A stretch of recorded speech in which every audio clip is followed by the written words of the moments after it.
All right, all right, all right. It is once again hump day. We've made it through the week. You know what? It's hump day. Let's loosen up the tie. Let's loosen up the tie. It is hump day. We've made it through half of the week.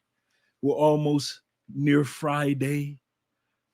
They got another holiday for those of you that will be in Colombia this week. There's another holiday this week. There was a holiday this past Monday because, according to Colombian law, they have to have all their holidays on a Monday. Make sure I'm not freezing.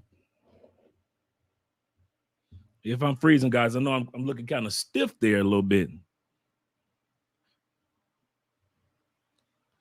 Let me see if it's looking a little better. That's looking bad. That's looking bad. Looks like it's starting to come together a little bit. Let's give it a little time. All right. Shout out to all you guys being here tonight. Let me put my glasses on. We got a great topic. Great topic. 50-50 in relationships economically versus, oh yeah, we got to get this better. This Wi-Fi got to get better. Let me switch this router over, guys, just a little bit. Give me a second to switch it over.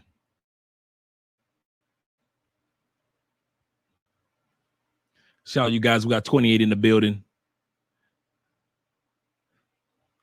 All right, let's see if that helped out a little bit. I know I'm going to freeze for a second. Then I'm going to come back. Struggle streaming right out the gate. Gotta love it. Struggle streaming right out the gate.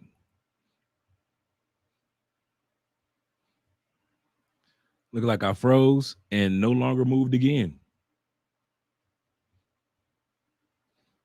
Okay, let me switch this over.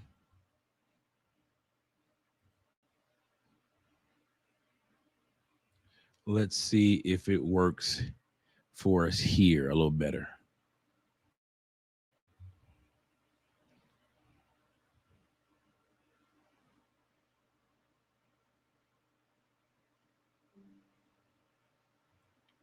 Let's try that one.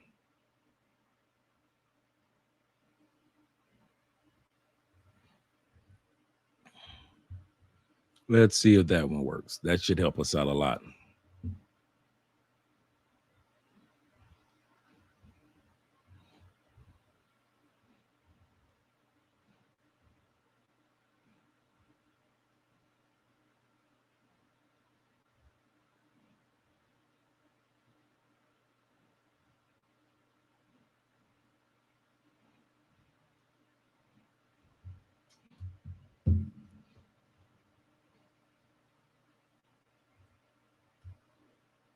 All right, let's see. It looks like I'm still frozen. I'm seeing you guys.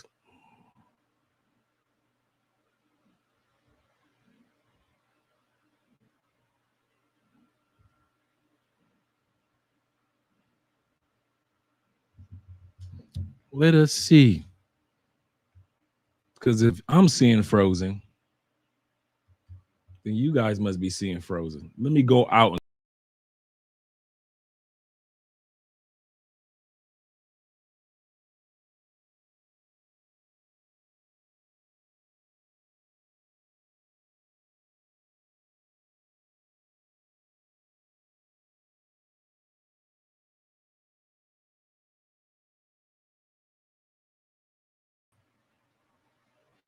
All right, let's see if that helped a little bit.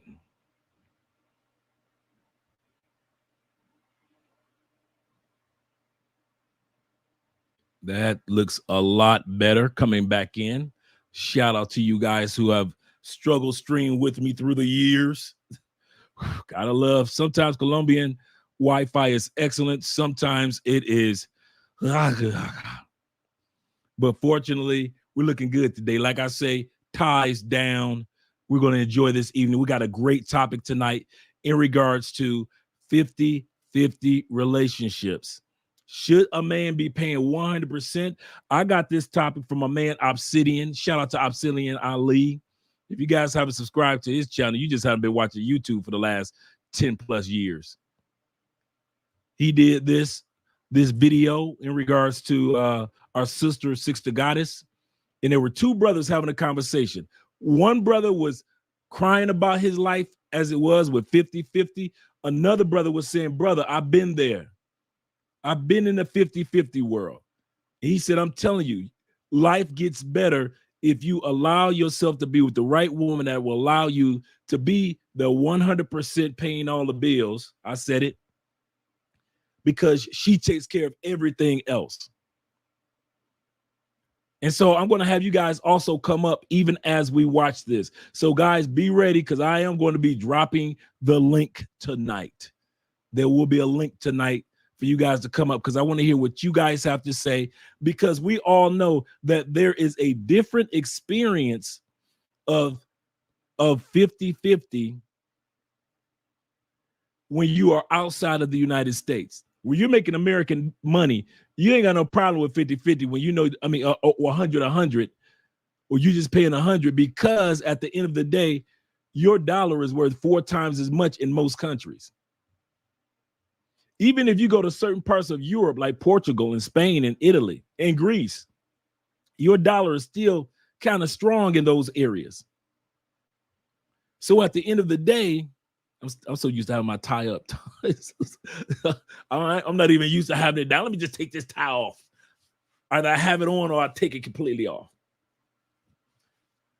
So at the end of the day, I even look better without the tie.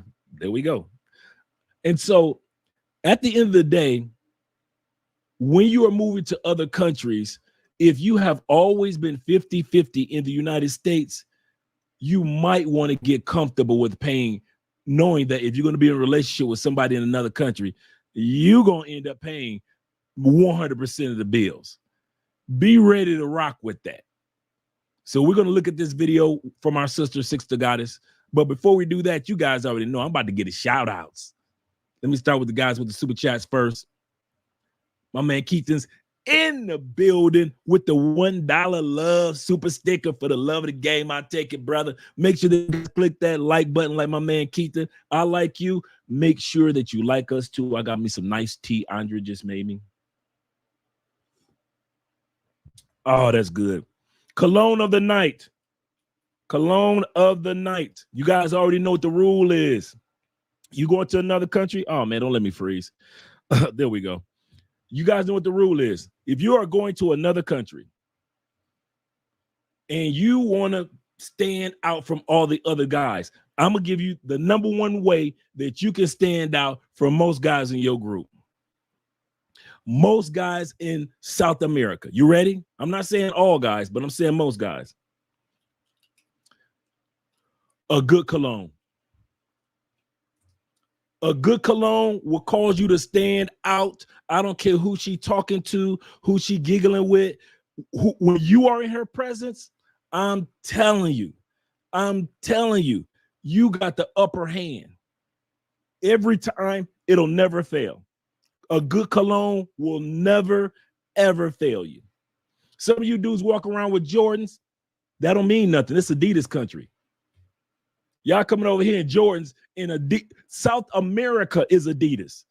And y'all think y'all really flexing with Jordans on. No, like I always say, in South America, if you ain't got like, if you're not wearing like Jordan 10 on down to like Jordan 1s, South America people don't know what the hell you got on your feet, so you ain't flexing on them. You really not. Some of you guys don't really get it. But South American dudes really, or ladies, really ain't gonna give you the coochie no faster because you got the latest LeBrons on. But one thing that will get you that coochie faster, cologne. The cologne of the night is Spice Bomb Infrared. Really good. You can wear this one out on a date. You can wear this one when you first get off the plane for the first time you're meeting her. Bruh, if you meet her online, and I mean this, guys, in all sincerity, if you are meeting a young lady that you've been chopping the wit up online, some of you guys pregame, you know what I'm talking about. You've been on Colombian Cupid. She's at the airport to meet you at the first time, for the first time. You know, you getting off the plane, you feeling good, you're looking good. But you ain't got no damn cologne. You do not have any cologne on. Bruh, What are you doing? What are you doing? If you are getting off the plane for the first time, you need to have a scent, a signature scent. I don't care if it's basic blue Chanel. I don't care if it's Creed, one of the Creed collection.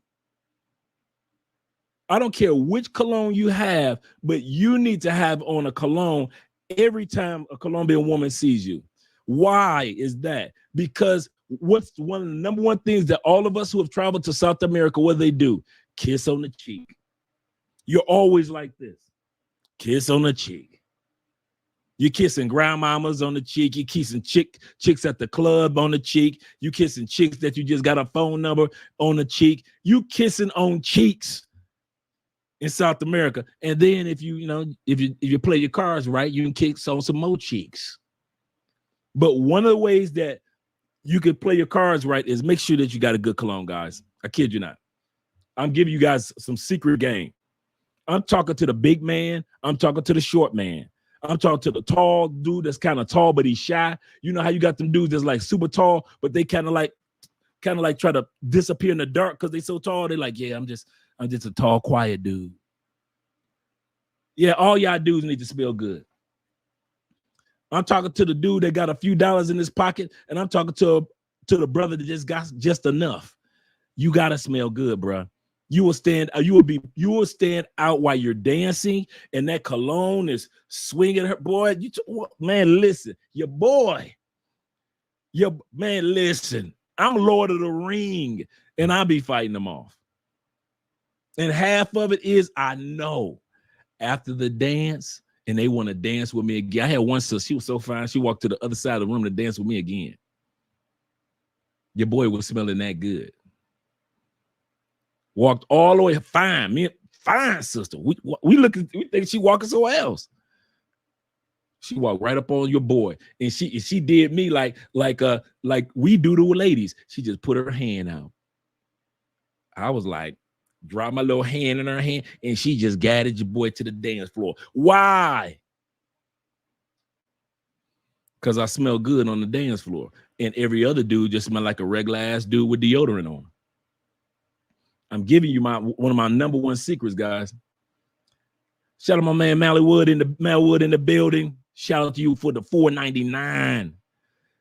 He say, what up, fam? Just showing love. I mean, I appreciate that, man. I appreciate when you guys just come in and show love. I don't care what it is. I don't care if it's 50 cents.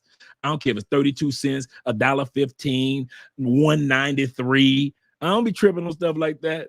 He said, you have a dope ass channel, man. I appreciate that, man. I really do. Just crossed on this particular channel. We just crossed the 8,000 subscriber mark. They said that it would take us about, based on our pace, it'll take us a couple of years to get another one of those plaques. But that's the goal, to have at least 2 to 3 of those plaques on the wall. So shout out to all those guys, all those YouTubers out there that are focusing on getting their 100,000 subscriber plaque. Shout out. My man L is in the building, L Diamonds with the 99. I told you guys I appreciate the super stickers. I appreciate that, brother. I really do. And my brother, straight from Canadian boys at it again, Mom. I'm talking about my boy Black Nubian. Shout out to you. I know I'm freezing a little bit, guys. Forgive me with the struggle streaming. Forgive me with the struggle streaming. If I have to use the other router, I will. But so far, so good. So, as I was saying, tonight's topic is about when you're in other countries, expect to go 100% on the bills. It's a given. If you in Colombia, do not be looking at her like, do you have your half of the bills?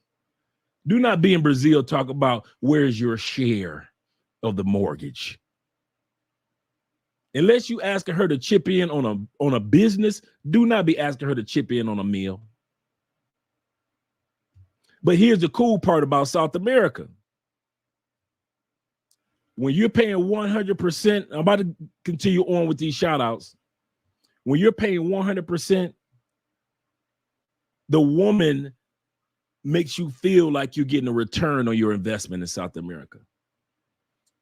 You're paying 100% of the bills, but yet you got somebody that's fit, feminine, friendly. I'm gonna come back to you, Stefano. Somebody that's fit, feminine, friendly, that's supportive, that'll give you supper. Yeah, you get you a hot plate on a regular basis. Good sex intimacy there. And dude, I just left the gym not even 30 minutes ago. That gym is packed. When I say packed, you think it was the subway. At this time of the night, the gymnasium is packed full of women making sure they body tight and right. These women in South America know the competition is deep, and I'm not about to pretend like I'm one of the women in the States. You get a rate on your return. Half you dudes in the United States, can I be honest with you? Half you brothers in the States, one of the reasons why you don't want to go 100% on the bills, because you already know the female that you with, even if she's your baby mama, she ain't giving you a good rate of return. You already know. Most you dudes that sit back, like I said, we're doing a panel tonight. So I'm going to drop the link in a few minutes after we get started with the video from our girl Sixta Goddess. This video I got from Obsidian, watching his show today, was really good. And I was wondering if this applied internationally. Some of you dudes, y'all already know the number one complaint that dudes say, man, I ain't paying all the bills. What's she going to be doing while I'm at work? Because we know a lot of times American women ain't worth the return on the investment. I'm sorry, ladies. I'm sorry. But if a man is going out there busting his butt, he should come home to the big piece of chicken. And some of you ladies don't even know how to fry chicken no more. At least long serve him the big piece of chicken. His plate should be made before I'm gonna tell you something. I'm gonna tell you something I never told y'all. Since I've been here in Colombia, I have not seen the kids' plates made first. Usually the women makes the men's plates first. Then they make sure they gather all the kids together to get their plates, and then the ladies make their own plates. I've been to plenty of family events, not just Andrea's family. I've been to plenty of family events, and I sat back and I noticed us men, we get our plate first. Then the kids, then the women. I've seen it over and over. You will never see that in the United States. Maybe one or two traditional families where you'll see the plate first for the husband, the big piece of chicken for the husband.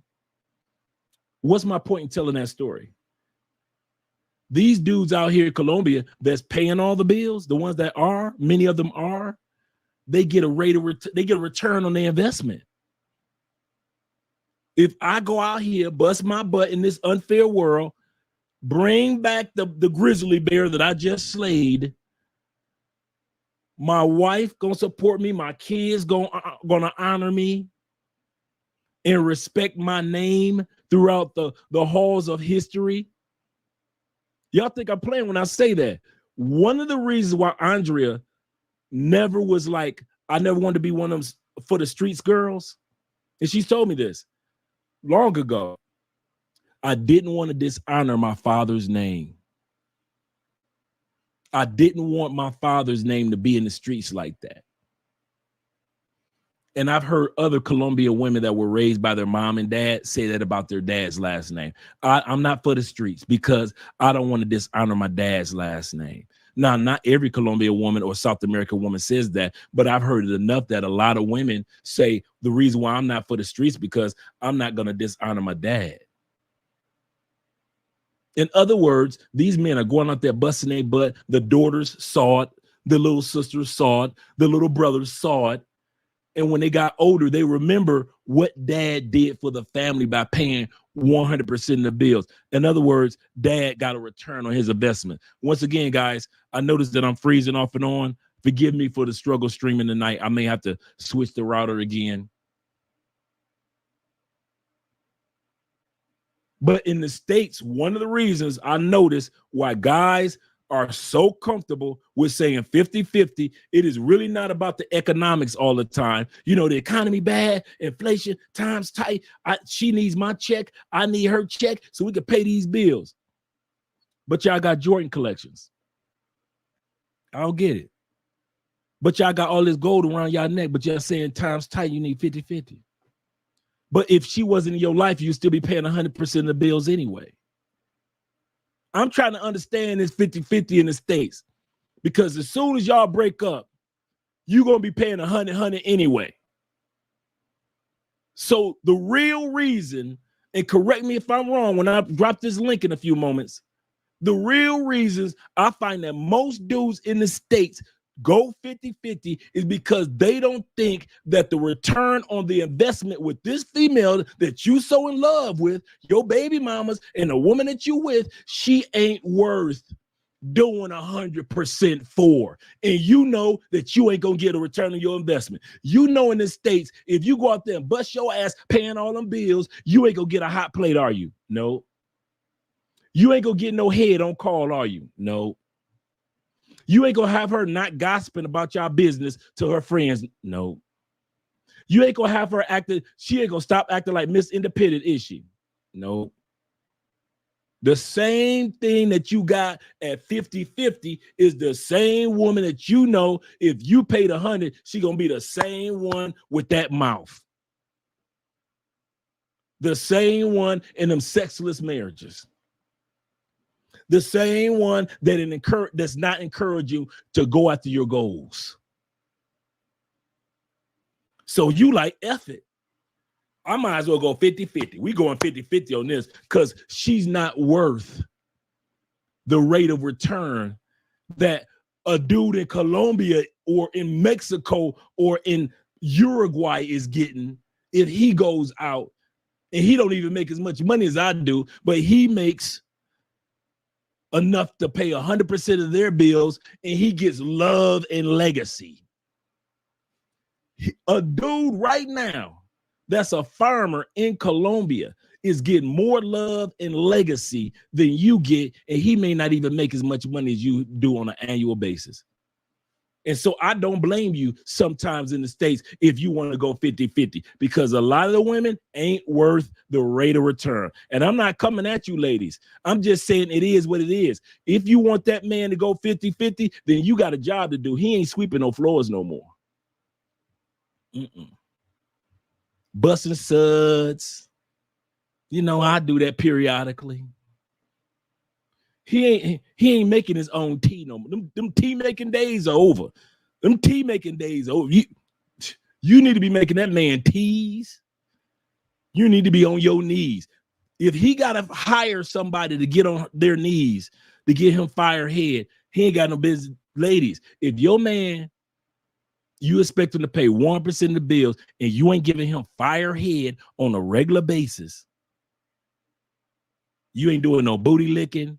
You ain't sucking no toes. You ain't sucking his bottom, nothing. You ain't doing nothing freaky. But you expect him to get up the next morning and walk past all these other women that he could be giving that 100% to. You ain't worth the rate of return, ladies. He can't get a hot plate. I was doing a consultation with a brother a couple of days ago. He was telling me about his ex-wife. No, the brother's down here right now. Shout out to him. And he was telling me that his ex-wife would literally make the whole meal. Some of you guys can relate to this. I'm going to still come out to do the shout outs. Some of you guys can relate to this. The ex-wife would cook a whole lavish meal and put a plate or empty plate on the counter and tell him dinner is ready. It was 3 of us at this restaurant, Afro-Colombian restaurant last weekend. The other brother said, my girl did that to me too. In other words, there are men walking around the United States when they open up the front door, coming home, there's a good meal cooking. You can smell the seasoning in the air. You ready for a meal after a hard day's work. And what does your woman do in the United States? she hands you an empty plate. Make your own plate. You telling me that she couldn't go that lad to cross the finish line and make you a plate while you was in the shower getting yourself together because you've been working so hard all day long out in that world. But yet they want you to pay 100% of the bills. No, boo. A lot of reasons why many men are going 50% because you ain't worth the 100. And some of you guys are in love with women that ain't worth the 100. And I don't know if anybody ever told you that, but your brother Andre gonna tell you. I made sure that I got with somebody that was worth the 100. If I'm paying 100% of the bills, you got to showcase my rate of return.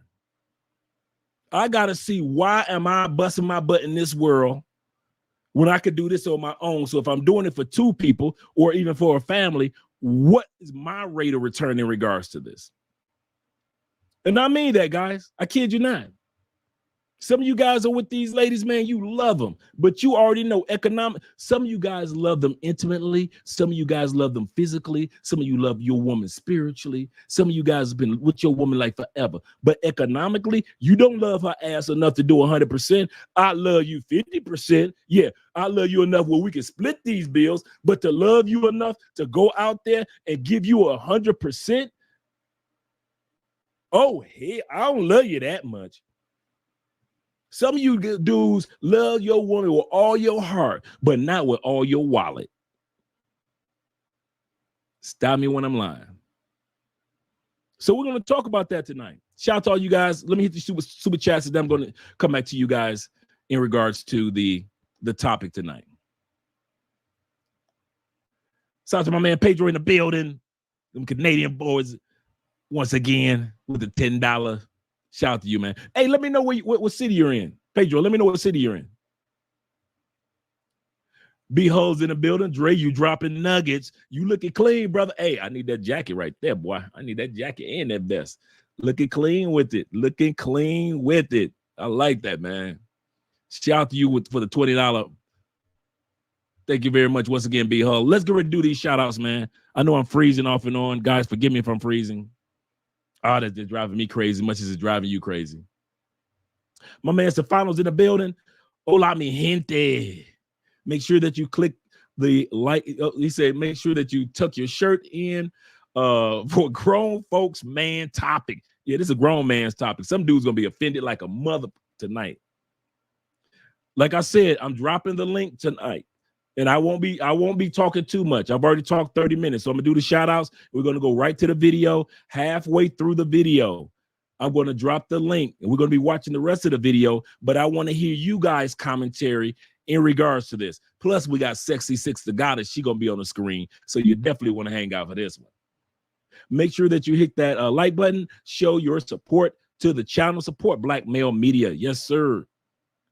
Make sure that you keep it clean in the comments like most of you guys always do. I appreciate that, man. We got one thing I can say, we got an adult audience over here. We really do.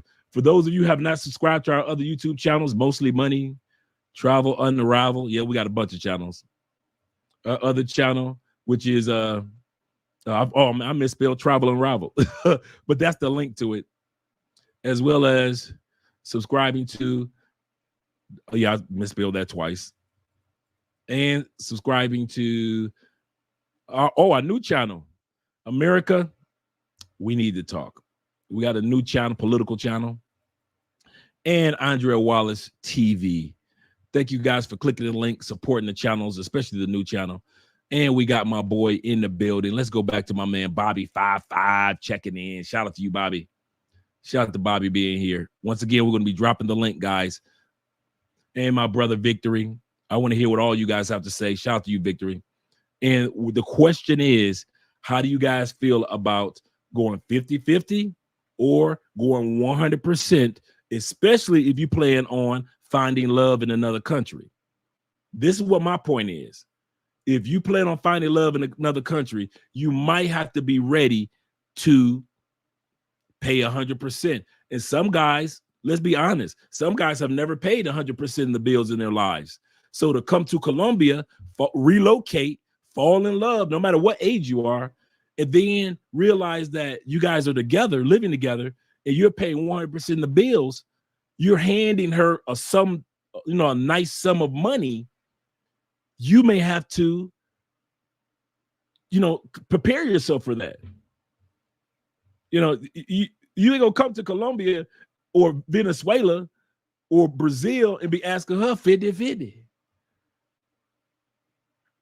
But the question is, are you getting a rate of return in regards to that investment? My man S Breezy in the building. He said, Andre, have you ever met or talked with someone that did Medellin dating? Yes. Foreign affairs. Wondering, seeing some videos, looks pretty cool. Don't do it. Do not, brothers. Shout out to you, Breezy, for letting us know about this. I'm gonna say this now. Do not do those dating agencies in Colombia where they introduce you to the women online, and then you come down and do you see the videos with the guys like in a circle and then the ladies all over the place, and then you go out on a date. Dude, it is a multi-billion-dollar industry to set you up to get at least $5,000 to $15,000 out of your pocket. Do not. I got partners right now in the middle of lawsuits. This is not something that I heard about. These are gentlemen that I actually personally know that are suing. I know one partner, he's suing to get $7,000 back right now. Right now. They charge you every time you send a text message or an email to that young lady that you thought you were so fond of when you saw her picture. They charge you for that. We already did a video on that a couple weeks ago. Remember the one we just did a couple weeks ago, guy, when the guys would charge $5,000 a month for those agencies, up to $15,000. There are men that are suing these agencies. Do not go near them. Colombian, this a part how they make their money. I'm glad that you asked that, Breezy. They make their money in two ways. First way is that they know that you don't know Colombian women because you probably hadn't been here before. So you think Colombian women act like American women and they're not approachable. No, American women are really approachable. It's the exact opposite in South America. In South America, you can easily approach a woman. Easily. Dude, this past weekend when I took some dudes out, I just stood back. I wasn't introducing them. I stood back. I just let them go. I took them to the right area where it was safe, where it was upper echelon women, when it was women that had to dress up to be in these particular areas. And them brothers just from female to female to female to female.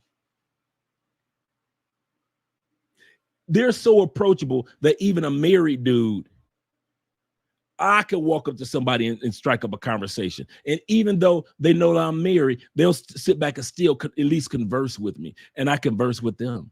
Ain't nobody exchanging no numbers or nothing. This is a very, very approachable continent.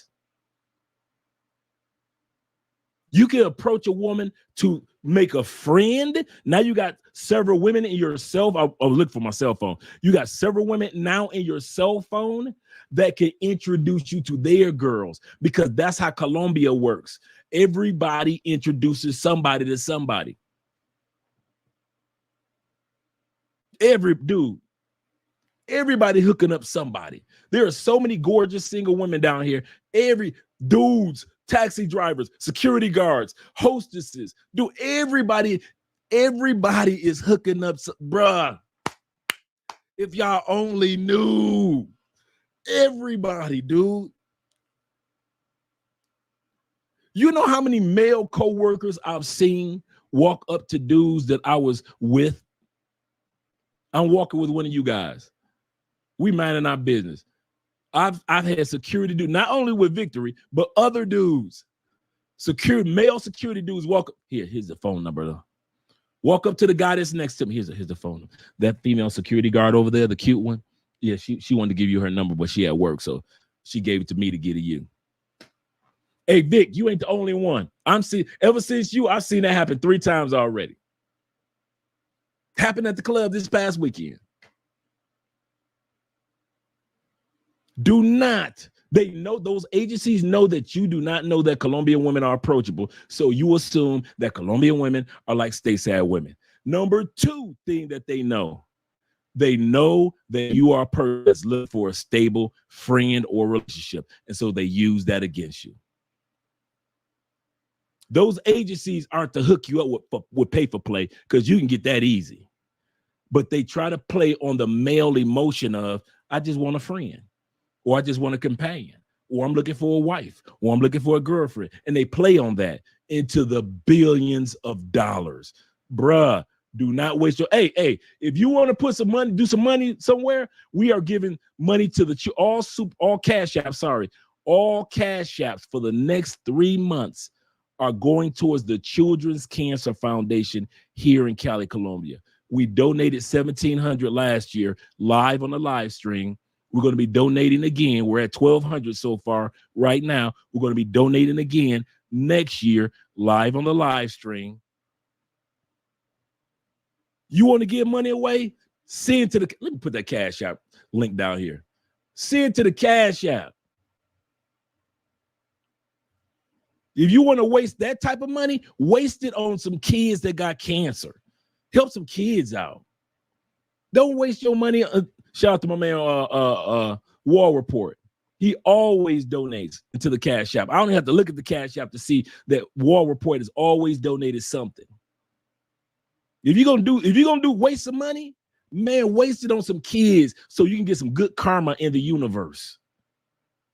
But do not waste your money on those dating agencies. I'm telling you, dudes. Even Ace Live interviewed a brother a few years back. Some of you guys remember this.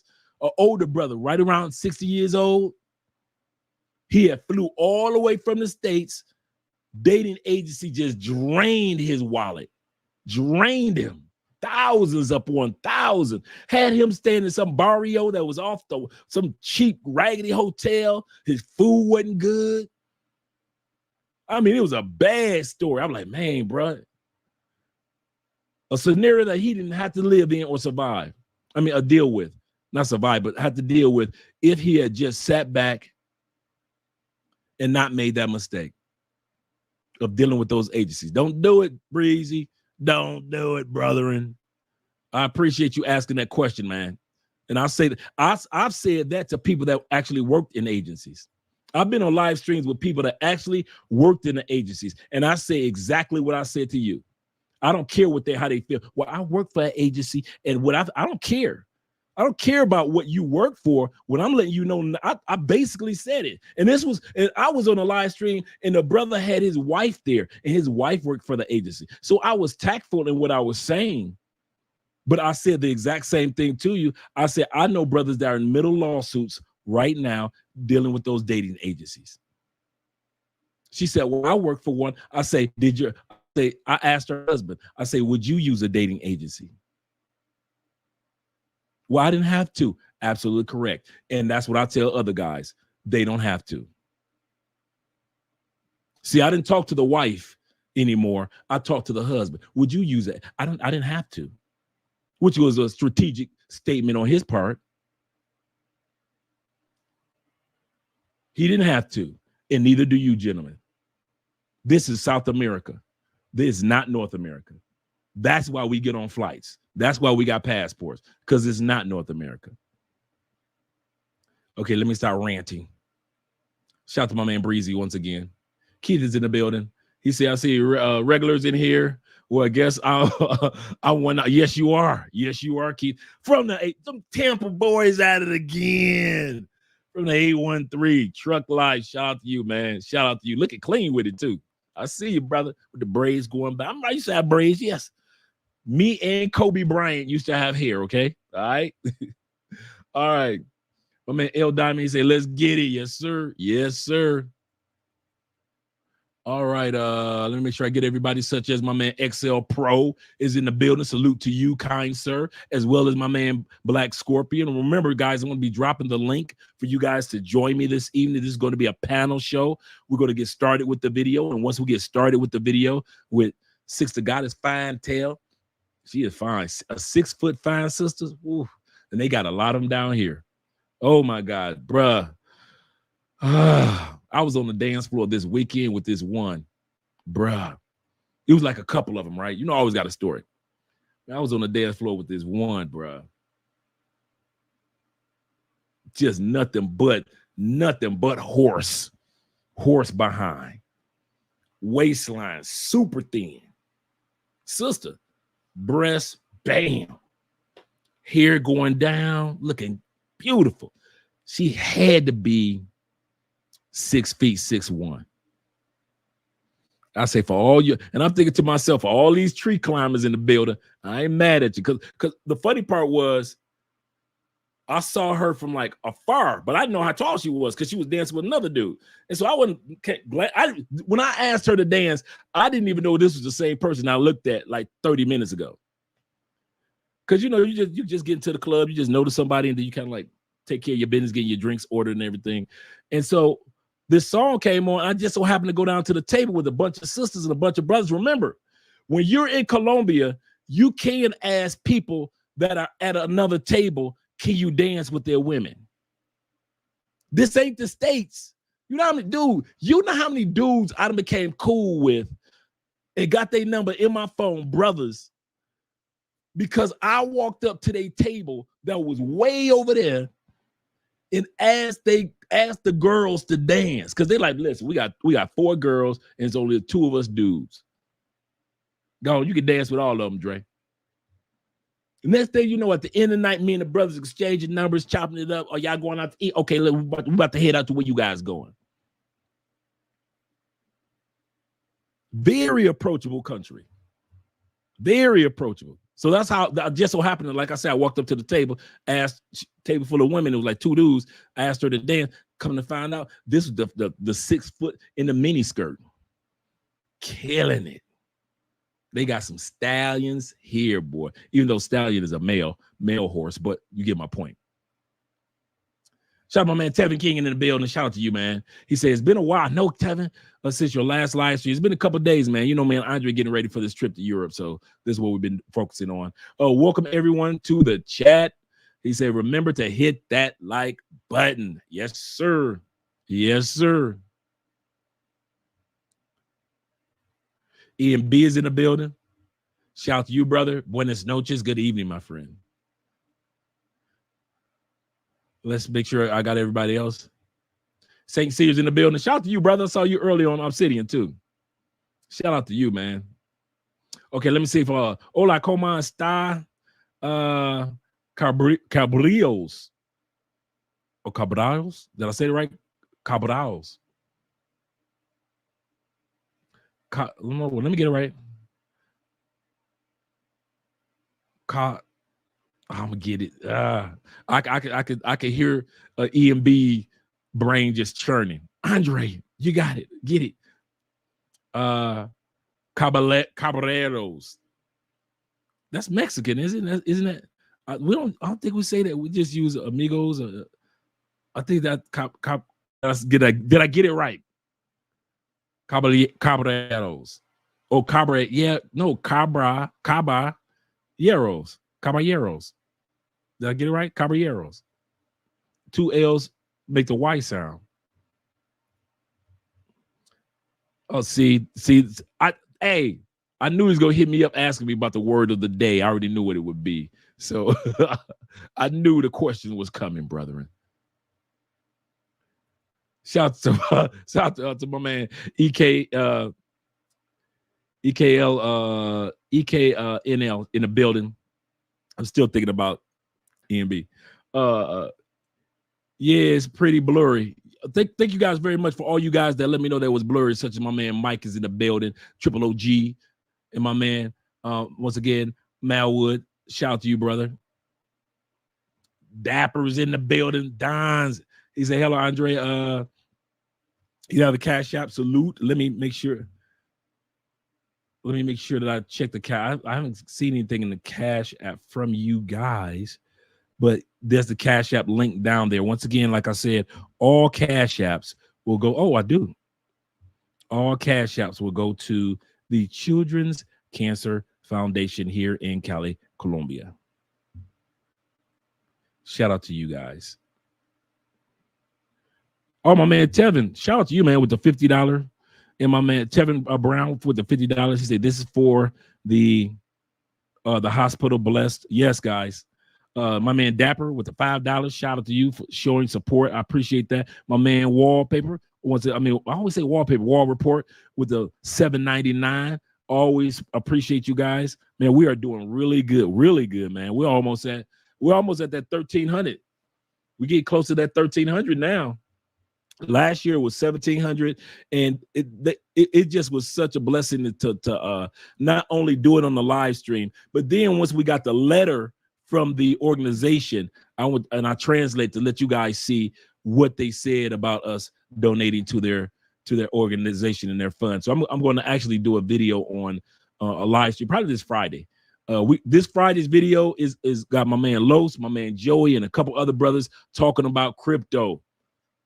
Hey, you guys need to be here because they're going to be talking about stocks, how to invest, how to get started in crypto if you're a novice, and what is going down the turnpike right now when it comes to the political landscape, the banking landscape, and cryptocurrency. So this Friday, that's what the live stream is going to be about, guys. I kid you not. You want to be here.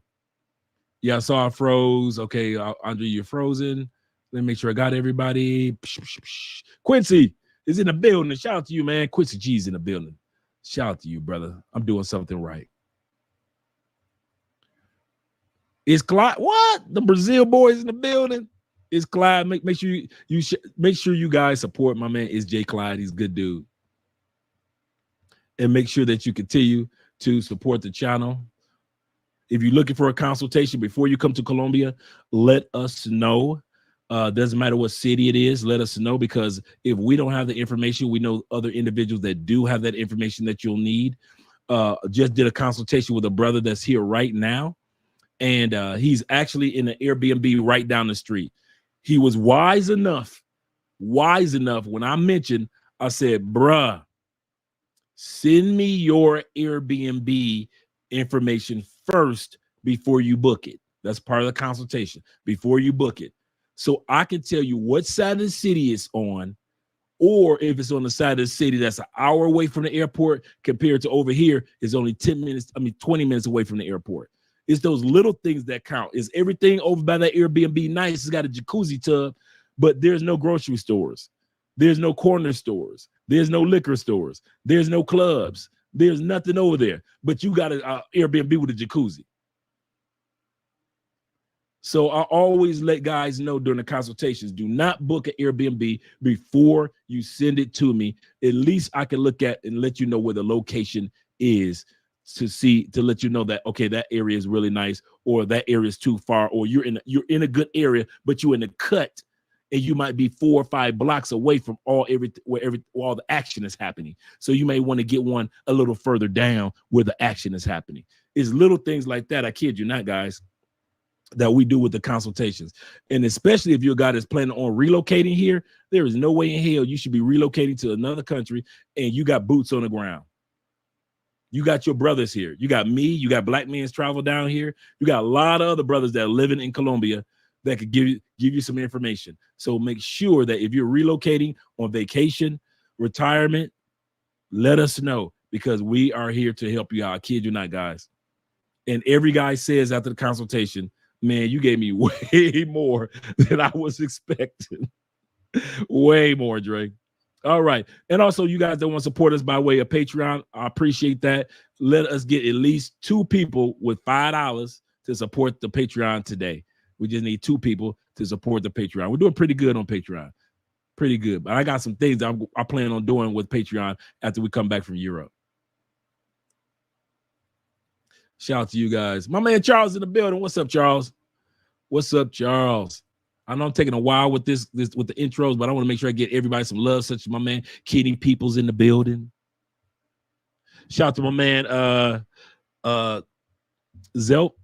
Oh, maybe get this right, man. Z11. Is that, did I pronounce it correctly? Let me know if I got it, brother. Z11 with the 1337 cash app. Appreciate you, brother, with the cash app. Kid you not, guys, man. Every little bit counts. And I'm going to tell you about the Children's Cancer Foundation that we give to. It is their version of the Ronald McDonald's house that we have in the States. You know, Ronald McDonald's house, some of you guys have heard me describe this. The Ronald McDonald houses in the United States are for families that have children fighting cancer, but can't afford to live in the city of the hospital where the children are. Just like if you take your child to St. Jude Hospital, and St. Jude, everything is paid for the child. But you as a parent, where do you live? You move from, you come to where St. Jude is, but you come from Texas. And so where do you stay? You're not working in that city. So Ronald McDonald's houses are houses that the Ronald McDonald organization pays for people to live in. That's what the Ronald McDonald's house is for, families that have children fighting cancer. Same thing for the organization that we donate to. Just in case you wonder what it is their version of the Ronald McDonald House. When families, small towns all around here, to come to Columbia to help their children that are fighting cancer, where do they stay? Where does the mom and dad stay? Well, they stay at these locations that are really nice, and the children can actually, the brothers and sisters, little brothers and sisters can stay there. The moms and dads can stay really nice. They've been around since, I think they built it in 1991 or 2001 that they actually built it. But we're going to do the research in regards to that, let you guys know the exact date in which they built it. But they do really good job, man. They do a really good job. And they have volunteers. So if you want to volunteer and go play with the kids, or, whatever, be with the parents and play with the kids when they do festivals and stuff like that, you can volunteer and do things like that as well. So it's really, really good thing to donate, just like we do during a pandemic, donating all that food. Just like Ace did. He said he got the idea from us because we were donating. This room used to be full of food during the pandemic. Jerome is in the building. He said Amazon hated my order of Rave now that smells like Creed. It was lost in transit. They know he said I was going to act like a fool. Did you get a reorder? Did they send another one? Just in case you guys are wondering what he's talking about. Let me pull down these clothes. Come on, Dre. Okay, here we go. Okay. You got Creed Aventus, right? All right, Creed Aventus. The classic. Can't go wrong with that. Only one problem. They changed the formula in 2018. If you go on eBay right now and get you a bottle of Creed 2018, 2016, dude, you're going to pay a nice hefty penny. Why? Because that's the original formula with the pineapple in it.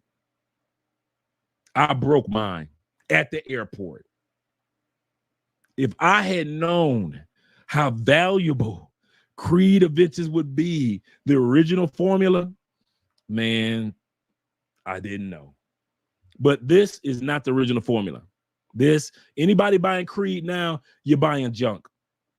All you do that own Creed, that is not the original formula. You have never smelled the original formula if you're buying late 2018, 2019, 2020, so forth and so forth. You have not smelled Creed. But this damn Rave now. Remember I said Creed took out the pineapple? That's what made it famous. Man, that Rave now, the Rave now, $250, $35. In some cases, you can find it for $25. Bruh, I would never buy this again. They said they just sold the Creed company a couple months ago to somebody else. Hopefully they bring back the old formula because too many people are complaining. But until then, bruh, this month, bruh, right here, I'm telling y'all that Rave Now, get it. Get it. That you can wear it to a club, you can wear it to a date, you can wear it to the gym, you can wear it at work. It's not too strong, but that pint, bruh, this is one of Andre's favorite ones. It has that pineapple that Creed has been missing for the last 4 or 5 years. So a lot of times I'll take this formula and I'll add the pineapple with it. But if you ain't got it, you ain't missing nothing. Do not waste your money on Creed. I'm going to say this again. Anybody that's bragging about, I got a bottle of Creed and you got it after 2018, man, that's trash. I was so pissed. So pissed. Get Rave Now. $35, man, you going to be smelling, dude. You know how, man, I want a dude that walk in and smell my cologne just to smell it like, oh my God, that smells good. This is one of those. Easy. If I had 10 colognes for life, Rave Now, because of that strong, 100% wonderful formula that smells like the original Creed with the pineapple, without a doubt. Without a doubt. I like Rave Now more than I like the Club Nouveau Intense. And I got that one back there because that's supposed to be like the Creed cologne clone. He says, I personally think that it wouldn't take long years wise with you being in the country. Most of us want to visit. True. He said, did your dancing? No, I didn't do dancing tutorials. No, dude, I did what the brothers did this weekend, and I was so proud of them. They walked up to women, put their hand out as if they knew what the hell they were doing, and got on the dance floor and just did a little two-step. Side to side. And the women thought it was just so cute that they started showing them how to do the dance. That's exactly how the women did me. That's exactly how Andrea did me. That's how her grandmamas and aunties and all her cousins and all the other ladies did me. So by the time, maybe about 3 months later, oh, I'm killing it on the dance floor. Why? Because I wasn't shy to walk up to a woman, and the guys this weekend did that. Them dudes didn't know one step of salsa, but they knew one thing. We looking over there to a table full of fine women, and they all sisters. And I didn't fly all the way down here just to sit down next to Andre.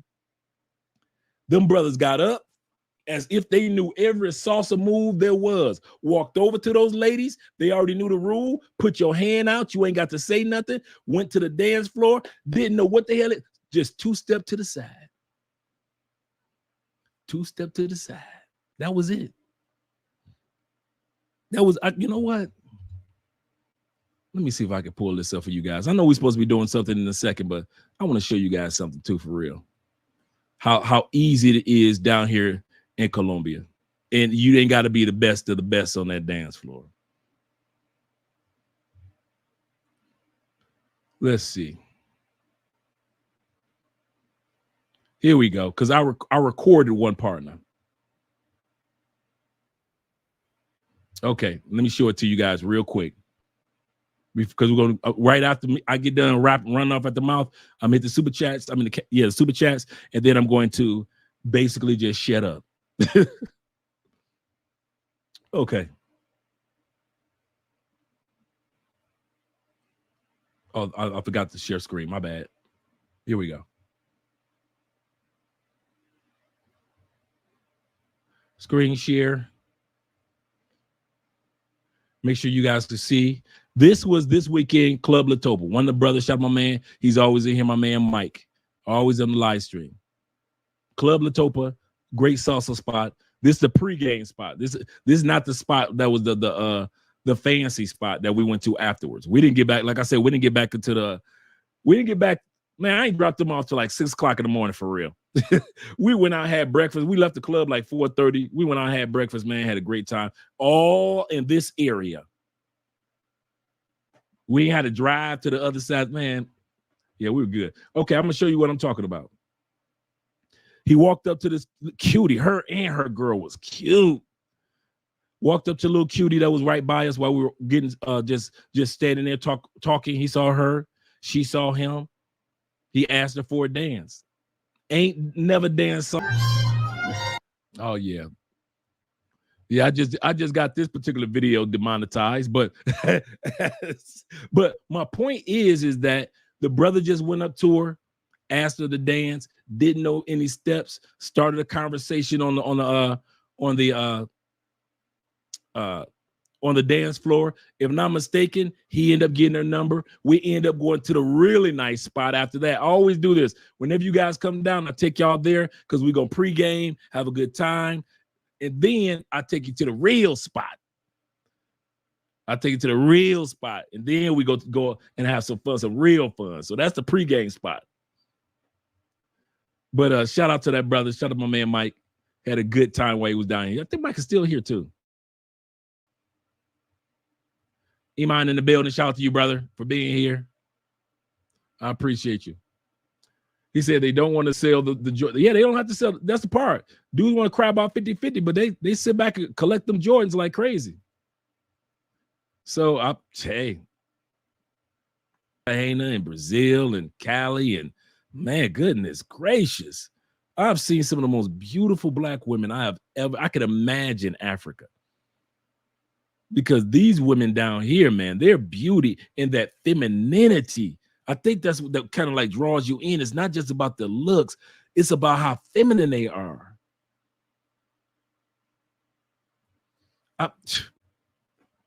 That's one thing I can't go back to this. If they say, Andre, well, you know, if there's a reason why you wouldn't go back to the States, can you give us just one? Well, one of my reasons is I'm feminine spoiled. I'm spoiled being around women that are feminine. I'm so used to being around countries and cities and areas of feminine women. I don't know how to go back to that Miss Independent modern woman, that sassiness, that mouthness, that cuss you outness, that right there. I can't do it. I can lie to myself and pretend, but no. Make sure you guys apply for your global entry. This is so true. So true. Make sure you do that. Get through customs a lot faster. My man Charles says, he said, at least she cooked. Say most women in the United States refuse to cook. Yeah. Yep. He said, at least she cooked. Also, I know my portions. I can fix my own plate. Well, see, Andrea knows my portions. That's why I don't fix my own plates. She knows what her husband's portions are. Even when I discuss it with her, like, babe, I'm trying to, you got a lot here. Your husband trying to get his Slim Goody license. You might not want to put as much on here next time. And she doesn't take it offensively. She understands, like, okay, you working on your diet. I'm trying to keep looking good for you. Okay, cool, Andre. So yeah, Andre knows my portions. He said, what if she fixes the wrong thing? See,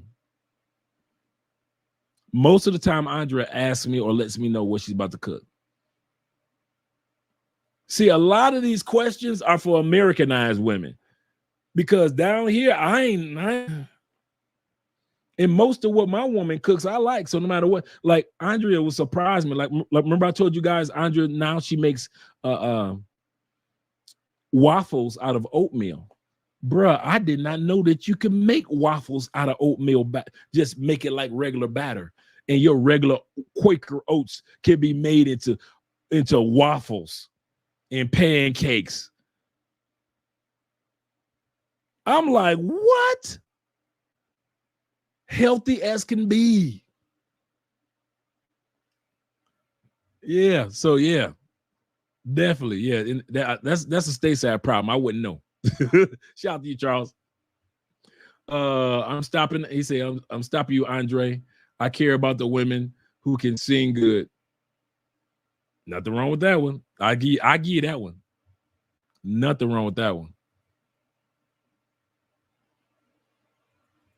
Cortez is in the building as well. Shout out to you, man. I've been an hour, 15 minutes just giving shout outs. Jeffrey, exactly. He said, I don't know if you saw earlier live, but a single mom, siege workers telling men how to live is what. Yeah, that's true. That's true. That is so true. I'll come back to the comments in a second, but I just want to make sure I gave everybody a shout out and I didn't miss any names. We're about to start watching the video. Then I'm going to drop the link. I'm going to be quiet. Shout out to my man once again. Black Nubian is in the building. The Canadian boy is at it again. And my man, in between fights says facts about Colombia. Absolutely, man. Yeah. Colombia loves, bro. Yeah, they do. They do. I don't have no issues down here, man. I'm gonna tell y'all something for real. All them horror stories that y'all be hearing on Razor Ray and DC Rob, and them my brothers. I'm always sending them stories. A lot of times they won't even know. I'll send them articles and through WhatsApp. I say, hey man, I got this article, blah, blah. And so I always send to DC Rob, Razor Ray every time I hear something crazy. But I can't relate to it. I have never been in a situation come near being robbed. Like I said, I just dropped the brothers off at 6 o'clock in the morning. We had a great, we come near that. I never come near being hustled by police officers. Never. Why? I know not to be riding around drunk. Because if you're the drunk driver, the police officer's going to hustle you. If you riding in the car with somebody and all y'all drunk, you about to get hustled in South America. Everybody in the car can't be drunk. So I've never been hustled by police officers in the name of, well, you drunk, so therefore we need to hustle you before you let y'all pull off. I can't relate. I can't relate to individuals dealing with women that's so sassy that you end up getting scoped with the powder, or they put it in your drink, or they put it on their body. I can't relate. I cannot relate. Why? I move differently. Not saying that. And you know what? I'm going to tell you something in all sincerity. Y'all ready? I move like 99% of the dudes in this chat. That's why most of us, when we meet each other, it's like we brothers. Because most of us are kindred souls in this chat. We grown men. And grown men move differently than childish men. Most of you dudes that have come down to Colombia in this chat, y'all ain't had no issues for real. And if y'all did have an issue, you would say, you know what? I did make a mistake and I went in an area I shouldn't have went into, and I knew better. That's how it usually happens. But most of us, we don't have no issues when we come to South America. Every blue moon, a story, one of us get caught up in something. It's rare. Shout out to my man Timothy in the building. He says, I'm glad that you addressed that. He said, actually, I went to a foreign affairs seminar here in Dallas. And you're right. They prey on your emotional weak, or if you're emotionally weak. Yeah. Here's the kicker. I'm glad that you mentioned that. Did you know that the actual term is called emotional prostitution? Now, I'm cleaning the word up saying prostitution, but it's called emotional prostitution. That means, how you have the physical prostitution where, you pay for play and y'all physically do something. Emotional prostitution is when they literally play on the desires that you have with a woman just so they could drain money from you.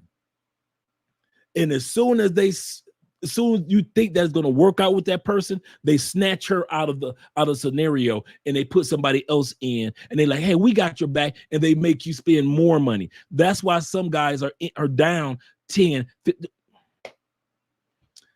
The emotional prostitution is so bad. Remember I told you I got a couple of guys I know that have lawsuits right now going on? Do you know that these dudes are so emotionally caught up with those women, even after coming out of thousands of dollars, even after having to file lawsuits, these dudes still want these particular women. I'm like, dude, she was hustling for the dollar.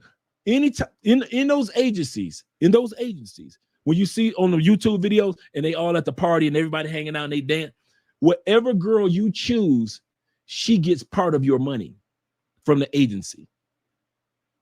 Why? Because she was the one that's keeping you in the loop of the agency. So if you choose a girl online that you see, she gets paid. If you come to the trip, you come to Colombia, to Barranquilla or to Medellin or to Cali, that's when they usually do it. And you point one out, you want to date her, she gets paid. You don't know Spanish, you need a translator. The translator that's sitting at the table, they get paid. Everybody's making money off of you. Everybody, there's nothing in that scenario that somebody is not making money off, literally making money off of you. There is no. And these dudes be so emotionally caught up, dude. I have sat up there. It's one dude I sat up there and talked to him for about an hour. We were doing a regular consultation. We ended the consultation. I talked to him about an hour after. And it was so hard for him to come off the cliff to realize that woman was hustling him. She told him that she was hustling him. She told him how it works behind the scenes. Literally on the date, she told him everything. She said, I'm tired of doing this.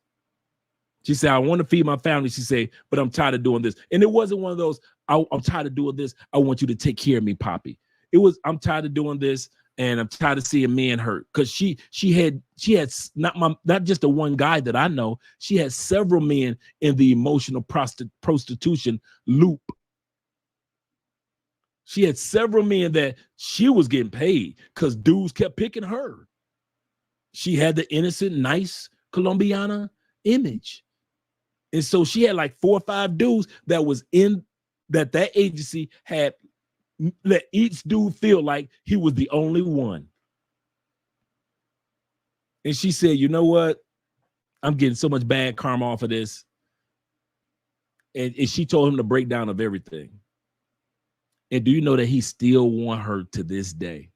Even while I'm like, dude, you dudes are get caught. And the other brother who I spoke to, he was still caught up. It's like when you get so brainwashed into it, it's crazy how you can literally tell a brother, and the video that we're going to watch in a minute is like that. You could tell him, brother, you are being robbed. She is not yours. She's told you she is not. And these dudes will sit up there and say, but I still want her. Well, brother, I can introduce you to people. I want her. Like, wow, dude, man, that emotional prostitution is no joke because they cater on your emotions. Shout out to my, hey, Mike. Hey, you see, hey, Mike, you see I threw your video out there? Yeah, baby. I like that. Shout out to my man, Mike. We had a good time all night long. Had a great time. And like I said, he didn't have to act like he was professional as a dancer. All he had to do was just get his butt out there and have a great time. And that's what we did all night long, like Lionel Richie. Shout out to my man, Greg G. He said, remember that interview that Ace did? Yep, with the older gentleman that got by the agencies. Yep. He said, worst case is that you have an extra friend or guide in the country. Yes. Yes. That's why I collect phone numbers. That's why I become friends with security guards. That's why I sit back and I become friends with hostesses. That's why, dude, I got people in my phone, man. Even and Mike and them was like, everywhere we go, like, man, who don't you know? And I'm not well known in Cali, but I'm well known enough in my areas. I'm well known enough to that we can all enjoy our fun and be safe. Salute from LA, my man in the building. Shout out to you, Fetty. MTM is in the building. He said, what city has the you know what? Me personally, I would say Barranquilla and then Cali. Barranquilla got a lot of tall women. Not just all tall, but man, they got some nice stallions there. But Cali got a lot of tall women too. They got a lot of 5'8"ers, 5'9"s, 6 foot, 5'11"s, 5'10"s. There's a lot of sisters here that are six. I be seeing them in the gym all the time. Oof. I already told you, Andre is short. Andre's 5'5". That's the shortest I've ever been with. I'm usually like, did I say 6'7", 6'7"? I meant 5'7", 5'8". 6 feet. But I'm usually like with somebody that's like 5'7" to 5'11". I've been with a couple of 6'2s. But I'm usually like on a tall. I make your ego feel good. I ain't gonna even lie about it. It feel good to have a tall, sexy drink of water next to you, and then you make them feel like they 5'3" in that bedroom. But my point is that at the end of the day, Andre is probably the shortest person that I've ever been with. Like a lot of tall dudes like short women, but it never was my thing. So my man Honey Badger in the building, the survivor animal. Everybody fears the honey badger. Checking in from the ATL. Shout out to you, brother. I appreciate you being here tonight. We got 67 in the building. Make sure all 67 people click that like button. Remember, we like you. Make sure you like us too. Shout out to you. He said, what's up, Andre? He said, I'm still here. I was wondering if you were still here, Mike. He said, I wish I had one more. He said, I wish I had more time here. Yeah, I know, man. But this is the cool part. You can always come back at home to Cali. You can always come. Now you're here. You can always come back home. Hey, Mike, let me know also on WhatsApp how long you gonna be. Are you gonna be here tomorrow? Because I'm thinking about a couple of us getting together, just have some lunch, meet up in the mall, go have some lunch in the mall. Because they got some nice restaurants up in there. So I'm thinking about tomorrow, maybe like 1 o'clock, 2 o'clock. Monk Mo 1 is in the bit. Man, what's up, man? Where you been, man? Where you been? Then you guys maybe be asking, Andre, where you been for a couple of days? That's true too. Salute to you, brother. I am Eric is in the building. Mr. Hall. Boy, y'all brothers be clean with it. I appreciate seeing clean brethren. My brother Eric Hall says salute, love, Medellin, Bogota, and Cartagena. Oh, no one. I know. I think you probably meant to put the N right there. Cartagena. Yeah, man. Great cities, man. Great cities. I love Bogota for the malls, the music, like live music, and because Bogota is so complex. I like Bogota because there's a lot of English speakers in Bogota. I like Bogota for the food. A lot of really nice, top-notch restaurants, as well as some nice mom and pop spots in Bogota. I like Cartagena for the history, the Black history there. You got Palenque, the small town, the first Black town in all of the Americas is there. I do like that. Hey, I'm a man of eye candy since I'm married, but I do love seeing all the beautiful tan Venezuelan women there. That tan, man, them Cartagena and Barranquilla women, that tan, boy, woo. Medellin, I like Medellin for. I used to be addicted to the Paisa accent like everybody else that the women have. I like Medellin for its infrastructure. I like Medellin for all the how can I think? How can I put it? I like Medellin for how it's developing into it's doing this thing to develop into one of the major cities globally. Medellin is becoming really strategic in what they're doing. They really are. I'm not talking about the party side of Medellin. That's cool. But I'm talking about Medellin, the city itself. It's got some things that they're doing. Like you come back and see Medellin in 10 years, man, you think that you were in the States. Medellin has really got some planes coming down the turnpike. And that's what I like about Medellin. And they got beautiful ladies. You cannot deny the beauty of the women in Medellin without a doubt. That rave, that rave now, man, listen. Rave now, not rave down, rave now. He said, unfortunately, Dre, some formulations will never be will never be remade. Yeah, that's true. In Europe, laws were passed. That's true. I did know that about certain ingredients just over the last couple of years. I did know that. And now you go to eBay, man, some of those are some of the most expensive formulas. Shout out to my man KB in the building. We just did a consultation a couple of days ago. Good man right there. He said, "What up, bro, Dre?" He said, "Thanks so much for the consult. Have a lot more confidence." Yes, sir. And the brother who's down here right now, KB, you and him are right around the same age, just a little older than me. And you guys are, I probably heard from him one time since I dropped him off, because his Airbnb like 2 blocks away, right? Real nice Airbnb. Few brothers have already stayed there, so the host already know me. The host, check it out. The host came up to me. He walked up to me. He said, "You got any chains on?" I said, "Man, listen, you already know I live here. I ain't wearing no chains. You crazy." He said, "Yeah, I heard about so we started talking about the American, what happened to the American in Cartagena, but with the chain. But yeah, man, yeah. So you'll love it down here.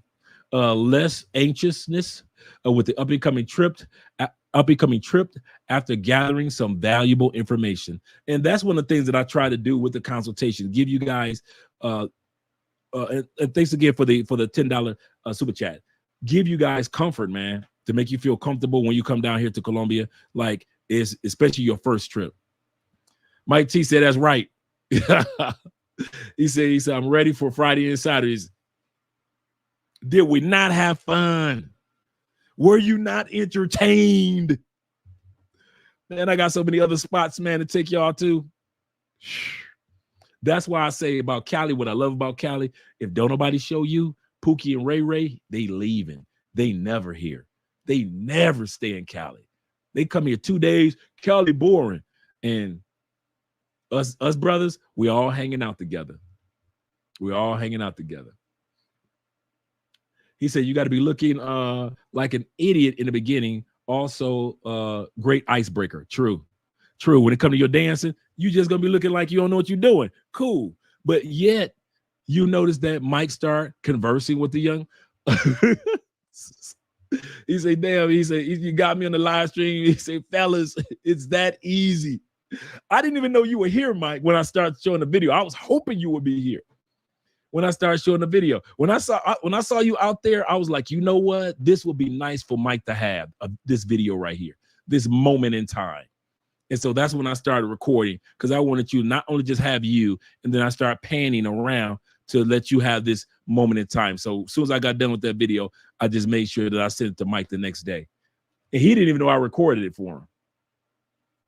And a lot of times I'll do that because you guys first time down here in Cali and you hit that dance floor and nobody's recording your moment in time for you. And I'll do that on purpose, record you guys and send it to you so you can have your moment in time recorded.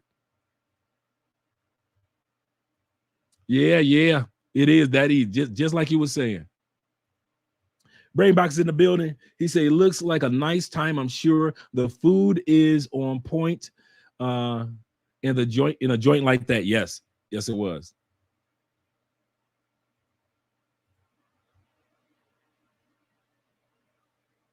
And we VIP'd that night, and we were in really nice table. And I think the whole bill was like maybe $70-80 at the most. And I'm stretched. I think it was more like 65. I'm talking about we got the bottles. We enjoying ourselves, just having a good time, me and the fellas, and could on the high end of that really nice spot that we went to, that bill couldn't have been on more than $75.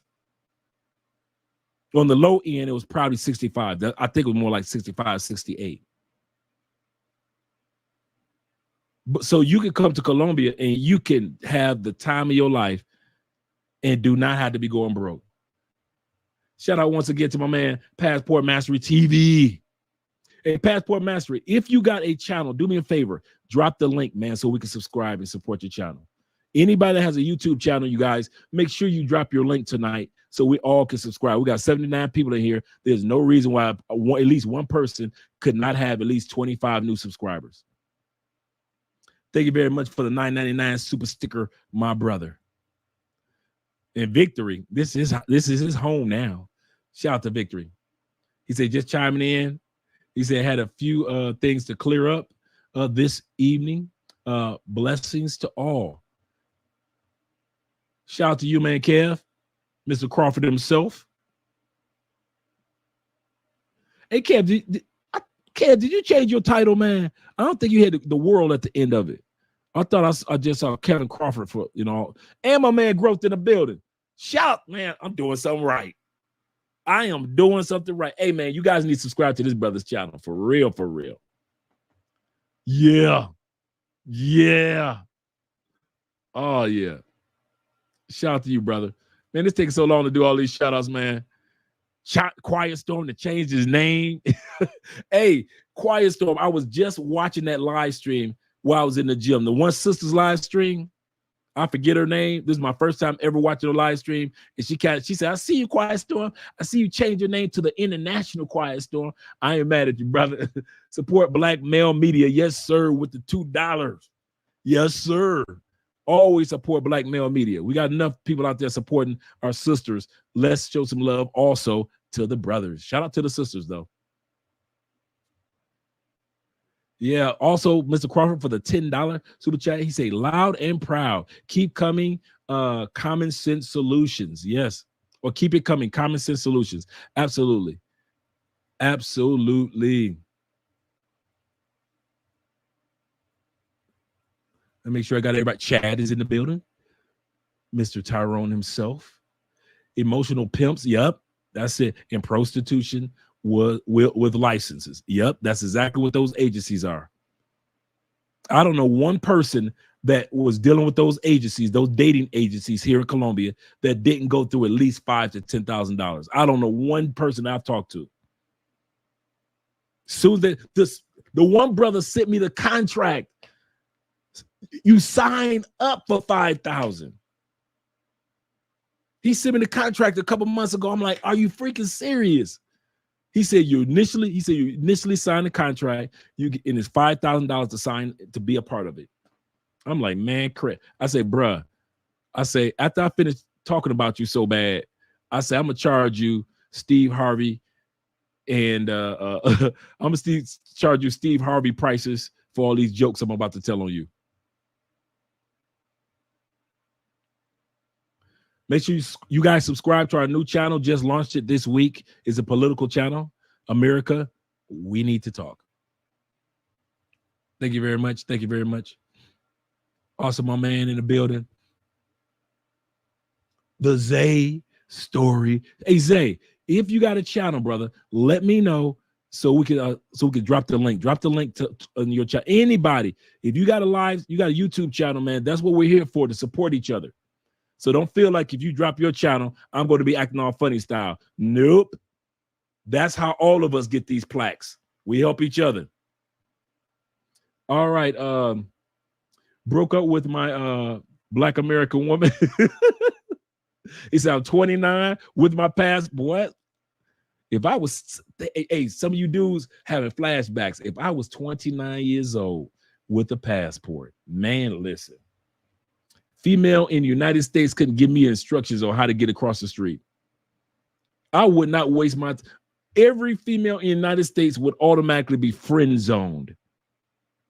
Every single one of them. All of them would be my church sisters. I'm telling you, my Islamic Muslim sisters, everybody will be my sister from now on in the States. There is no way.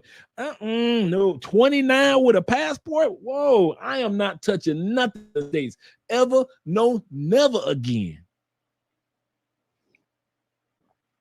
Next time, if I was 29 with a passport, the next time you hear me talk about some coochie, I'll be 59. I'll be telling you about the time I had some coochie in the United States.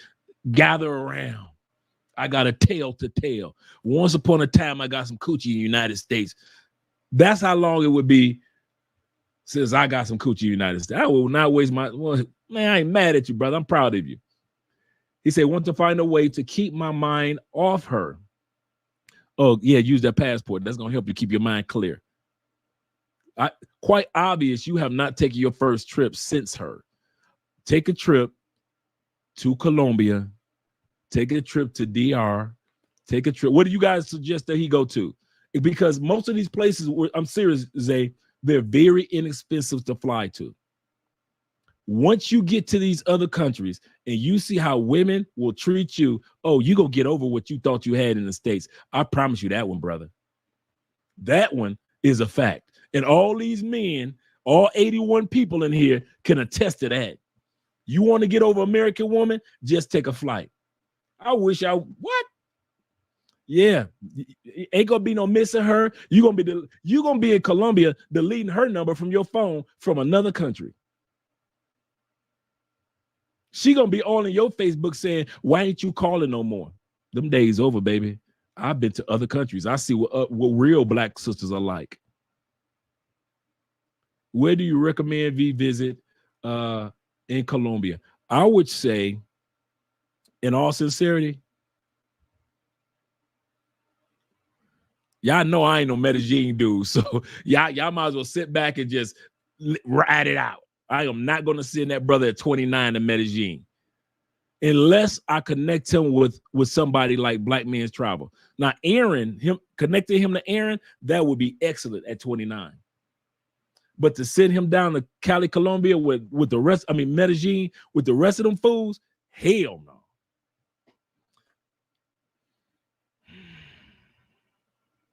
I would say connecting with Los in Cartagena. But then I say connecting with me in Cali. You hang out with me in Cali and be like, now I see what he means. So yeah, I would say those three cities. Me personally, I would easily say Medellin or Cali. Because you got me here in Cali and you got Black Men's Travel with Aaron in Medellin. He'll show you around. You know me, I ain't gonna show you around, I'm gonna take you around. So either way. Yeah. 29. Man. If I had my passport at 29, man. Straight, man, listen. Jaws in the building. Man, I ain't seen you in forever. Shout out to you being here. We got 90 people in the building. Make sure all 90 people click that like button. I like you. Make sure you like us too. He say, how travelers talk about Cali, Colombia sounds similar to Santiago. Yeah. In DR. He say, nobody likes to go there. Me, I find and do well in places like that. That's how I am. Me and Andrea went there. We went to Puerto Plata. We went to Santo Domingo a few times, and then all the towns in between and those small towns. We went and visited those areas. I did not. It wasn't in my mind to hit Sosua. I didn't even imagine hitting Sosua. DR is such a beautiful island that to waste my time in the place where people waste their time would be a waste of time. So yeah, no Sosua for me. But I had a great time in DR, really did, and you're absolutely correct. You need a commission from Amazon because of those two left selling out. Yeah, we're actually going to be doing sponsorship next year with discount fragrance brand websites where you can get these you don't have to go to Amazon. You can get these instead of paying $35 for it, you can get it for $27 or $25. So we're going to be doing that with our sponsor, and we're going to have our other sponsor, Sittenberg. We've been working with them. So Sittenberg next year is going to be one of our sponsors of the live streams as well. Yep. I think I got it. Hey, don't go anywhere. I found out how to give you a wrench. I've been waiting for you to show up. There's a couple of you guys I want to make sure I get wrenches to tonight. Once I found out, I was like, oh, now I said, I can't wait till my man comes in. Shout out to Theo with the Do Better podcast. Hey, I keep trying to tell you, brother. Hey, Theo, I keep trying to tell them to go to make sure you guys subscribe to Do Better podcast with my man Theo. You will love it. Let me get to my own channel so I can get it. So I can get these wrenches. There's a few of you guys that want to get wrenches too anyway.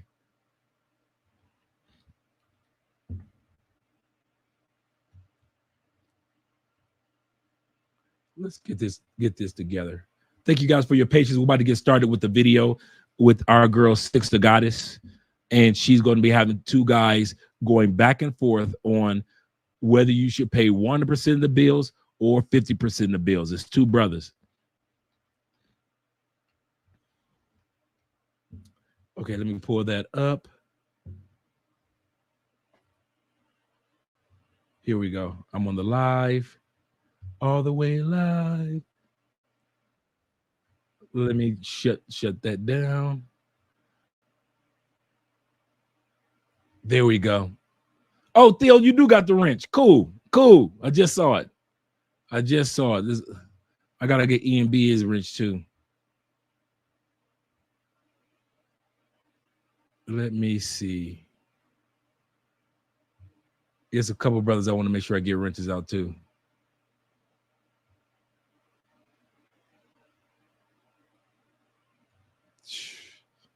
Shout out to you guys for being here this evening and your patience with your boy and my struggle streaming.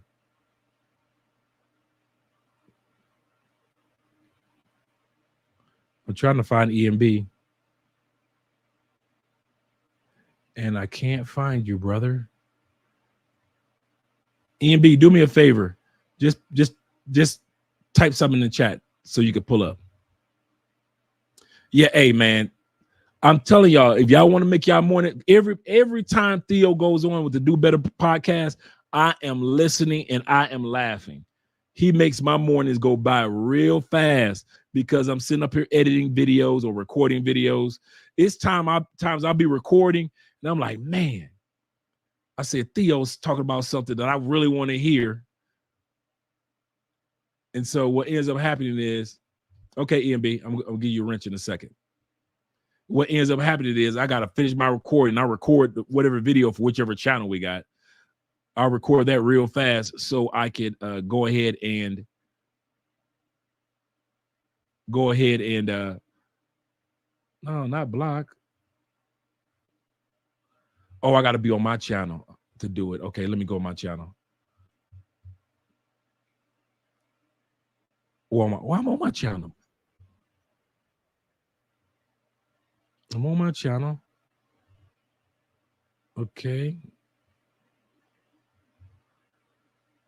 It should, because before it let me just go ahead right next to that person's name. Okay, there we go.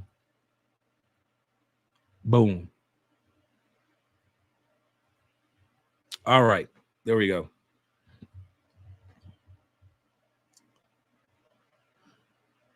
And I don't know if Charles wants his wrench back. Let me know, Charles. Oh, let me get Vic his too.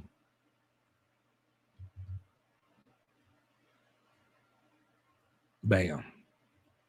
All right, let's go ahead and get started with the topic, gentlemen.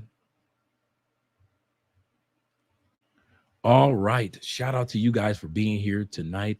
All you cash shoppers and super chatters.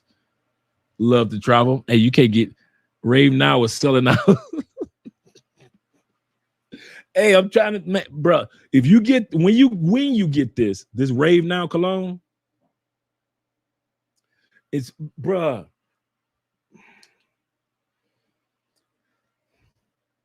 I smell this cologne as if this collection ain't never been existed. Like this is my first time smelling the cologne. Every time I pop it, that pineapple just fills the room, bro. That Creed pineapple, not just pineapple like the fruit pineapple. It's not a sweet smell. I'm gonna say this again. It's not a sweet smell like a female pineapple or fruit pineapple. It's the pineapple that was in Creed that Creed cologne Aventus took out. They took the pineapple, freaking idiots. That's what put Creed Aventus on the map. The pineapple. They took that out. And you like, this is some regular ass cologne. And so what Rave Now did, Rave Now, that's why it's called Rave Now. What Rave Now did, they said, well, let's just go ahead and do the formula of the pineapple scent that Creed once had. Creed can have their regular formula, but we'll take that pineapple formula that's been missing, and let's sell that for $35. Bruh. They killing Creed. Killing Creed, because you ain't got to pay $2.50 for a bottle. Man, listen. Shout out to my man Kubi, say, hit that like button, people. I like you. Make sure you like us too. Shout out to you guys. Okay. All right. Let's get started with this video. If I miss somebody coming in, blame it on my head, not my heart. My uncle. I miss my family. Shout out to Uncle Jeff, nephew. He said, late party. Nope. You're right on time. I'm about to get started with this video. Shout out to my man Obsidian Ali. He did a video on this in regards to, should a man pay 50-50, or should he pay 50, or should a couple have 50-50 in their home, or should the man pay 100%? And if he's paying 100% in the United States, do you get the bang for your buck for paying 100% compared to other countries? If a man is paying 100% of the bills, he getting the bang for his buck because she doing all the other stuff. Like I had a little rip on my vest just a few minutes ago. I said, Andrea, could you do me a favor? Could you sew this real quick? Andrea, hey, I got you, baby. Did a quick sewing. Bam. There's the little strap on the back. Bam. Boom. I pay 100%. I should not hesitate. You dudes that's paying 50-50, I bet you some of you dudes could never do that. You can't walk up to your woman with a needle and a thread and, hey, baby, I need you to take care of this real quick. You can sew. You got two hands. You can fix your own plate. So Jeffrey said that rave now is straight exactly for the gym. Oh boy. Yep. And it's not too strong. Like I say, when I say pineapple, it's not a sweet pineapple, not like the sweetness that a woman would have. It's the exact pineapple formula that a Creed Aventus no longer has, which, man, I got 6 different Creeds, 7 different Creeds. And I'm telling you, Creed Aventus is trash. The latest formula since 2008, pure trash. Okay, let's get ready to pull this video up. Present, file, and there we go. Let's get started. Peace and love, family. It's your girl, Six the Goddess. And keep in mind, I'm a goddess and I'm sensitive about my shift. Hope you all are doing well. I'm doing amazing. This video slid across my desk, and I've never had so many people send this to me before, okay? We're going to pause for a split second just to give you, for those who have not subscribed to Sister Goddess YouTube channel, make sure you subscribe to the channel. She always gives some great information. Sometimes guys agree with her. Sometimes guys disagree with her. Shout out to you, Lawrence, in the building. Look at Clint, and I need that hat for my collection. Oh, hell yes. Salute to you, brother. And my man, Tim Howard, in the building. Shout out to you as well, Tim. Make sure you subscribe to Sister Goddess's channel. And yeah, she that fine. And she is with an older dude. She's with so when you guys sit back and think that us older dudes are not in style, we are in style. You are not in style anymore. I don't know if y'all don't realize this, but globally, us older dudes, that's what everybody looking for. You young dudes, they like, he cool. But us older dudes, oh man, we killing it right now. Everybody that's over 35, killing it. Killing it. Man, listen. If you realize how many women that us older dudes have to fight off now, young women. I'm telling you, man, I'm just putting it out there. Shout out to my man, Do Better. Make sure you guys subscribe to his YouTube channel. I'm telling you, man, in the morning, set it all up for that every day during your weekday that you're going to watch his channel. Because I'm telling you, man, sometimes on the weekends, but I'm telling you, Theo is one of the funniest down-to-earth YouTubers that's out there. I kid you not, man. I'm laughing all dang day long. Shout out to you. Shout out to my man Navigator in the building as well. Remember, all cash apps will go to the Children's Cancer Foundation today. Shout out to you, Navigator. Let's get back to Sister Goddess. I'm going to just shut up. make sure you guys subscribe to her channel. Oh, we got Drew too in the building. Everyone would say this to be. I'm like, oh my God, what's going on? Let me go ahead and check this out. So this is two brothers having a conversation. I've already watched a video that had a very respectful dialogue amongst each other. And I saw some people saying stuff like, oh, why are we still having these conversations? And what I find so interesting is, forgive me for the freezing, not the group of people who have the most trauma and the most unpaired, most unmarried, most systematic destruction holding them apart as men and women, not those people rolling their eyes talking about why do we have to always talk about relationship stuff. I'm very glad that we're having more talks about relationships and the dynamics in them, especially that majority of us never saw healthy ones, especially when every other group on this planet, when they pair up and they're in relationships, that's just it. Meanwhile, every time a Black man and woman unites and get together, it is sacred because it is in spite of a system designed to keep us separately. So it's so interesting, not us, okay, with the most issues and the most behind when it comes to relationship dynamics, having the audacity to roll our eyes about how we're tired of talking about them. No, we need to be having more and more conversations about them.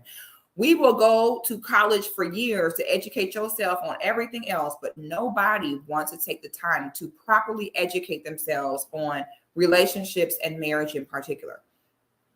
So if you're that person who feels like, why do I have to talk about this? Please go on about your business, okay? These are the exact conversations we need to be having. We want to talk about money and all this. Baby, family is the foundation of all of it.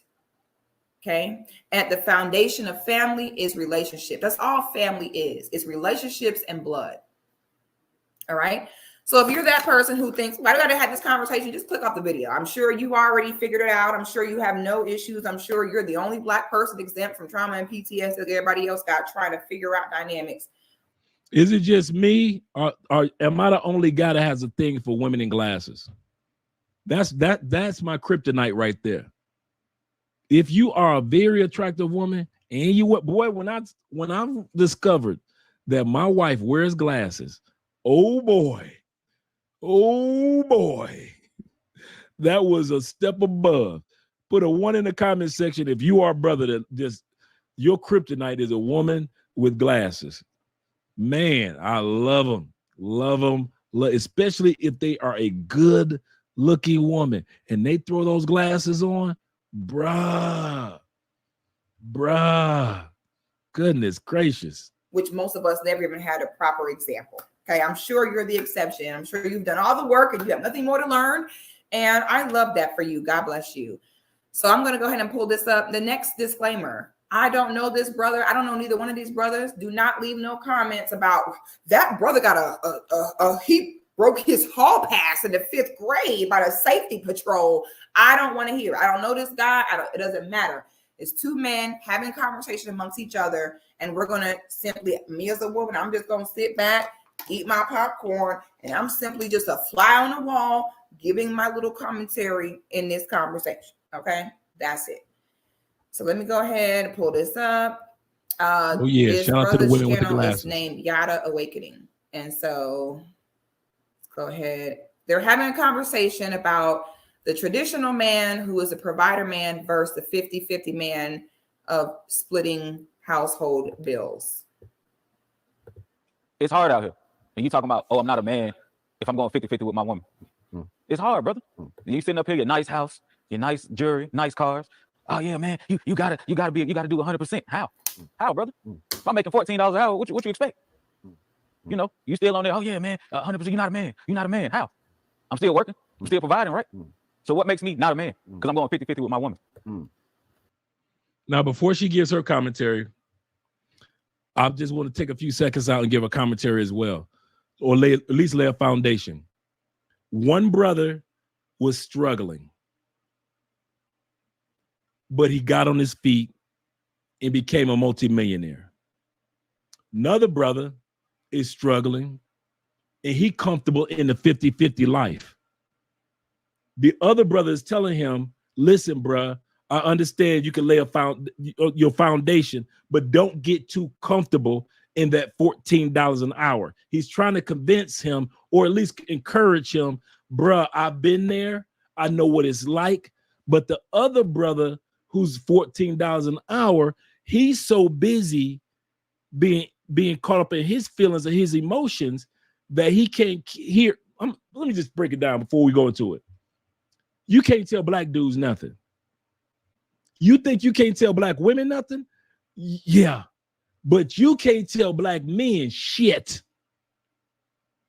Y'all don't listen to, dude, y'all would rather judge the messenger than listen to the message. And that's what this dude is doing. We got to stop doing that one. Oh, man, you know how many dudes have judged me? Not just because of YouTube, because I moved to another country, I've been judged. I've been judged because I'm in an interracial relationship. I've been judged because I encourage other men to travel the world. I've been judged because I ain't fell off and ain't broke and ain't went crawling back to the United States. I've been judged because of that. If I say something, I think I'm better than. If I stay quiet, Andre, how come you ain't answering the questions and helping your brothers who are moving? I can't do nothing right. Not for brothers. I kid you not. This brother is going to try to give this other brother some information, and he's going to respond like I've seen that response 100 times with the same emotion that his mama taught him. I'm going to say this again. A lot of time, us black men, you can tell who was raised by their mama only, because a lot of time we respond with the same emotion our mama taught us. Let me go back to our girl 6. So me and the ladies in my Patreon, which ladies, if you're not in my Patreon, what are you doing? Okay. I have a great Patreon for women only, in which we sit and share all the secrets about how to look good. I do my makeup live on there. We have girl talk. We have get-togethers. We have a group chat. It's a very supportive group of women who are looking to grow, do better, have solutions. And we're constantly having different talks, educating ourselves about relationships, because as women, we are in charge to influence the temperature in relationships around us. And so we take it very seriously to educate ourselves on relationship skills and dynamics.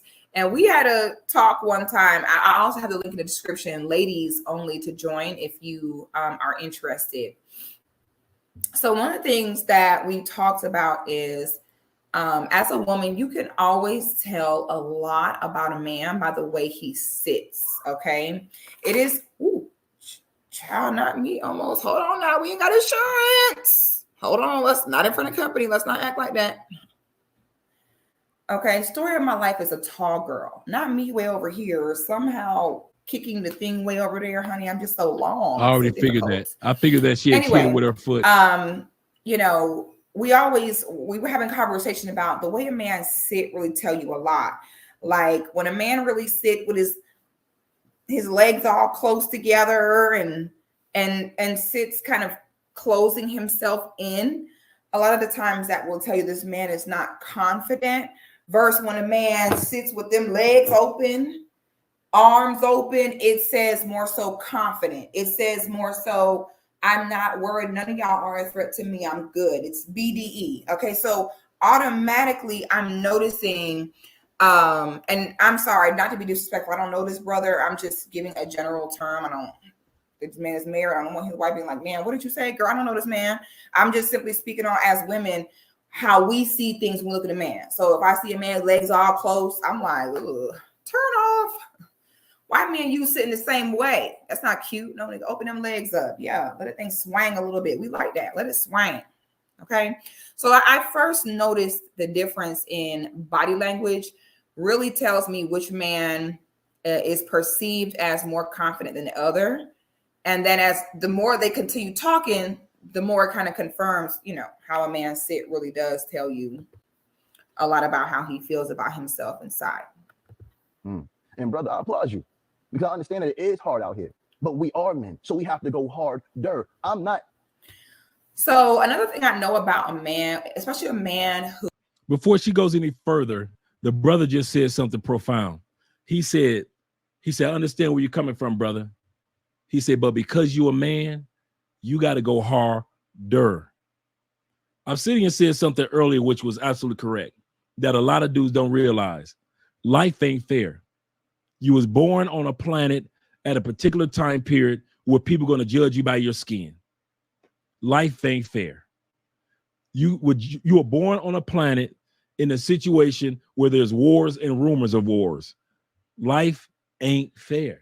You were born at a time period where feminism, LGBTQ, and all this mess is running rampant while you just looking for somebody to date. Life is not fair, especially for men. Just like Denzel Washington in that scene when he was standing in front of his son in the movie Fences, when he said, why do I provide for you? And his son said, because you love me. He said, boy, my love for you ain't got nothing to do with it. It's my responsibility as a man to make sure that you got clothes on your back, a roof over your head, and food in your stomach.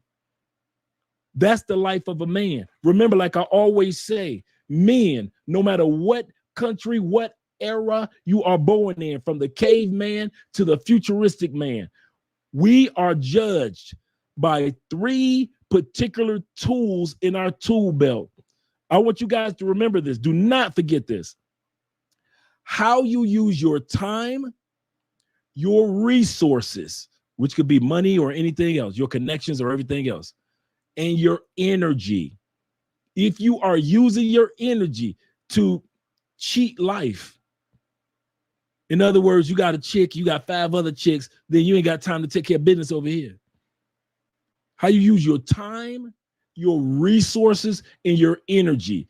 Every man on the planet is judged by that. Unfairly. Unfairly. I don't care if you're a homeless dude, how long you plan on being homeless. I don't care if you do in the fields, in battle. Are you gonna watch your brother's back? Doesn't matter what it is. You are judged by how you use your time, how you use your resources. Your resource could be connections. You may not be the dude with the money, but you know how to connect this person to that person, that person to that person. You got friends. How you use your resources and how you use the thing called energy, which could be your body, your mind, your spirit, your time. Are you a reader? Are you a person that's constantly on learner mode? Even if you don't read books, are you just constantly learning something new? My man Do Better, my man Theo is at 80,000 subscribers. That's not happenstance. That comes from learning YouTube, all the editing, all the things that it takes, what your audience is like. That comes from, you don't get one of them damn plaques behind me by happenstance. You just so happen to get subscribers. No, as a YouTuber, to get over 100,000 subscribers, you got to live constantly on learner mode when all the cameras are off. Life ain't fair for a man. And if you're expecting 50-50, she pays 50% of the bills, you pay 50% of the bills, and you think that life is still going to be fair for you as a man, you got life fucked up. Because no matter if she's paying 50 or you're paying 50 together, or you're paying 100%, you're still going to be judged on how you use your time, your resources, your energy for the rest of your life. Once you become a man, don't you ever forget that. Don't ever think that you can go to a country or a location that will not be judging you. Colombia judged their men on time, resources, and energy. You can go to France. You can take your ass to Africa. You're going to still be judged, and you're going to still see men that have been judged on how they use their time or misuse their time, how they use their resources that they've acquired with that time, the gift called time, and how they use that energy. You got your boy Steve Harvey just gave his wife a $1 million Rolls Royce. Bad Rolls Royce. Just gave it to her. I think their anniversary was either yesterday or today.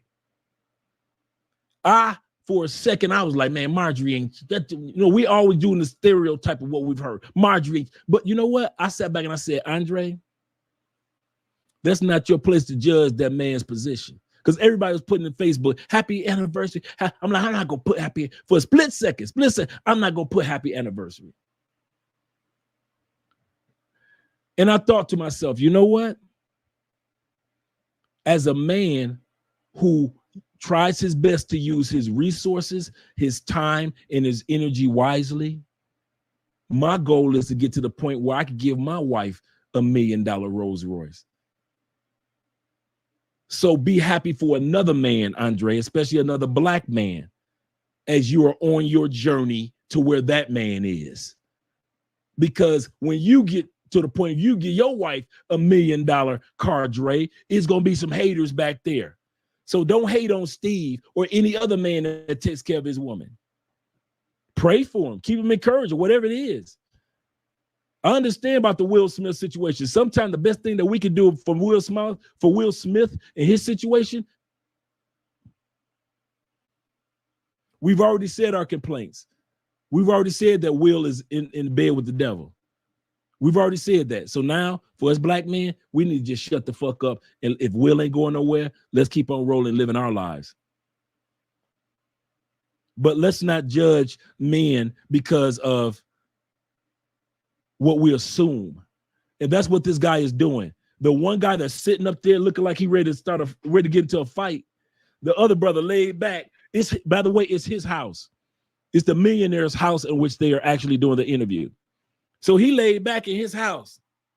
Bruh, I know what it's like to be. So when I sit back, the reason why I tell you, brothers, about my 10 years in the feds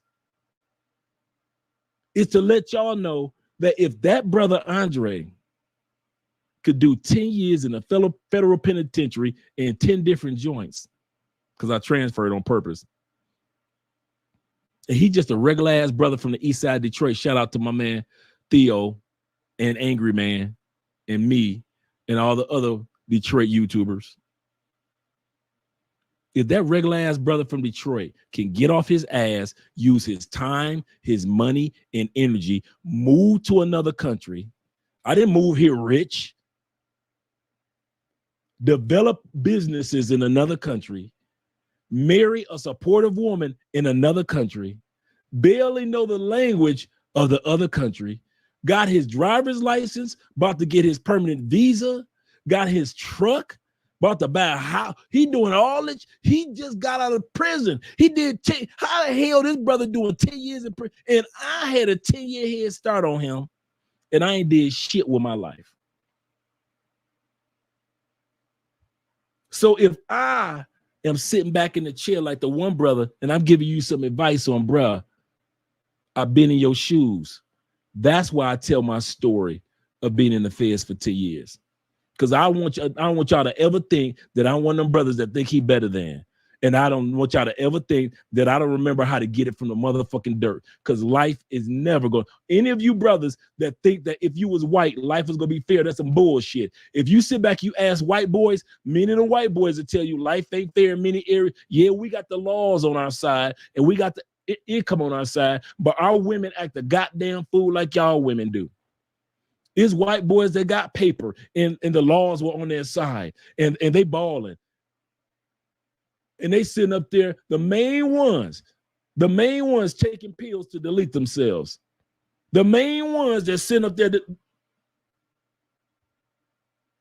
main ones. So life is not fair no matter who you are as a man. Do never think life is fair to women, children, and old people. It ain't gonna never be fair to you. Don't you ever think that you can sit back and put life on cruise control and you don't roll backwards. Life is like a roller coaster. Click, click, click, click, and it'll roll backwards on you if you don't take care of your life. I mean that from the bottom of my heart, man. I kid y'all not. So why you see this one brother sitting up here gonna be bitching and complaining? I'm gonna come to the super chats in a minute. Bitching and complaining for no reason. Instead of listening. I'm telling y'all, it's not hard to move to these other countries. But we've been so programmed. My reason, I'm just putting that out my ass and for making a point. My point is, just like this brother is trying to explain to this one dude, I'm trying to explain to you guys, it's not that hard. And some of you guys really try to make it harder than what it is. It is not that fucking hard. But you've been programmed, like I was programmed, to think that it's hard to move to other countries, to actually live in a whole nother country, a whole nother continent, and only go to my home country to visit family and take care of business. That is scary. Isn't it dangerous over there? How the hell are you gonna be in Chicago or go tell somebody is it dangerous in Colombia? How you gonna be living on the east side of Detroit and gonna be trying to tell somebody it's dangerous in Colombia? You live in LA and you got the audacity to try to tell somebody that it's dangerous in Brazil. You living in Texas, Dallas, Texas, and you got the audacity to try to tell somebody that it's dangerous in other countries? East St. Louis boys, how you gonna be living in East St. Louis? Some of you Lexington, Kentucky boys, Cincinnati boys, some of you New York barrio boys. How the hell you gonna tell somebody that it's dangerous in parts of Africa and you live in some of the most dangerous ass areas in New York? But you've been so programmed that you think that their danger is more dangerous than your danger. You just comfortable. But let's get back to the video. Enough of my big mouth. Let's get back to Miss Sexy. Who has a certain level of regard EC. for himself. A man could be dying on the inside, struggling, and you'll be like, are you okay? And he's like, yeah, I'm fine. Like, even if he is on the inside fighting for his life, he will never tell you that something is difficult or something is hard. I don't care how long it takes him to figure it out. I don't care how many attempts I don't care how much. A man normally will never tell you that something is too difficult for him or too hard for him. So, I would be very interested to find out. I got you, Quiet Storm. The brother in his shorts. I'd be very interested to find out what his dynamic was growing up, because a lot of women, raise their sons on their own, and you never really let your son know that the way that I'm raising you is not normal and healthy. I'm not supposed to be raising you alone. You're supposed to be with your father. A lot of times you never even make the boy aware that there is a very important masculine element that is missing in the household. So I'm going to pause that real quick. She's right. Y'all know I'm transparent than a motherfucker. I don't care. I didn't learn manhood until after I became a man. I'm going to say that again. I didn't learn about masculinity, never heard the fucking term in my house. I don't know shit about masculinity in my house. I knew that men did, as a male, I knew what males did. You stand up peeing, and a female sat down. Moms taught me the basics. My uncles taught me the basics of fisticuffs and fighting. But as far as real, knowing that I'm going to be judged by how I use time, resources, and energy, I didn't learn that shit till past manhood. Some of you dudes don't want to admit that. I'm willing. I didn't have dad in the house. And a lot of you dudes didn't have dad in the house. My dad died when I was 1. Stepdads wasn't shit. Mom couldn't pick a good man if that was his last name. Finally, she did in her 50s. Shout out to my man. But I kid you not, I had to learn manhood after like 27, 28. Oh, some of y'all want to sit back and pretend like I'm the only one that had to learn man and still learning. This is the funny part. Thought I knew manhood, thought I knew masculinity, got a passport, and then they had a whole brand new group of men that was showing me a whole nother level of masculinity. I'm thinking I had masculinity down packed to a motherfucking science. I got it. I finally got it. Man, I got this damn passport and I start traveling to other places and looking at how Mexican men are getting treated and Colombian men and Brazilian men, African men, European men. So it's a whole new level of masculinity I got to learn from them motherfuckers. Because in the United States, your masculinity only teaches you so much because it only taught your dad so much, the American version of masculinity, and your granddad, the American version of masculinity, and you teaching your sons the American version of masculinity, which is a great form, but it is not the global version of masculinity. You leave the United States and you start seeing why the women make plates for men. Why you go here in Colombia, the simplest stuff. If a song has a man and a woman singing, the women will not sing the male part. No, my bad. The women will sing the male part, but men do not sing the women part.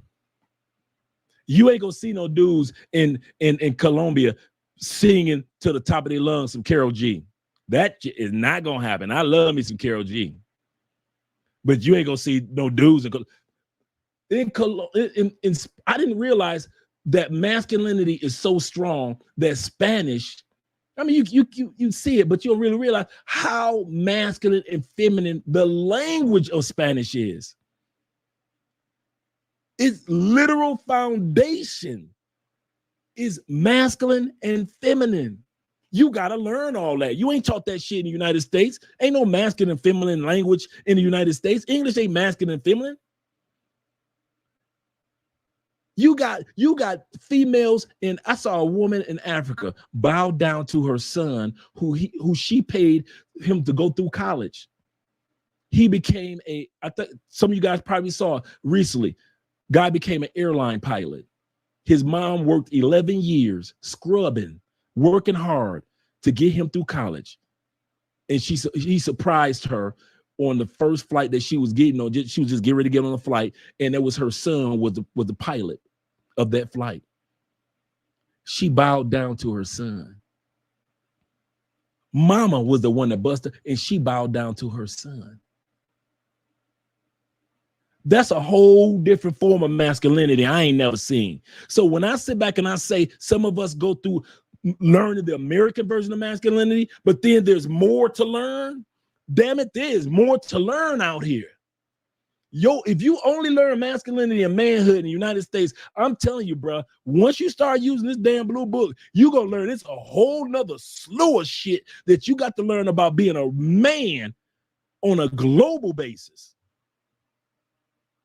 And that's why a lot of dudes in the United States get fucked over when they go to other countries, because you take the version of masculinity that we only know, our American version, and you come to Colombia with it, and some of you dudes get scammed.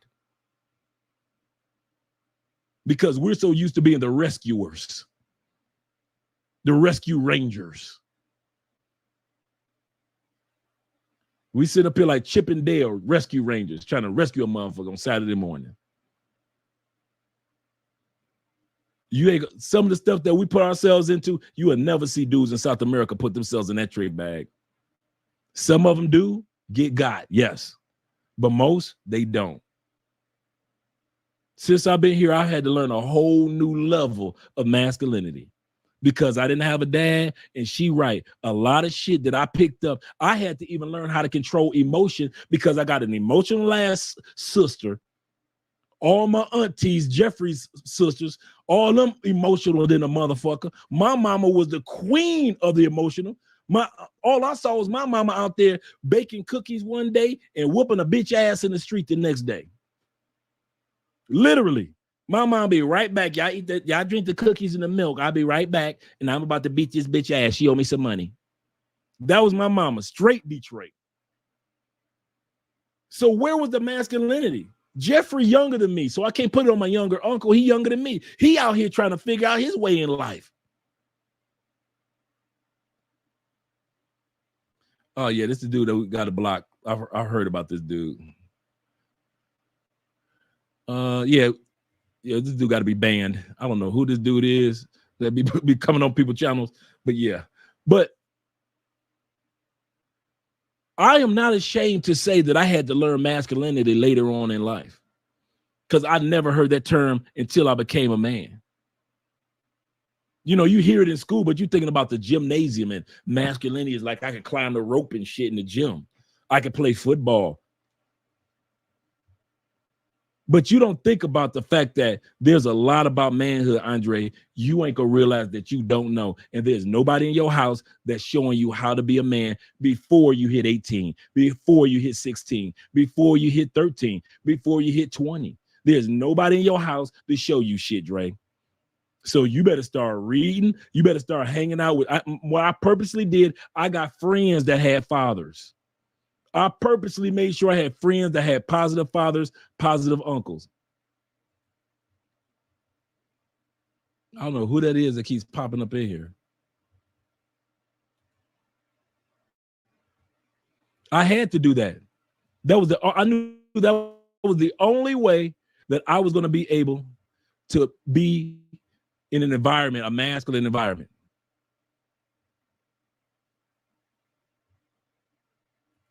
Let me remove that person.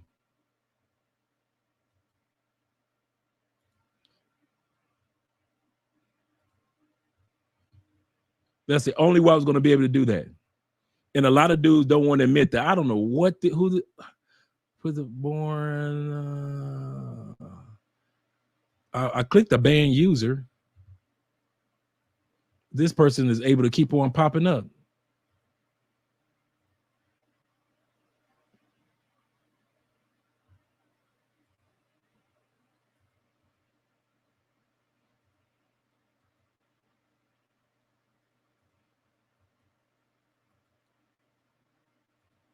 Let's see.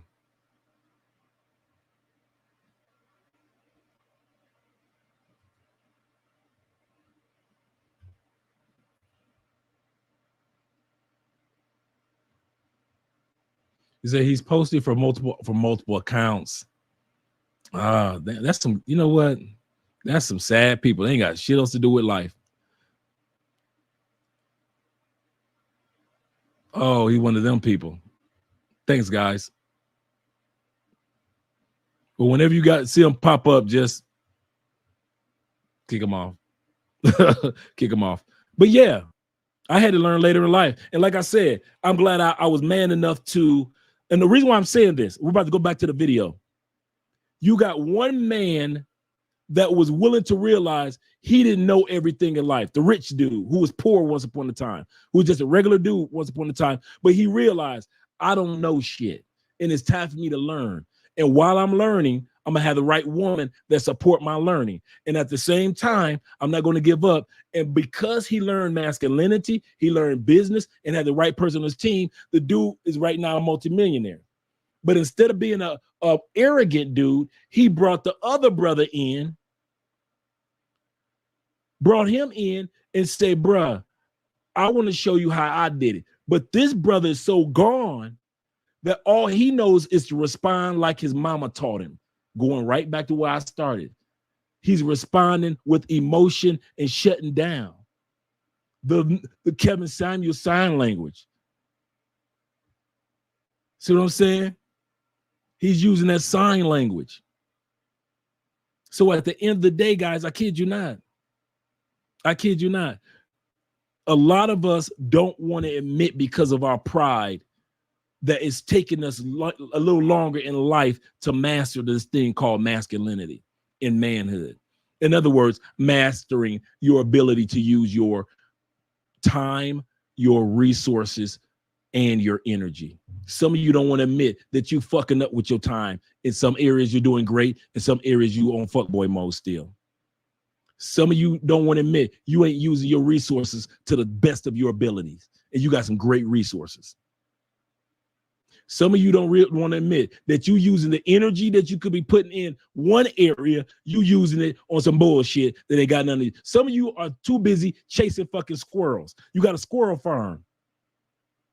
You use your energy. Ooh, that's a good business to go. Ooh, that's a nice business to go. But I heard about this business. Let me go off into this business. You can't go off into all of them at the same time, bruh. You squirrel herding. Some of you are the reason why your life is not where you want it to be. And many of you got decent money. But in other areas of your life, you still chasing squirrels and shit. You can't find no good woman because you chasing squirrels. You can't decide whether you want to live in this country, that country, this country, that country. You chasing squirrels. Some of you are some fucking professional squirrel farmers. And you don't want to admit it. Once I decided to sell my squirrel farm, man, life got so much better, so much easier. I focus on one or two things at a time. I focus on one woman at a time. I focus on whatever goal I want to accomplish at a time. I read one book at a time. Once I'm done with that book, I'm going to the next book instead of trying to read 4 or 5 books at a time, and ain't none of them getting read. You say, look down the chat.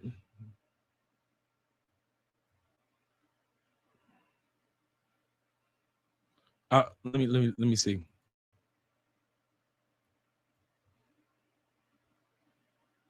You see, down in the chat, does Dre have any managing monitors so they can? Is he still here, or is that, or am I behind you guys?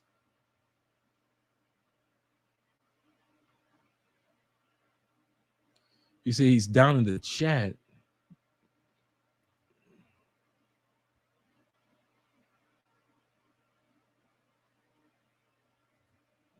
You said go sub to knob only. We're oh, so he's using Stefano?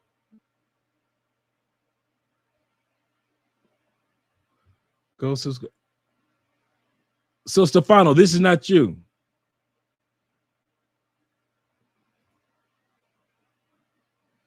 Let me. Well, I could tell from looking and see if he got the wrench or not.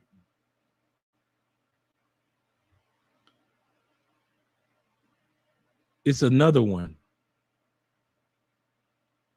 Okay, moderators, could you guys help me out with this?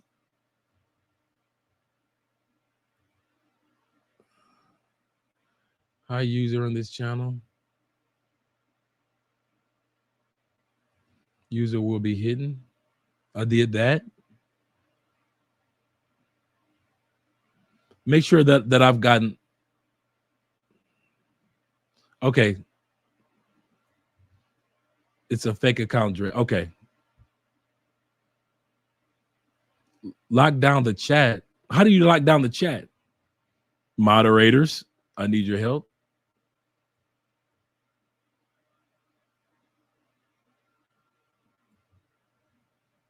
Lock down the chat. I wouldn't.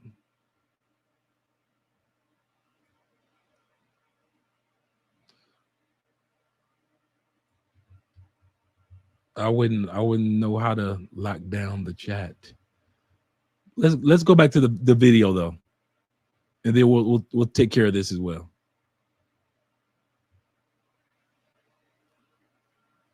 Okay. He grows up not even looking for the parts of himself that you cannot provide. And this brother, I don't know this brother. I have no offense to this brother, I'll do that but now. Typically when I see men that speak this way, they were raised with a mom, and even worse, a mother who was not hyper aware of how you have to move differently when you're raising a son. When you're raising a son, you have to always remember he does not belong to you. Your son is not your son. He is someone's husband. He is a future I'm gonna take leader. you out of moderator. And as women, your daughter is your child. Your son is not. Okay. You can never raise your son selfishly of what feels best for you. You have to be able to balance them out and let them know you are different from me. Okay. And when you don't do that, the boy will end up acting like you as soon as an emotion come up that makes Stefano, him you're the managing uncomfortable. moderator. And as a woman, you know, it's more acceptable for us to say, oh my God, this is too hard for me. I'm overwhelmed. This is difficult. So, you know, typically boys that grow up seeing a man, you know, be a man, they would never be so comfortable to so openly admit that something is hard or as though they feel some type of lack or fear in something. And so, and I'm just saying this because it's all the more I observe the brother, it's kind of making sense in the way he speaks here in this conversation. Saying or trying to speak down. I'm gonna pause for a second. I just made Stefano the managing moderator, so hopefully do better that he can do that. Turn the chat into subscriber only mode on YouTube.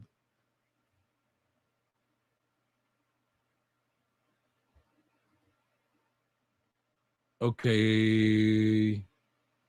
I see community moderator. So I'm at the top of the chat. I'm on YouTube.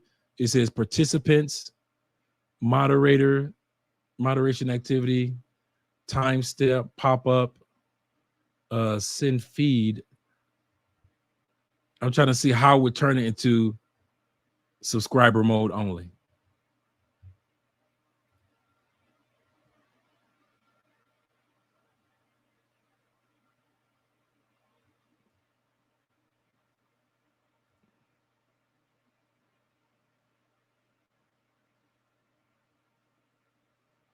Okay. Let's continue on, guys. I'll let Stefano get set up first, and then we'll see what we can do about putting it on subscriber mode only.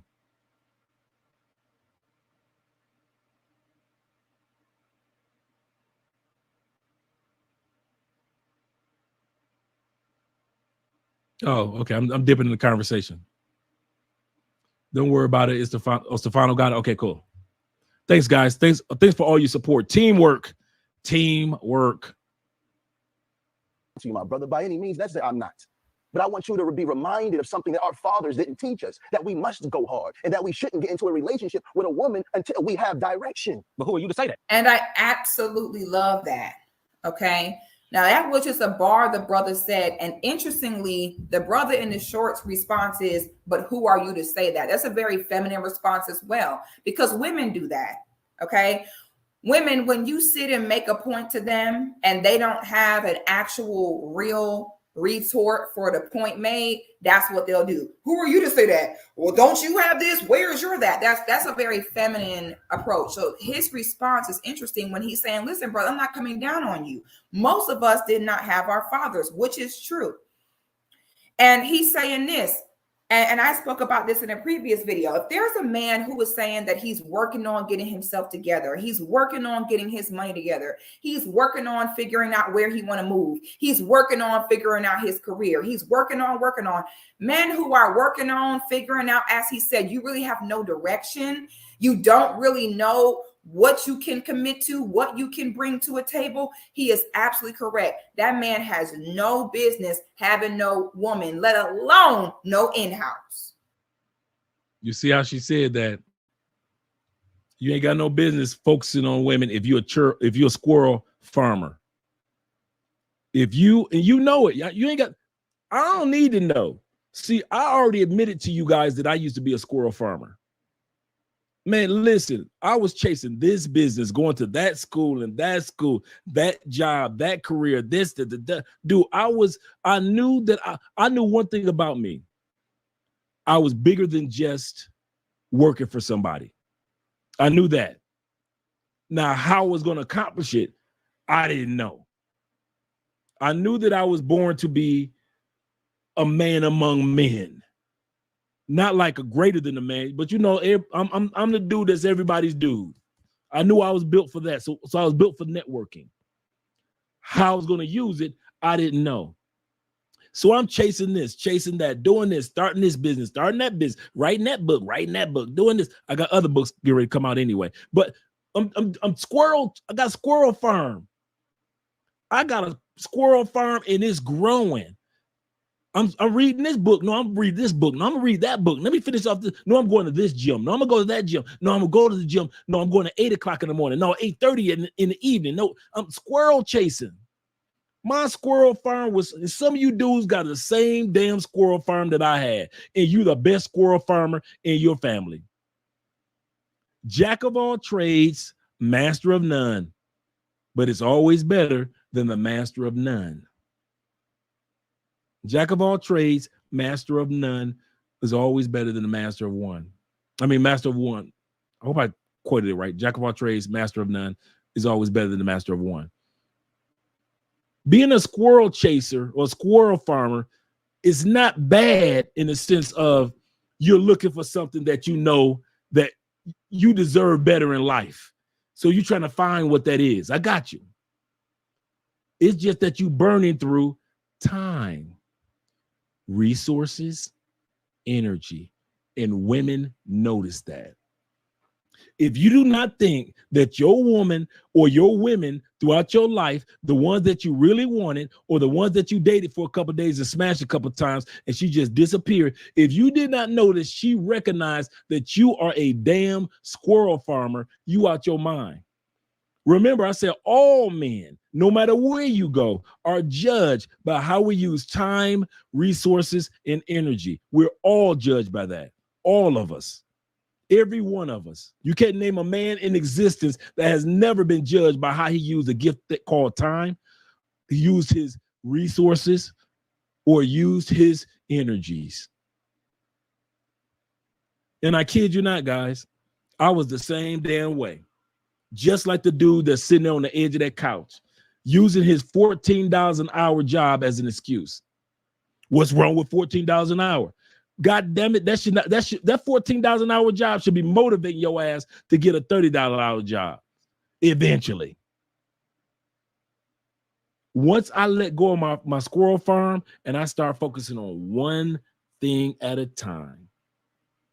Andre, write one book at a time.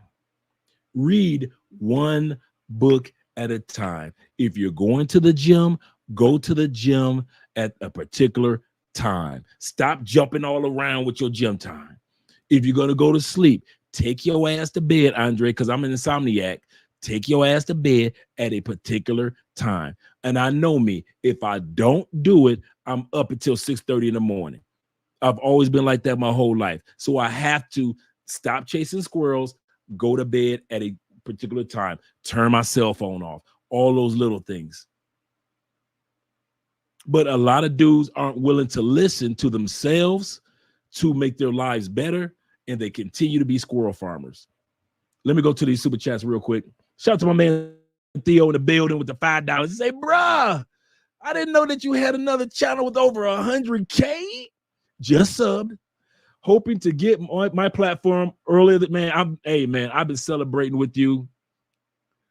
I already know. As soon as you hit 80, two things gonna happen.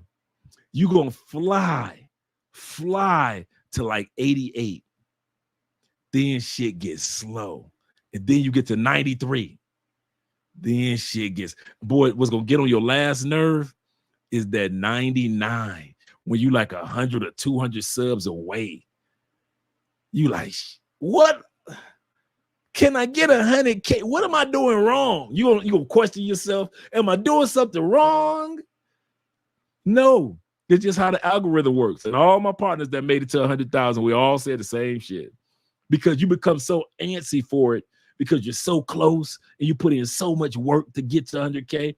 There's only a Theo, man. Once you get to 100,000, I'm gonna come back to your super chat.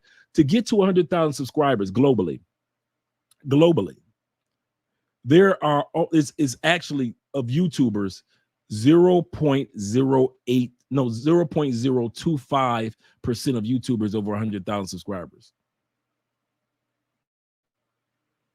In the United States, there's only 60,000. I just looked it up again the other day. There's only 60,000 YouTubers in the United States over 100,000 subscribers. Even though there's like 30, 40 million just in the States alone. 60,000 of us, bruh. So when you accomplish that, bruh, you know what I'll do? I'm going to do this for you too. Whenever somebody accomplishes 100,000 subscribers, I'll send them a photo, whether by way of text or by way of email, a picture of the University of Michigan. The stadium is full. University of Michigan, just in case you guys don't know, is one of the biggest, is the largest college football stadium in the country. Over 100, I think we're at 106, 107,000 seat capacity. I'll send a picture of the football stadium, University of Michigan, full, because I'm celebrating with that person that you reach a milestone that fills the University of Michigan football stadium. And it took freaking work. And it took not being a squirrel farmer. You cannot get 100,000 of any job, any career, military. Shout out to the military brothers. You can't accomplish anything if you are a male professional squirrel farmer. Just farm squirrels everywhere, dreams everywhere, hopes everywhere, your books, your all that shit that you said you every fucking where, and you ain't finished off nothing. And now you're 43. I'm here to tell you it ain't too late to sell your farm. It is not too late to sit back on the couch like that young man doing in life because you sold your squirrel farm and now you're focusing on one or two things at a time. And you put it all on the line. You like, I put everything into this YouTube. I put everything into our other businesses. Everything, all of it. And I put it on the line and moved to another country. It gotta work. I burned all my boats. I burned my bridge. And because I'm here to tell you. So I'm a perfect example to tell you, you can accomplish that. So I'm excited for you, Theo. I ain't gonna lie to you, brother. Every time you talk about, man, we're almost there. We're gonna get there by. We're going to Vegas and all. Man, I'm celebrating along with you. You just do not know. I'm dancing in the streets, hoping to get my plaque early next year. Less than 2 years. And less than you doing yours in the equivalent of how fast we got ours. And you know what the cool part, Theo, is? You put in more work than we did because we did ours. We did ours a lot by going viral a lot. We just basically went viral so many times. We still do. so we went viral so many times that it was like what the? So we were able to do it in 2 years. But you were able to do it in 2 years because you put in the work on a daily basis, doing a live stream day and every day, grinding, putting in the hours when the cameras are off. This is the easy part, guys. Just sitting up here conversing with you all. The work is when all these goddamn cameras go off. And then I got to sit up here for 2-3 more hours working on all these other channels. We got 5 channels. And I want to see 5 plaques up there. Shout out to my man out there, Mr. Richardson, in the building with the $5 super sticker. Appreciate you for the love of the game and the new and improved International Quiet Storm. Andre, I sent you an email for a consultation. Got to get out of here for good. I got your email, brother. I got your email. I'm going to send you all the information. All right. Shout out to all you guys that are in here. Shout out. You say facts. Work comes behind camera. Man, if people only knew how much work we put in behind the scenes for YouTube. It is not just throw a camera in your face and just record some stuff and that's it. No. And YouTubers need other YouTubers to keep you encouraged. Because sometimes you're like, am I doing the right thing? Did I make a mistake? Should I just go get a regular job? No. Appreciate you, brothers. All right, let's get back to the video. Men like that should have to pay per play. They should not be in relationships with normal, healthy, everyday women who are sitting there pouring into them, thinking this relationship is going to actually lead to something real. I'm going to cut that real short because I got a taxi cab confession again. She's right. When I was learning my masculinity, remember I said after I became an adult, I want to tell something that a lot of you guys don't want to admit either. One of the things that taught me my masculinity was as I began to date more affluent women, I realized that not my money, but my mindset weren't on the level for the type of woman that I would eventually get. I'm going to say this again. Some of you dudes are some of the coolest dudes. I've had some women tell me I'm the nicest dude, but Dre, you ain't ready for this type of relationship with this type of woman. And they're right. I wasn't ready to be with women that traveled. I wasn't ready to be with women that went to fundraisers. I wasn't ready to be with women that wore dresses and skirts and looked nice on the weekends, that had their own hair, no weave. Everything that I wanted, let's put it like this. I'm going to put it out like this.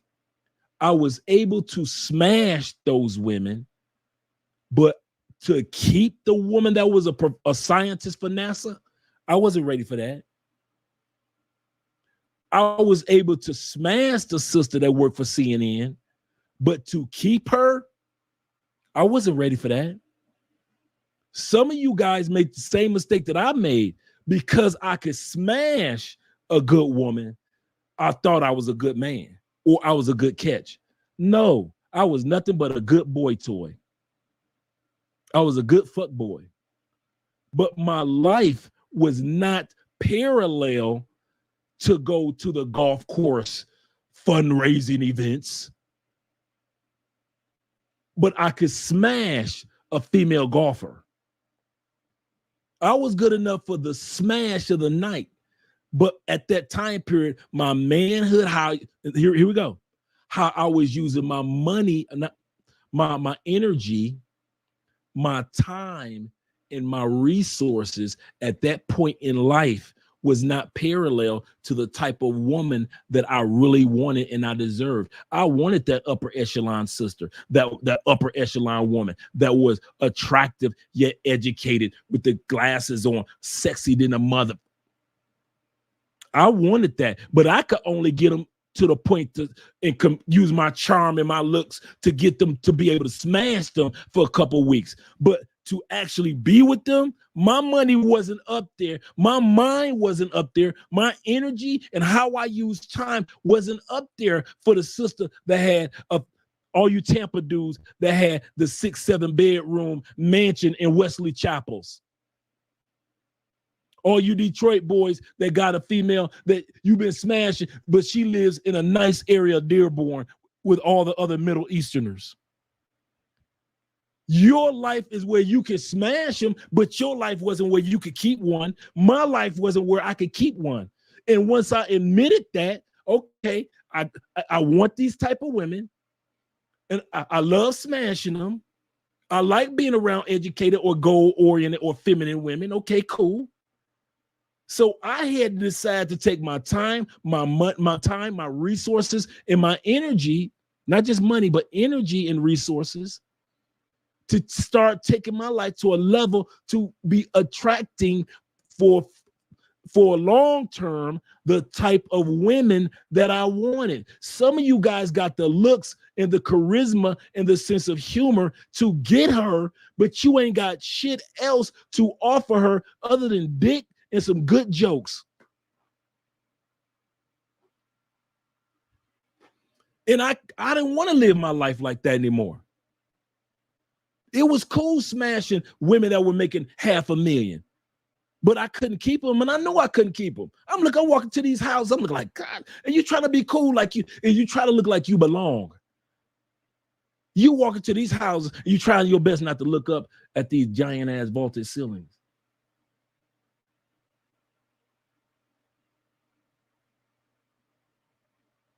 And she's taking you and she's flying you. How many times chicks that flew me to other parts of the world? It was cool. But I wasn't at that point where I was flying. I was able to fly out professional women first class, priority class.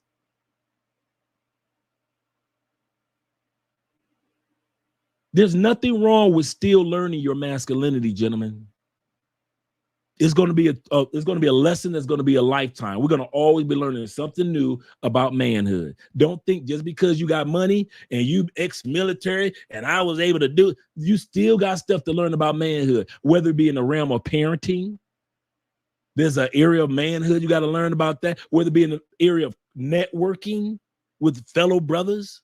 There's an area to learn about that. There's so much to continue to learn about manhood. Never feel like when it comes to manhood, you got it down packed, and never feel embarrassed if you ain't got it down to where you feel like you should have it down by now. Some of us are late bloomers when it comes to masculinity. I'm one of them. I ain't gonna even bullshit you. I'm one of them. Some of you brothers will keep it and say it in the closet to the Lord. I don't care, but I'm willing to put it out there because I lost that 10 years because of incarceration, because I ain't have no dad in the house and no males to tell me about masculinity. I had to start learning masculinity at 33, 34, 35, 37 years old. Even though I had degrees, even though I had the good career, the good job, the good women, I didn't know how to do none of that shit right when it came to the manhood part. And I know I'm not the only one that's still learning to master the thing that was given us known as manhood. And so, yes, some of you dudes, you don't need to be in a relationship, because I didn't need to be in a relationship with those women because I knew I would fuck it up. And I would, half the time, I'm going to tell you something else. Half the time I was embarrassed too. And I never told them that. I was embarrassed at the fact, not because I didn't have the height or charisma or the looks or the good sex or the charm or the humor. I was embarrassed. I remember one time I was smashing an ex-girlfriend of Vince Carter. Yeah, that Vince Carter. I was smashing one of his ex-girlfriends. Fine. That was the boy, natural curly afro. Oh my God, that sister was bad. I knew that I had enough charm to smash her, but I didn't have what it took as a man with time, resources, and energy at that time to keep a woman like that. Not because it wasn't about, I got a ball of crib and I got a bunch of money in the no. Because I know some dudes with a bunch of money in the bank and I could take your woman when I was broke.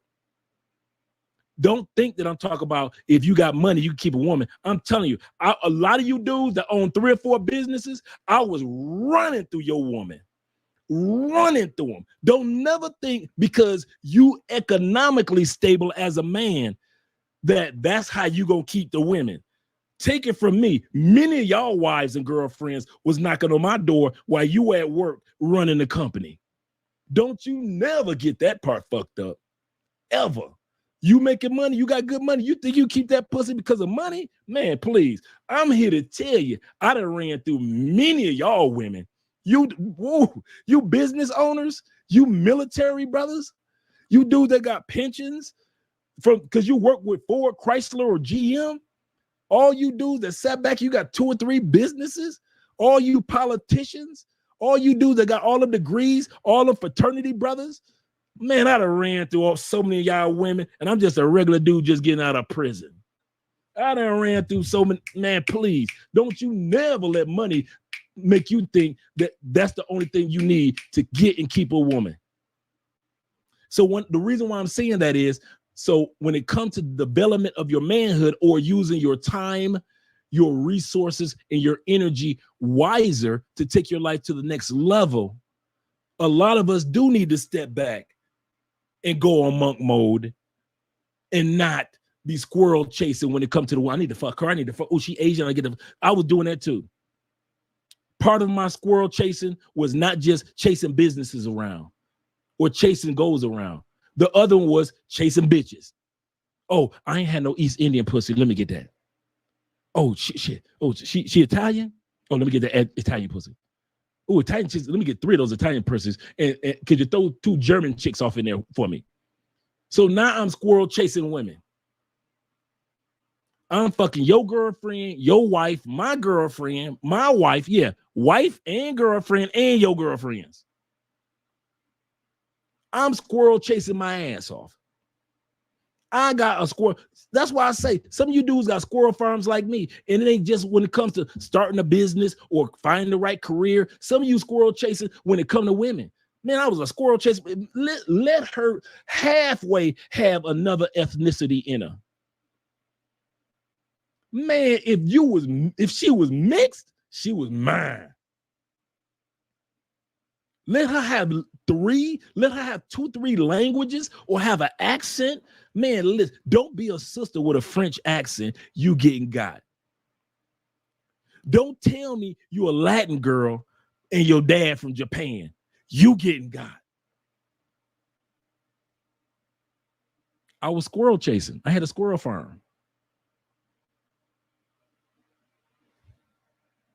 Getting women is not a bad thing. We all know this.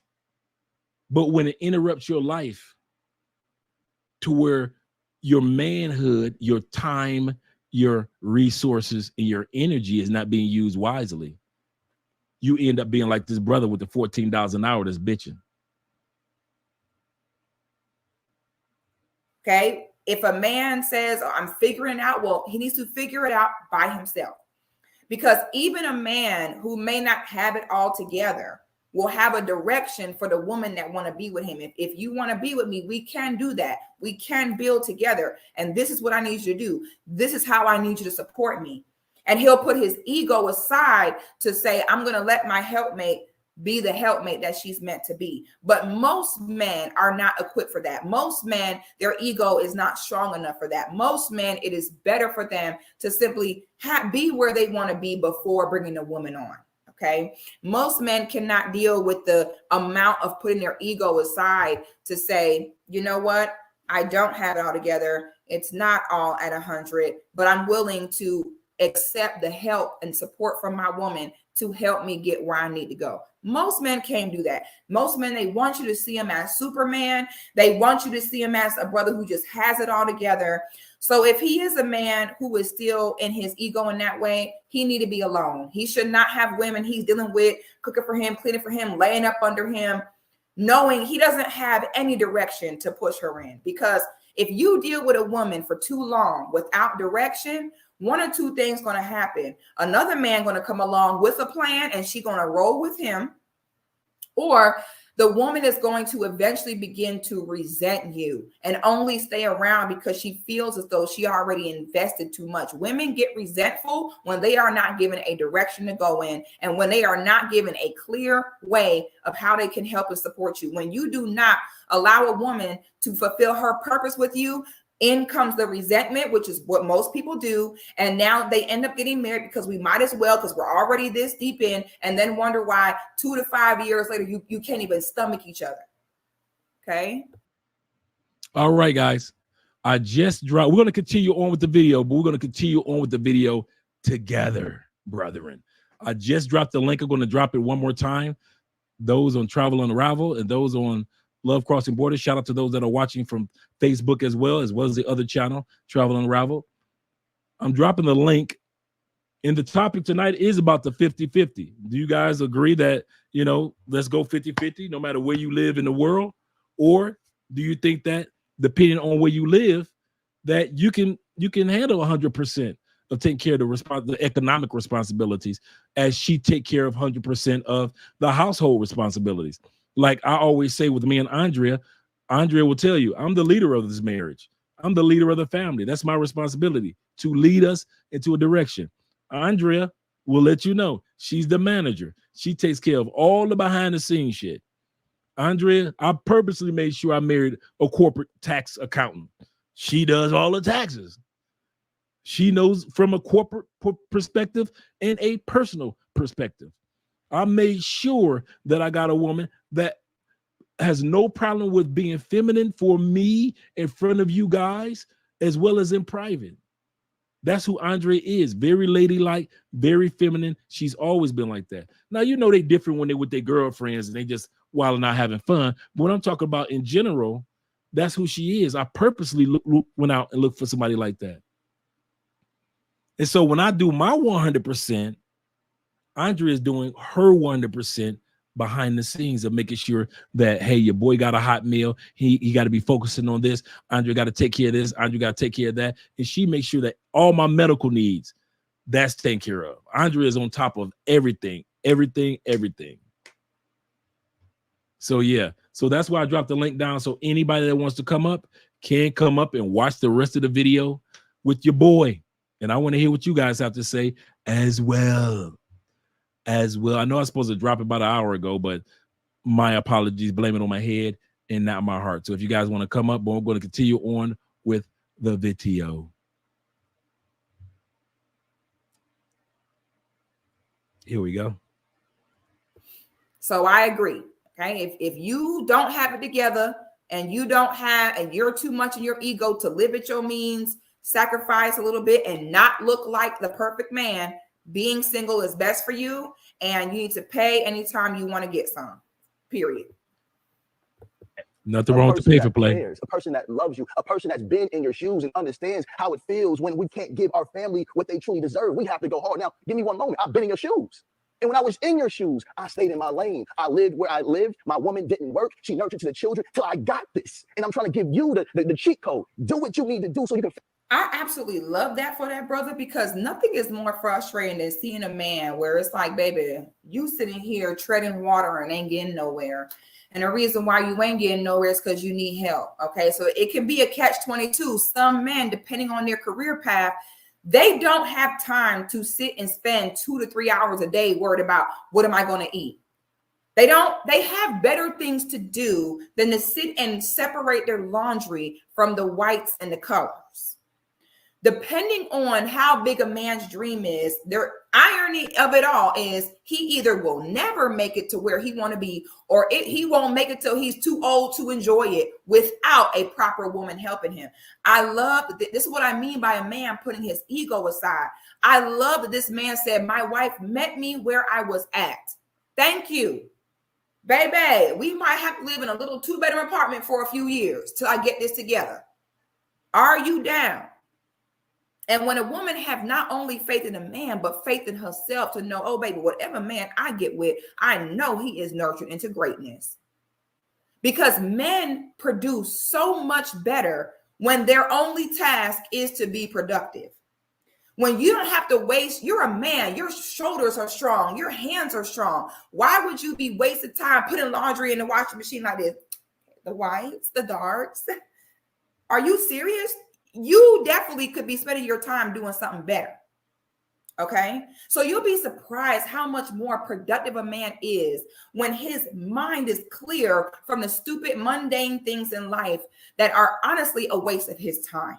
So I love that he's saying that him and the wife came together and that the sister was doing what a real wife, not girlfriend, wife, what a real wife would do, which is to nurture a man into greatness.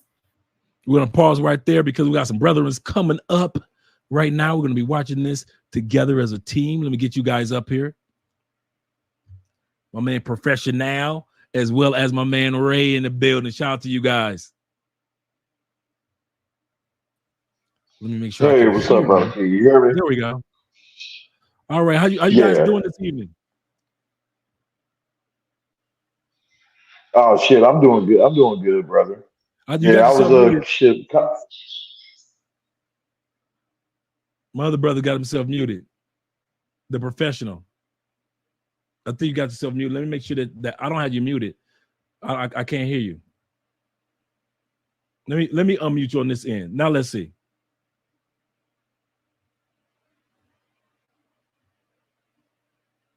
No, it looks like you got yourself muted.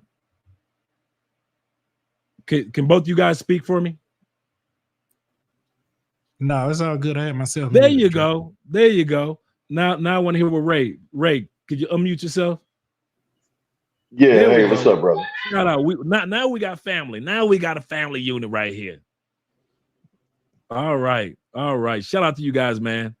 So far from the video and from the things that we discussed this evening, what do you guys have to say in regards to this particular topic or anything that you've heard this evening? Who's going first? You can go ahead and go first. And then we'll hear what Ray has to say. I like a lot of the points she's making. As a man, you need to have yourself together. So when it comes to the point of trying to be in a relationship that you can provide, you can't just be out here thinking someone's going to follow you with no direction. You don't have any purpose or anything. So you need to put yourself in a position where if it comes down to that, you will be able to win in this situation and not come out on the bottom end. That's true. What do you have to say, Ray? You're on mute, Ray. You got yourself muted. There you go. Yeah. Yeah, I'll go ahead and get the next round, bro. I'm gonna give me another mic real quick. Okay, you gonna come back, or you good? Oh, okay. Yeah. I'm gonna come back and give me another mic. Okay. So here's what we'll do. We'll drop Ray out for a second. And then when Ray is ready, you can come back in. All right. We have a statement from a man. Sir him, he says, Andre, all I hear is her saying is what a man should do and nothing on what a woman should contribute. That's because the conversation is between two men. So in general, I agree with you. You know, they both contribute something. But since the topic is about guys, two men conversing, I guess that's why she kind of like sticking to, you know, kind of sticking to the video. But let's continue on. You have anything else you want to share, brother? I'm good. All right, let's get going. Too many women mess up where you want to roll your sleeves up and help him build. You don't help no man build. You make it easier for him to build himself. You pour into him, he pours into the unit. So it seems like he's married to a smart sister that knows that crack the code. You don't be too worried about having your hands in everything. When you pour into that man and you free him up where he can wake up in the morning and just focus, wake up in the morning and produce, you know you got a beast in him. Okay, men don't multitask well. You trying to save the world and figure out what you're going to eat for lunch. Trying to save the world and remember to go pick up your dry cleaning. Get out of here. So I'm loving that he's speaking on, listen, my brother, if you do this right, it's not about the ego of coming into this with the perfect picture. I love that. That's why I say these type of conversations we need to be having. Feed your woman, and while she's nurturing the children, she can also nurture your dreams and your goals. Now you can be successful. Now you don't have to say, I'm working for $15. Now you can say, I got employees that I'm paying that's working for me for $15. I'm trying to elevate you. But men get so caught in their emotions and their pride, and the first thing you want to do is feel attacked. Get the wisdom. This is coming from a rich man. But right now, you have to trigger. But right now, this is coming from. Once again, he don't respond to what the brother said because there is no response. Because there's no response to the truth. The truth is a period at the end. The truth is the truth. So instead of him saying and listening and say, you know what, you're right. I need to look at this different. Let me marry my woman. Let me live at my means and grow. Instead, it's coming from a rich man. I would willing to almost bet money that this man grew up with no man around. Absolutely. And that's how it's coming from. EKNL, you're not connected, so I can bring you back, so I can bring you up. So I'm gonna let you go out of the live stream so you can come back in. Because it doesn't have you connected. His name is Yada. Yada? Yada. His name is Yada. He's a healthcare guru. I've been following him for years. I'm trying to get him in, but the way that it looks, it's saying that it says device not connected. So it's saying that he's not connected yet. The guy in the video with the Adidas jumpsuit on. Oh, the guy in the video. Yeah, his name's Yada. Oh, that's Yada. Yeah. And that's the crazy part. You notice that he's letting, and I kid you not, as he was talking, that's all I could hear was my own life. I kid you not. That's all I was hearing. When I get up in the morning, Andrea, number one thing is to make my life comfortable to accomplish what needs to be accomplished for both of us. She does what she'll walk in here, ask me, do you need this? Do you need that? Baby, I'm about to leave out. I just left you on the stove, so forth and so forth. She make whatever it is. Hey, babe, I'll be sitting up here. I say, babe, we having problems with the Wi-Fi. Could you make sure that we put some more cash on the router? Because she can do it from her phone app. While I'm talking to you guys, Andrea's putting money on the router. So just in case we need to use this router, little things like that keeps this team rolling. I tell guys, I know that one of the reasons why guys start watching the channel, because they're like, hey, it's a brother with an attractive wife. Let's see what they're talking about. So at the end of the day, she reaps the benefits of making sure that everything is comfortable for me. If I can't have somebody like that, it goes back to what Sister Goddess was saying.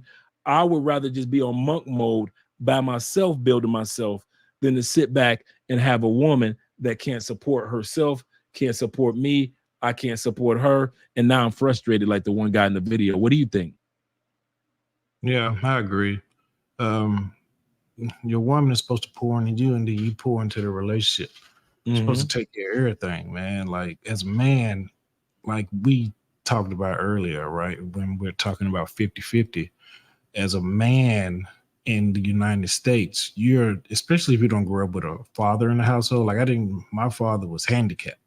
So I didn't learn any of these things until, man, let me say 10 years ago, right? That was probably in my late 30s. You see what I'm saying? So it took me that long to just learn what really being a man was about.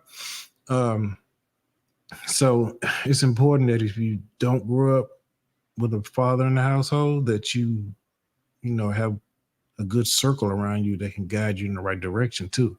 That's very important. But as far as financially, it's not all about finance all the times. It's just about, having a plan. You got to have a plan. Absolutely. Absolutely.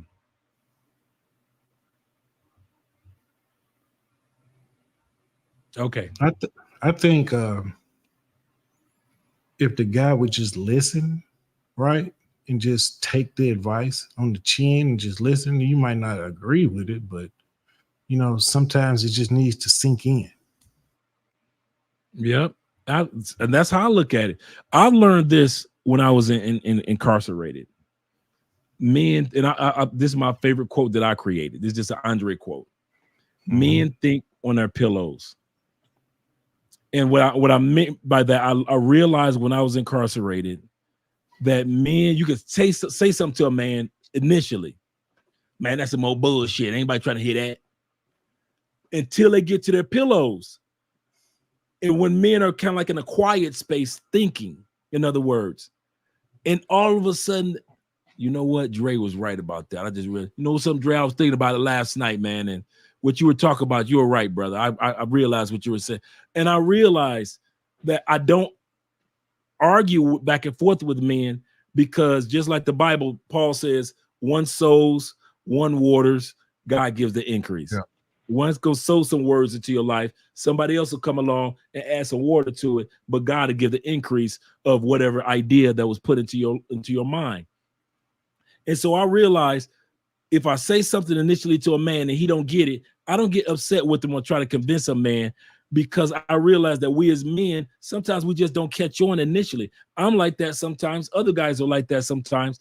And I realize that. What you have to say, Ray, in regards to just Yeah, can you hear me, brother? Yeah, I can hear you. Yeah, I can hear you. Okay, good. You have to cut. You got more than one window open? Close the other YouTube window. Yeah, close the other window so we don't hear us, or put it on mute. Like your original YouTube that you were just watching us on, put that on mute. Because now you're on the live stream, is echoing, is making you echo and making us echo. Okay, I took it off. How's it now? Let's see. Okay, perfect. Yeah, okay. In regards to what you just said, Brother Andre, and what you just said, I believe that habit that brothers have in arguing with other brothers, it came from, the women, the women who they like to, look at things through like their eyes and adopt their same mannerisms, which throw them off because they're not operating off of their natural instinct as a man, that God, permitted them to be in. And it's a big thing where they're arguing over principles. You should not be arguing with other men over their principles, the principles that they set for themselves, that they custom out for themselves. Okay, accept that, you know what I mean, and move it along. But brothers got the habit of arguing with each other and don't realizing that you're arguing with each other over principles, and your principles should be something that you should stand firm on and unmovable and be unwavering. That's a good point. That's a good point. Yeah, so because that's why, like, one of my tags, on my live streams, I say 1 versus a million. Wherever I tag 1 versus a million, hey, that's what I'm gonna stand on. No matter, you can scream, yell at me, argue with me, damn it, till the sun go down. I'm gonna still have the same damn belief. So there you go. And with this chick too, okay, like I've said to other brothers' channel, dig this here. Any woman that tags herself with the name Goddess, assume that she's into witchcraft. because yeah, it's because I see them chicks, man, and they have tattoos too and all that, and watch them tattoos too, because they could be some like, witchcraft pentagrams or whatever, that they be having on. Man, you better, boy, this shit's serious. And plus this woman too, yes, she's off because for one, the man is supposed to provide, but also too, the man should not supposed to be working himself to death to the point where he doesn't have the necessary time that he needs to be there in the household to give his children guidance, wisdom, and instruction. You can't do that if you're at work damn near 24 hours, and you shouldn't have to do that, just to appease her and the society. To hell with that. I got one for you, comment for you.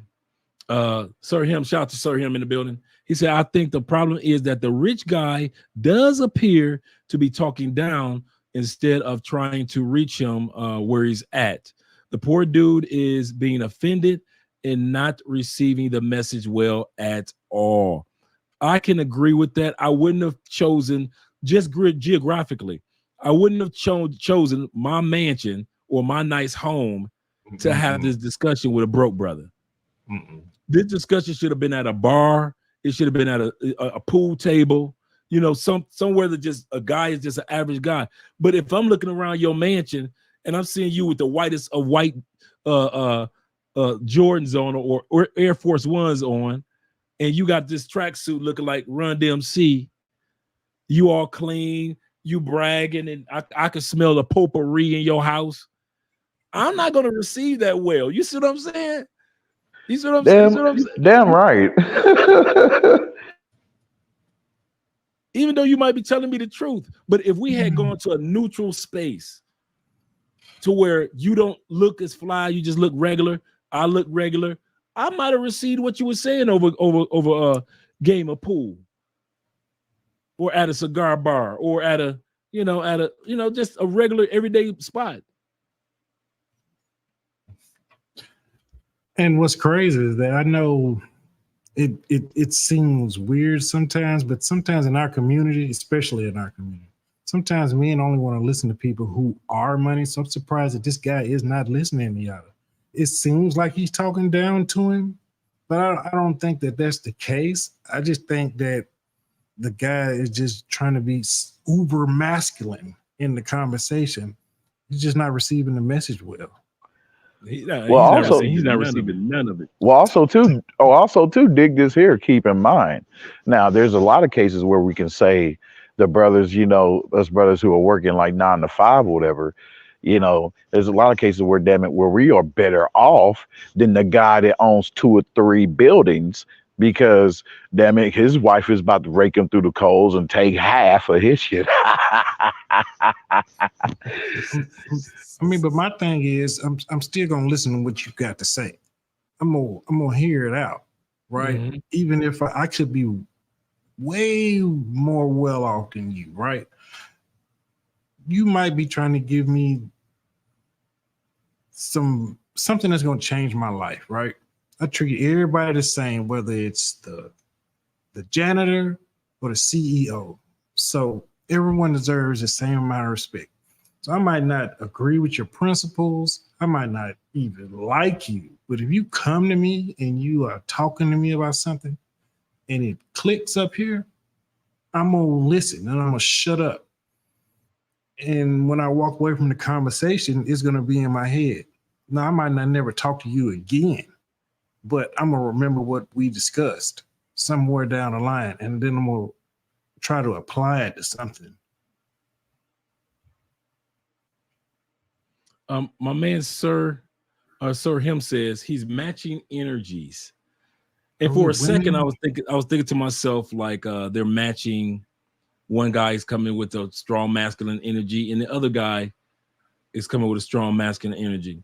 But I put it in then suddenly I just put in my mind that, and correct me if I'm wrong, gentlemen, they're both seem like they're coming from, even though they're mainly men, they're both coming from feminine energy. One is coming from the peacock feathers perspective of look what I have. You know how women love to be braggadocious. Look what I have. Look at my hair. Look at my eyelash. Look at my makeup. Look at my, and there's nothing wrong with that. Look at my curves. Look at my purse. Look at my shoes.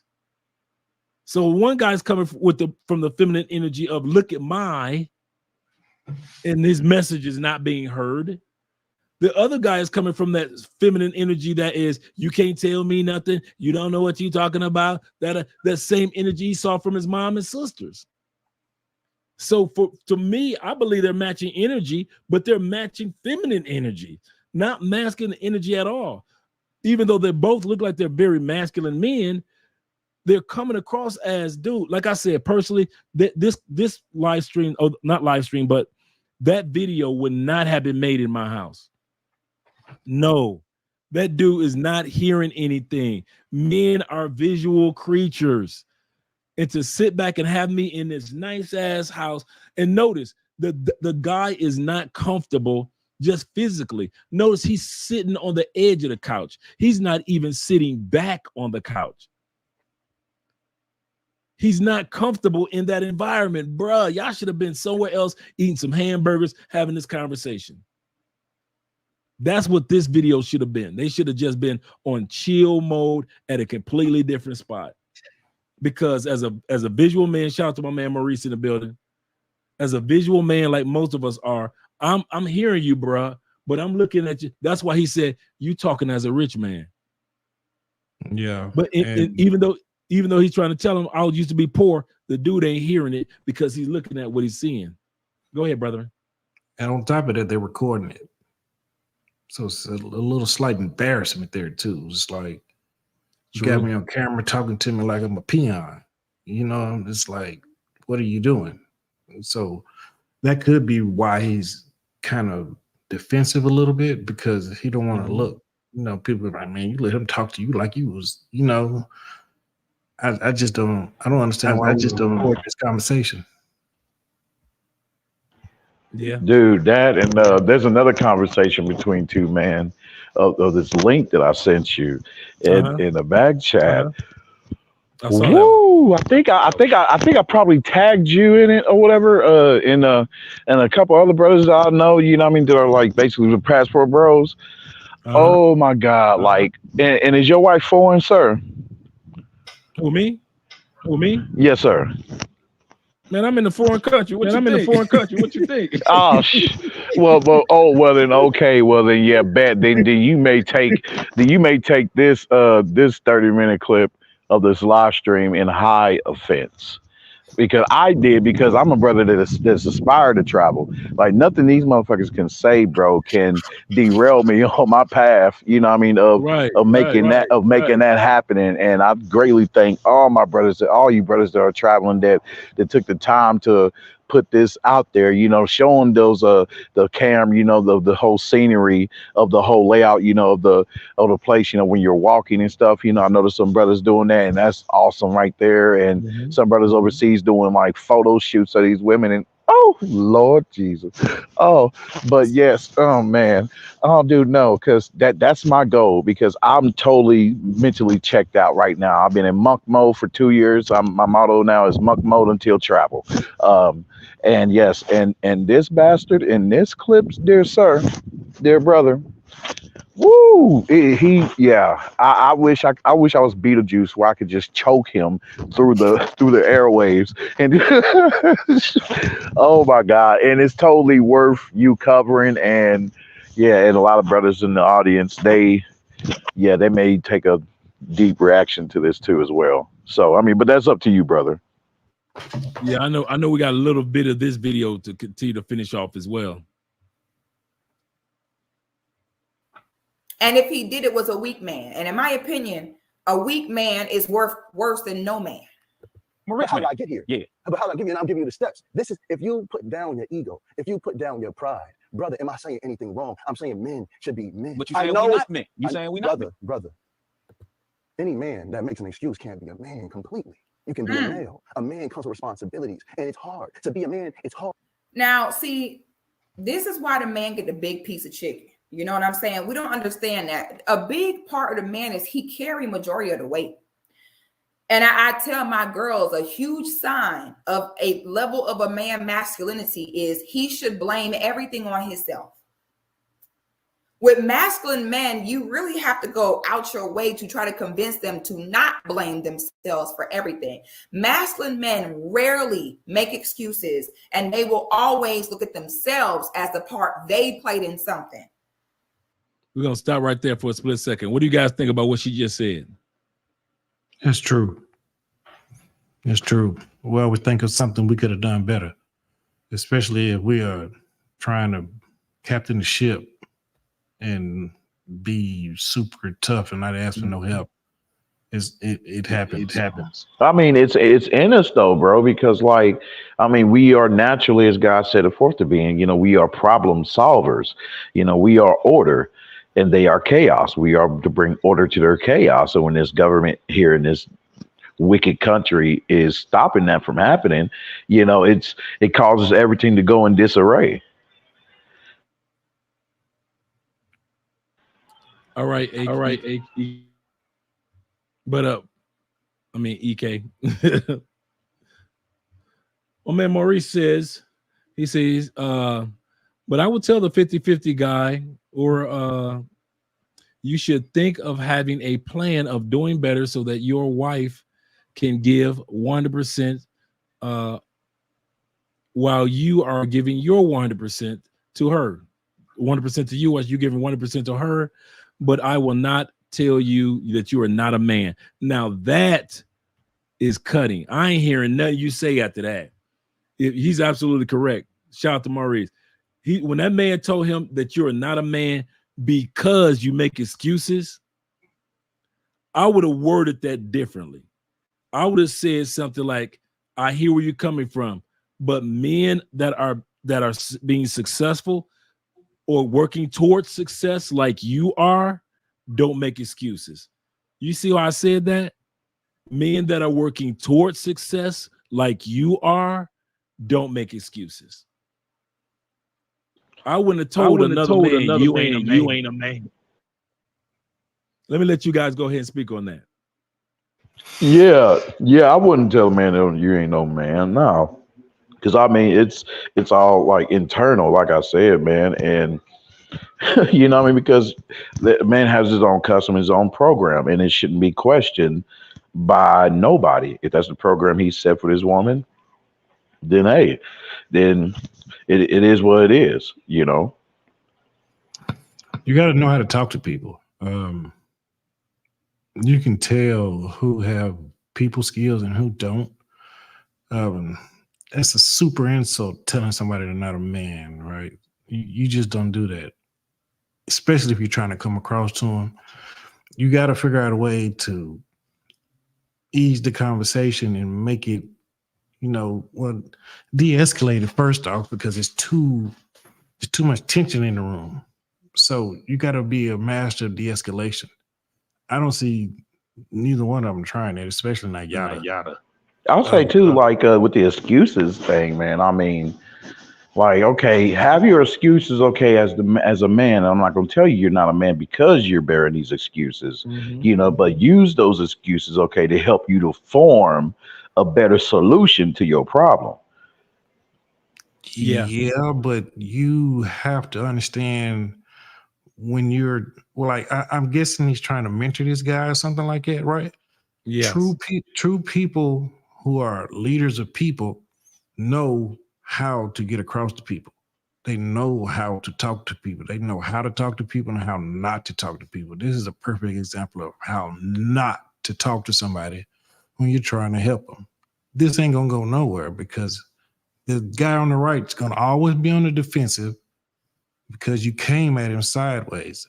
I had to do this every day. I got to do this like 45 times a month with my employees, right?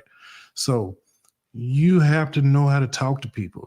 This ain't the way to do it right here. Go ahead, my bad, bro. No. And don't forget your thought. I say it's two environments that don't get along anymore. I'll tell you what I mean by that. You got a brother that once upon a time that was broke, and you got a brother that's broke right now. At once upon a time, them dudes could converse like it was nothing, like it was no problem. Shout out to Landis in the building. Like it was no problem, no big deal.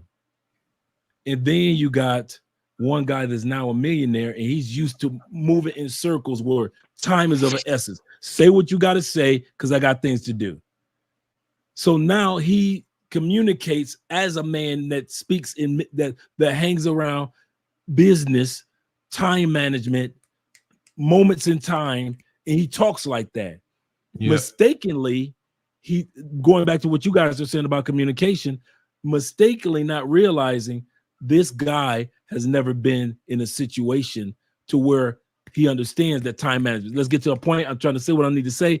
Give me your point. I give you my point. Let's get going. Let's get things going to help you out. But you guys are right.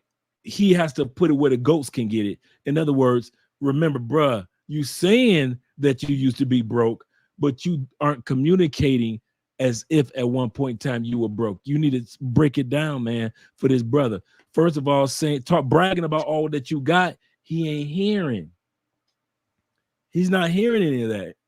Shout out to you, Landis. Let us hear what you have to say in regards to this particular topic. You talking me? Yeah, this is another Landis G in the building. What up, though, Dre? I had to make sure. So I'm doing it's good, man. There's multiple layers to it. Hey, I'm back in the Matrix. I was about to ask you, did you make it back home? Because you was all over Colombia. Hey, I was there for 2 months. Yeah, I knew you had a ball. But yeah. But in regards to this topic, let us. Okay, there's a lot of things to unpack with this conversation. Take your time.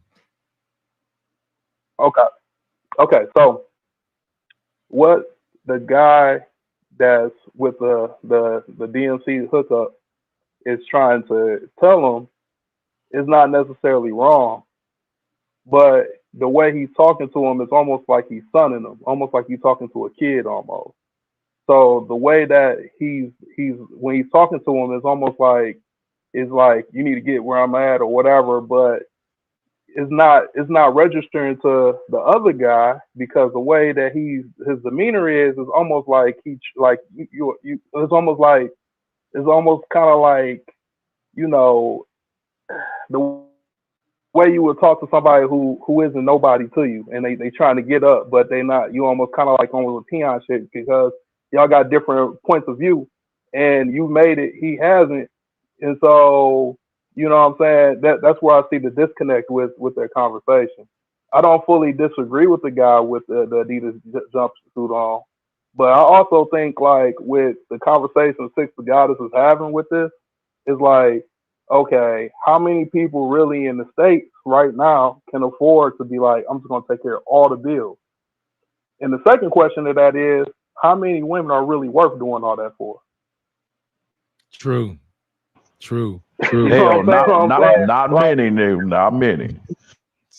You know what I'm saying? Like, that's the biggest issue, because it's like, okay, I'll take care of everything, blah, blah, blah. And then how many women are really going to follow your lead like that? You know what I'm saying? I'm like, it don't matter how much money you make, because people will be like, oh yeah, if you make more money, they follow. Like, listen, you got millionaires that have problems. Ask Cam Newton, that still having issues with women following their lead, even though they're established.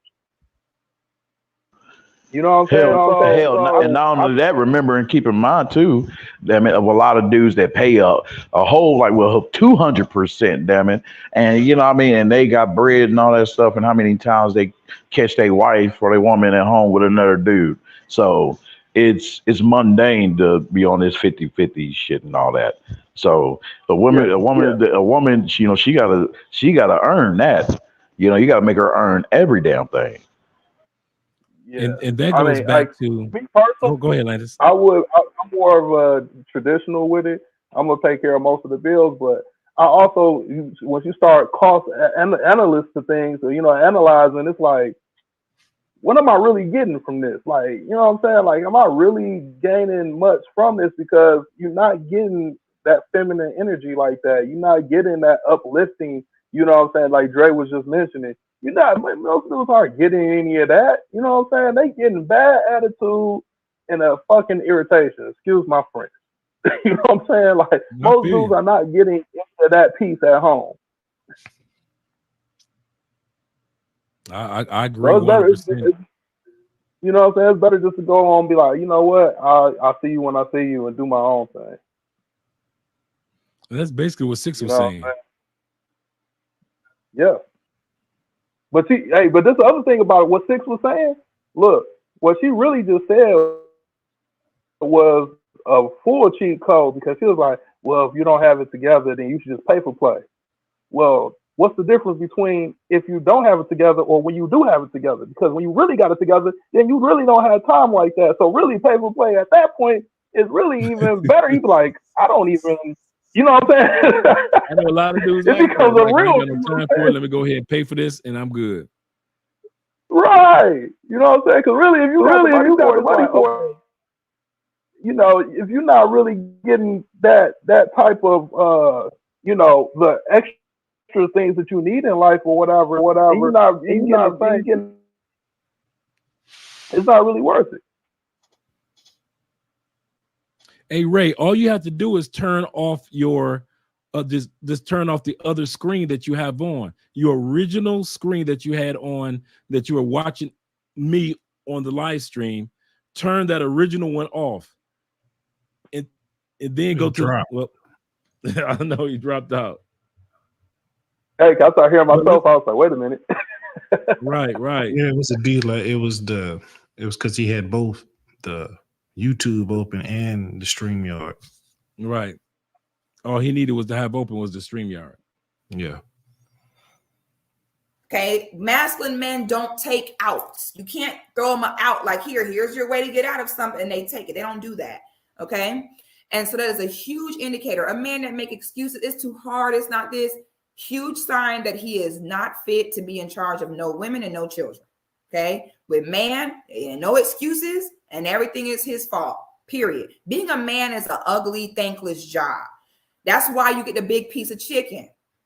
Okay. That's why daddy get his plate first. That's why when daddy come home, everybody put down the iPad, put down the phone, and greet daddy at the door. Mommy first, then the kids. Okay. That's why daddy get that treatment, because daddy get beat up the most. You understand? No excuses in a man, period. I'm big on that. I'm very big on a man not making no excuses and a man keeping his word. Nothing turn me on more. When you get you a man who do what he say he gonna do in all elements, not even just in regard to you, but a man who stand on his word. Ooh, 10 out of 10. Highly recommend. Brother, it's not easy. That's why the respect you want from your woman that you don't get, I get from mine. My woman respect me. Hold on. My woman respect me. You think she respects My you? woman respect me. You think she respects you? You think she has she ever raised her voice at you? Now watch this. This part right here, he killed him. He killed him right here. Murder scene right here.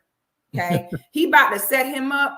See, now this man in the shorts is so emotional that now it's almost like a joke, this conversation. Like, baby, you showing your emotions. This is burning your chest so bad. You can't even really have the conversation properly. So now he really going to set him up to tell on himself. Watch this. Oh, no. Hold on. My woman respect me. You think she respects you? You think she has she ever raised her voice at you? No. He think he... Does she cook for you every night, Of bro? course. Of course. So she respects you, cooks for you every night. Does she clean the house? Of course. She cleans the house and you got her working 16 hours a day. Boy, he got him. Boy, he thought he ate. Boy, he knew he had it. What you talking about? Yeah, I'm 50-50. My woman respect me. Oh, really? Well, does she cook? Yeah. Do she clean? Yeah. Do she suck dick? Hell yeah, from the back. So you got her cooking, cleaning, sucking dick, and working full time. Crickets. That was cold. That was cold. When I heard him say that, he said, and you got him work, but you still got her working 16 hours a day. I was like, damn. There is no way in hell, and I mean this from the bottom of my heart, there is no way in hell that any woman would be with me. Well, any woman that wanted to be in a marriage with me is going to be working 16-hour days and at the same time doing all the stuff that a woman, and I want you guys to hear this out because I want you to give a comment about this. There is no way my woman is going to be doing all the things that a woman would do if I was paying 100% of the bills, and yet she still got to work 16-hour days and give me a half. No,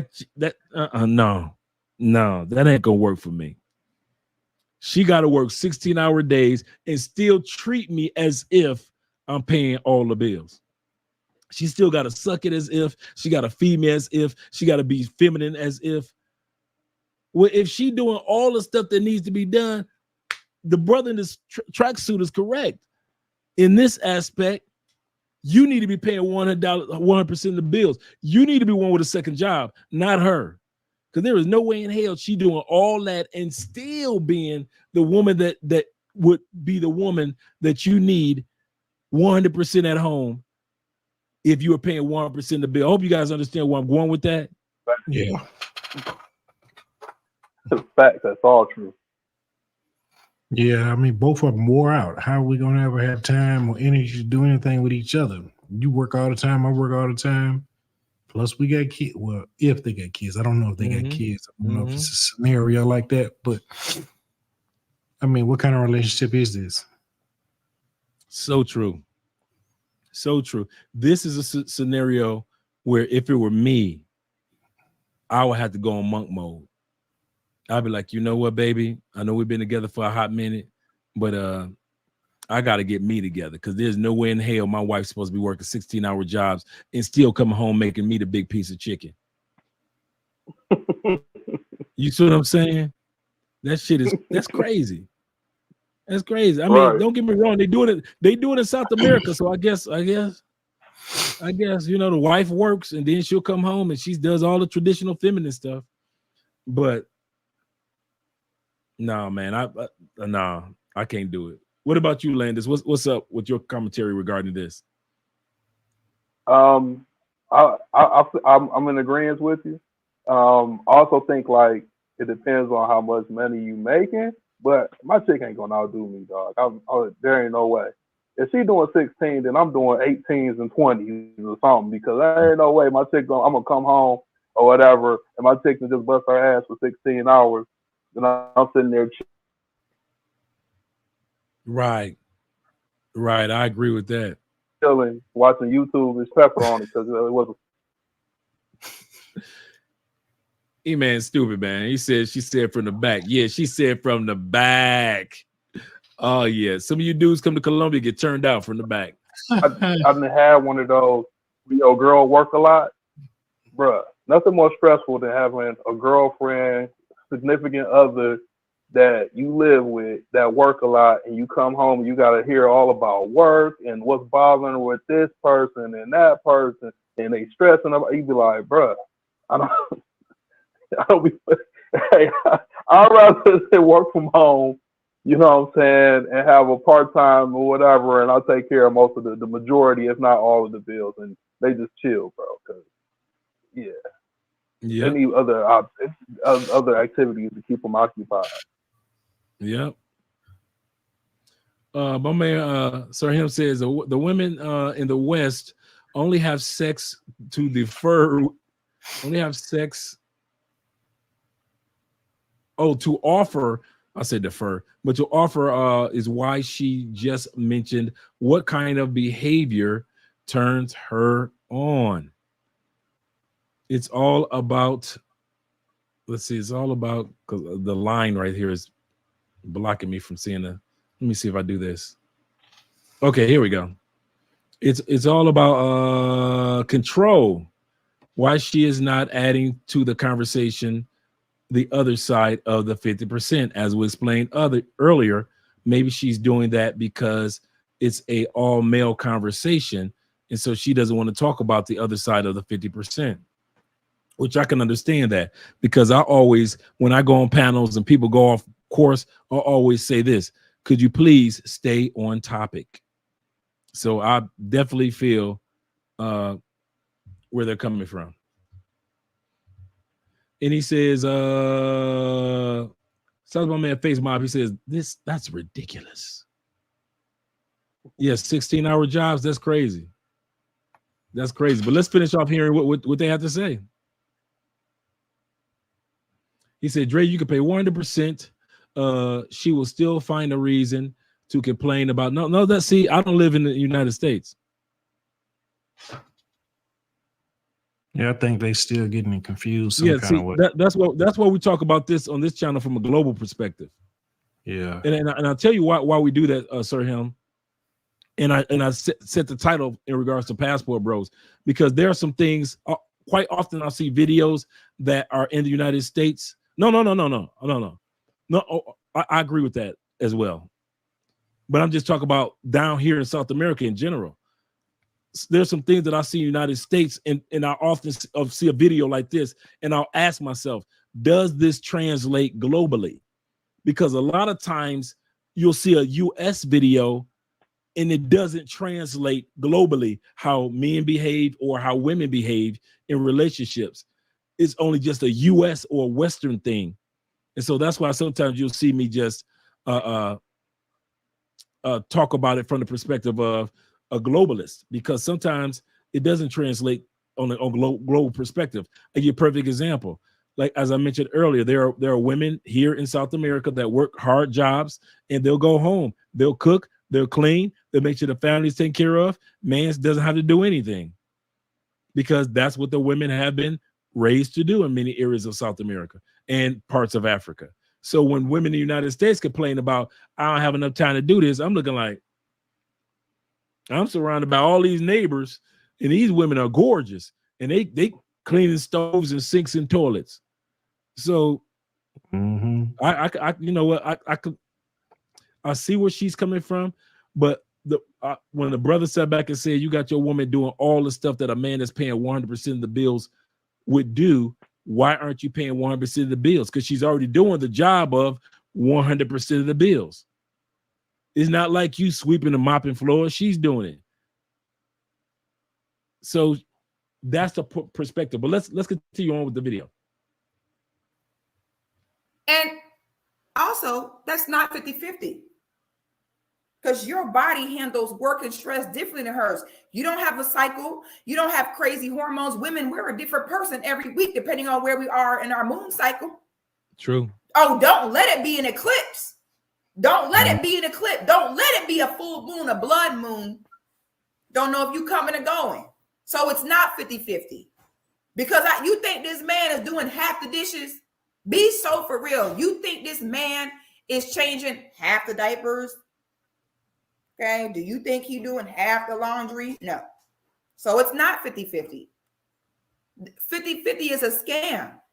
Okay, 50-50 is a scam. We know it's not. So now he got him. Oh, so you mean to tell us she doing her part, but you ain't doing yours, is what he just admitted.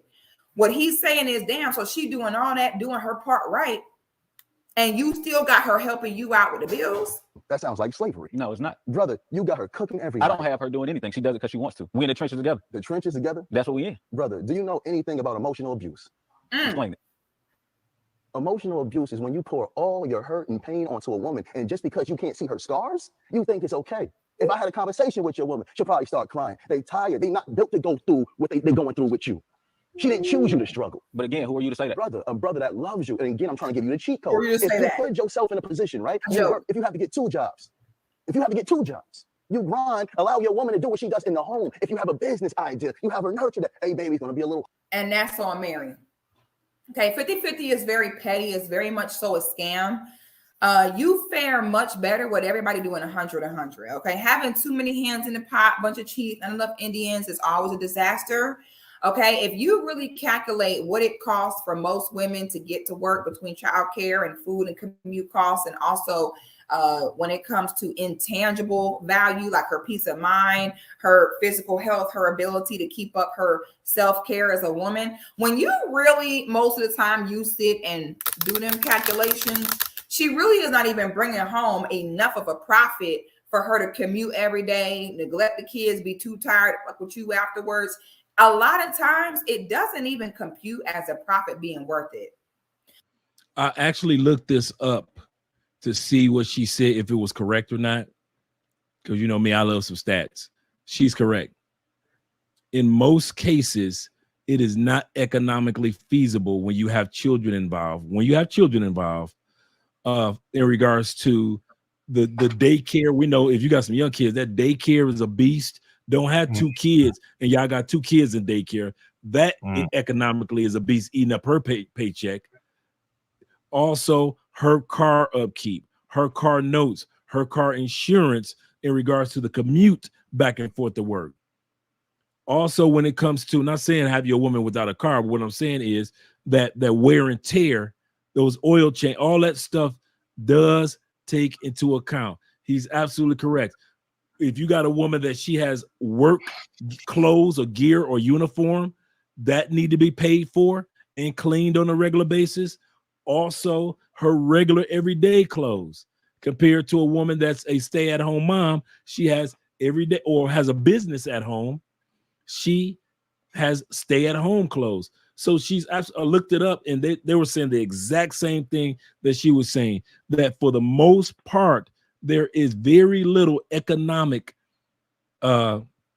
benefit to have 2 people working where outside the home, to where you could just have one working full-time and one full-time, making sure that everything is taken care of and the stress is relieved from the person who's working full-time. Now, some of you guys might disagree with that, but I'm just saying what the stats have shown. And at the end of the day, if you were single, you paying 100% of the bills anyway. Right. You know, when I hear dudes cry about the 50-50 thing, I don't think it's the money. I think it's because you're going 50-50 with somebody subconsciously you don't feel comfortable with. You don't think you're getting a rate of return of your 100%. I think men really are bitchy about the fact that if women were more traditional, I have no problem getting this extra job, knowing that I'm getting a big piece of chicken when I get home, knowing that this take care of, that's taken care of. But shit, in the country I live in the hookup culture country, not talking about Colombia, I'm talking about America, you gotta fear if while you gone at work, she's getting smashed by a dude like me. Or how I was.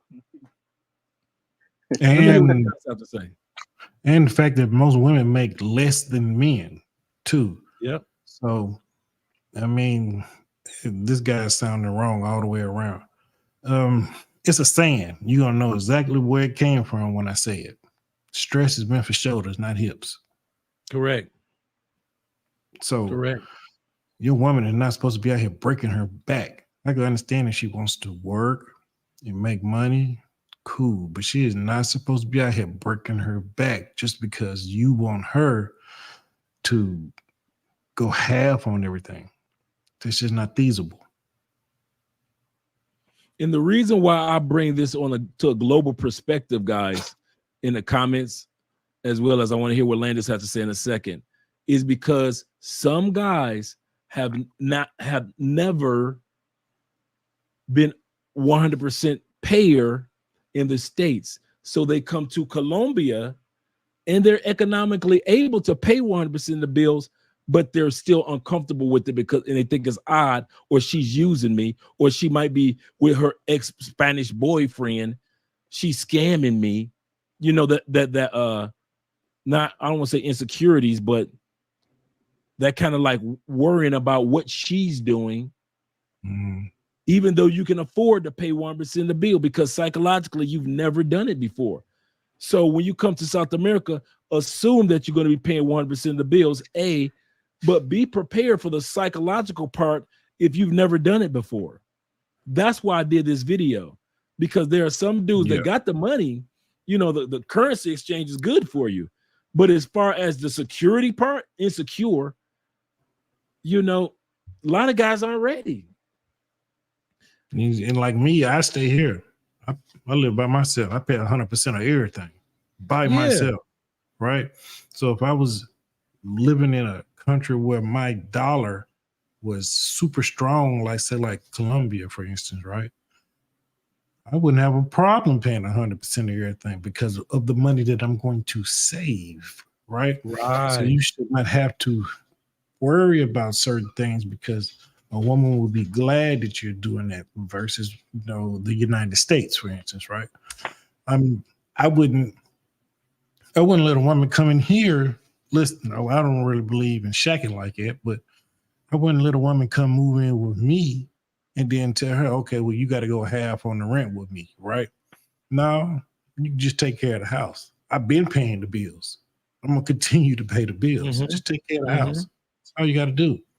Put food in the Yep. refrigerator. Do all those things. Everything else is gonna be taken care of. Yeah. Yeah, I like what Brain just said. He said facts almost everywhere. And then we're going to hear what Landis have to say.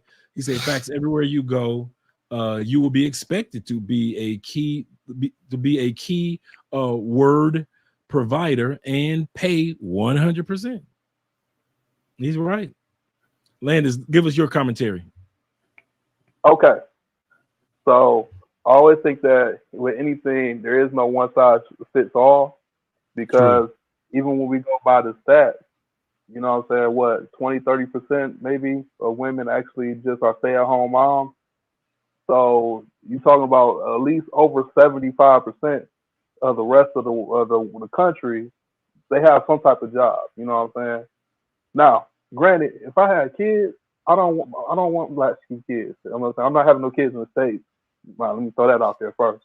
But Mhm. if I was having kids in the States, I would not want my kids to be no latchkey kids.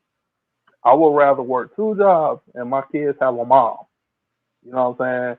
And actually have somebody that's actually there with them, and they not just getting shipped off somewhere with babysitters and stuff like that. Because I had that happen to me, so it would, and that wasn't really like ideal. You know what I'm saying?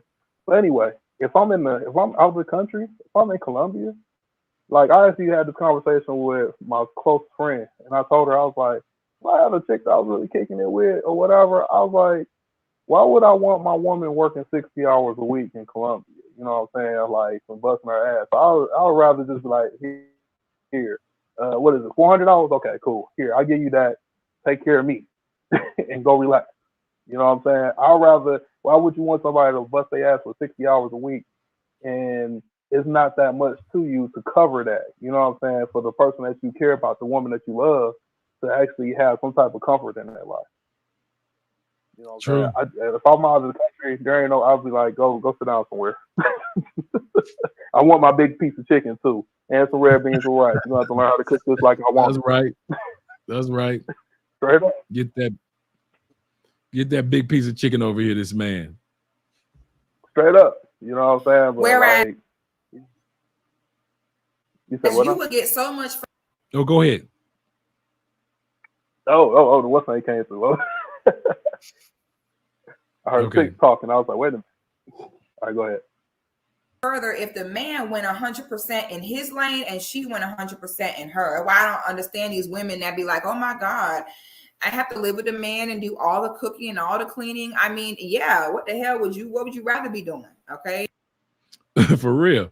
And I like what Kevin Samuels used to ask them. Remember, Kevin used to ask them. We forget about this. Kevin said, what percent of significant bills would you want to pay?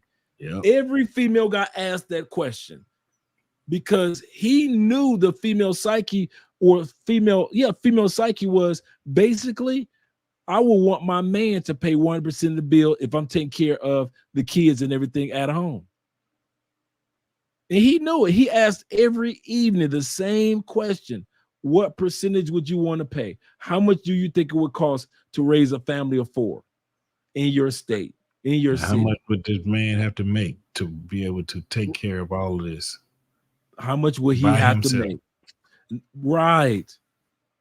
Would he'd have to make blah, blah, blah, blah, or he'd have to make blah, blah, blah, blah. It was always put on the man to be able to provide for the family. Because very rare were the women saying, well, I don't have a problem with paying 30% or this. Kevin was like, come on, man, be honest. And then most women would say, no, I would rather be at home taking care of the kids and he pays everything. Go ahead, Landis. Yeah, you're completely right. You know what I'm saying? Like they'll ask and they'll be like, well, like 25%. And then he actually put the numbers in perspective. They'll be like, oh, I don't know. I'd rather them take care of all of it. You know what I'm saying? So the reality is that is our biological nature is to provide resources. So it is what it is. You know what I'm saying? Like True. to be like, oh no, I don't want to do that or whatever. Like basically, you going against biology. It'd be the same thing as somebody telling you telling a woman that they shouldn't have a fucking period. You know what I'm saying? It's like it's basically going against all of what you are built to do anyway. That's the reason why Yep. the world even pushes forward, where men built things and learned things and created and all that, just so that they have resources for their women and children. Yep. So Shout out to my man you Afro can't be National hmm with the $2 super chat. Salute Unc, panel, and chat. Support Black Men Media. Shout out to you, brother. I appreciate that. As you were saying, Landon, it's my fault. Oh no, I was just saying like I was wrapping it up, but yeah, I mean that's a normal thing. Like that would be like somebody getting upset that a woman is hypergamous. It's like, bro, what do you like? Why are you upset with human nature? You know? True. I know So women true. go and work 60 hours a week and come home and watch the kids and cook and clean and all that around the clock. They do not want to do that. And why would you want your woman to do that? You know? It almost sounds like some pimp stuff. You know what I'm saying? Like you be like, yeah, she works 16 hours a day and she come back, cook, clean, and doing this from the back. It's like, damn, bro. It sounds like you putting her on the streets or something. You know what I'm saying? It sounds like some Bishop Don Juan type shit. Yep. Cooking and cleaning is that don't sound fun. like something that you would do to Love, you somebody get you new love. cleaning That's all products, I'm new saying. recipes, food good. You know your family eating good. Women have to learn how to feel good about serving their families and knowing you're investing in their family health, spiritual health, mental health, emotional health, physical health. Okay, would you rather go be commuting, commuting in the morning, commuting at night, sitting in traffic, dealing with harassment at the office, dealing with hating chicks, dealing with men trying to holler at you? Oh no. Okay, we make so much more progress when everybody go 100% in their lane. Men operate best being 100% about producing resources. When women go 100% in nurturing their families. Okay, that 50-50 is petty. Okay, listen, boo-boo, instead of you sitting here worried about helping me wash the dishes, go get a second job. That's what you could do. Okay.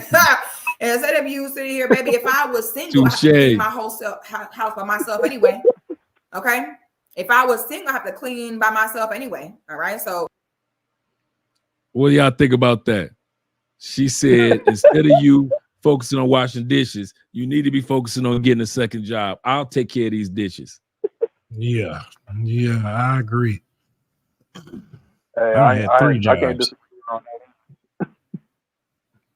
Right. I work in the oil field. We be putting in 80 plus a week. So, you know what I'm saying? Oof. Yeah. Right. So for you to be able to come home to a hot meal, hot bath, you ain't got to grab no broom, no mop, maybe do the lawn on the weekends or fix, the honeydew list on the weekends. But for the most part, you ain't take care of any of the norms because the wifey got it. Yo, did this dude get back in the chat? I thought we was on subscriber only mode. Is he back? I'd much rather have to still cook and clean by myself anyway in a house where everything is paid for than having to still cook and clean on your own and pay all the bills on your own in a house. It makes no women be like, oh, I don't want to be married, I have to do that. Well, go be single and still do all that and have to pay all the bills. Make it make sense. Life is about choices, baby. She's absolutely correct towards the lady. She's like, listen, you have a choice. You can go out there and battle, the corporate America, battle through that traffic, battle through guys hitting on you at work, or you can take your ass home, take care of them kids, take care of your man, make sure everything is good for him. But you can't have it both ways 100%. And so you're gonna put 100% into something. And so she's like, listen, if you want your man to pay 100% of these bills, you got to be at home 100% of the time for him to be able to be taken care of. That's in all sincerity. That's how my relationship is. the more that I focused on what needed to be focused on, the less hours Andrea worked with the firm, the corporate firm in which she was working with. She still works with them, but in the capacity that she did before when we first met, no, nothing like that. Because I needed her here to take care of all these things, just like my man Landis saying, I'm putting in these 80 hours a week. I ain't got no time to be sewing no vests. I ain't got no time to be making no tees. I'm putting in 80 hours a week. Right. So she's absolutely correct. Some women will come to the fork in the road. There is no more Kevin Samuels to call. And so now y'all got to go ahead and get in the mud, ladies, and go ahead and be the feminine ladies. Yeah, go ahead, Landis. I was gonna say that's a wrap. That's over with. Kevin was the last hurrah, the last of the Mohicans. The last frontier. Man, the last that was the last frontier. Hey, because to be honest, the women that she's talking to is a small fraction.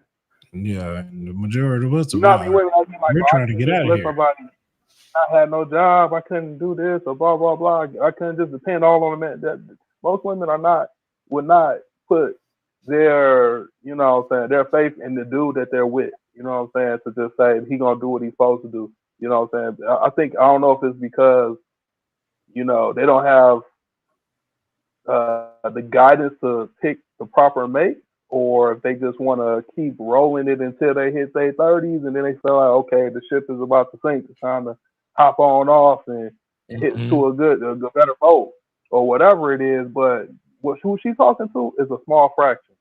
That's not like the majority. You know what I'm saying?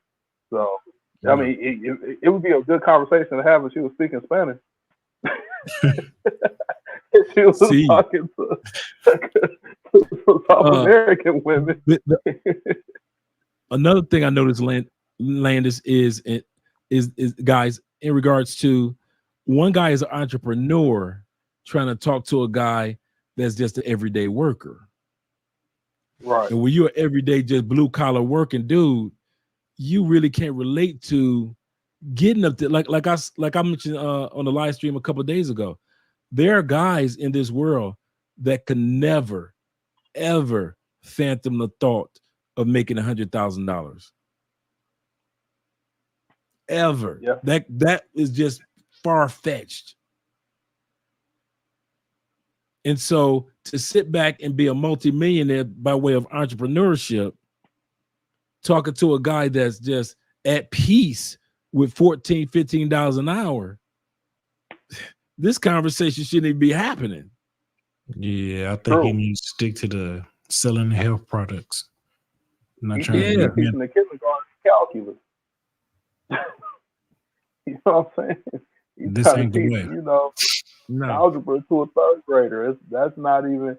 My man says right. It's not even in the same stratosphere mentally on what he's talking about.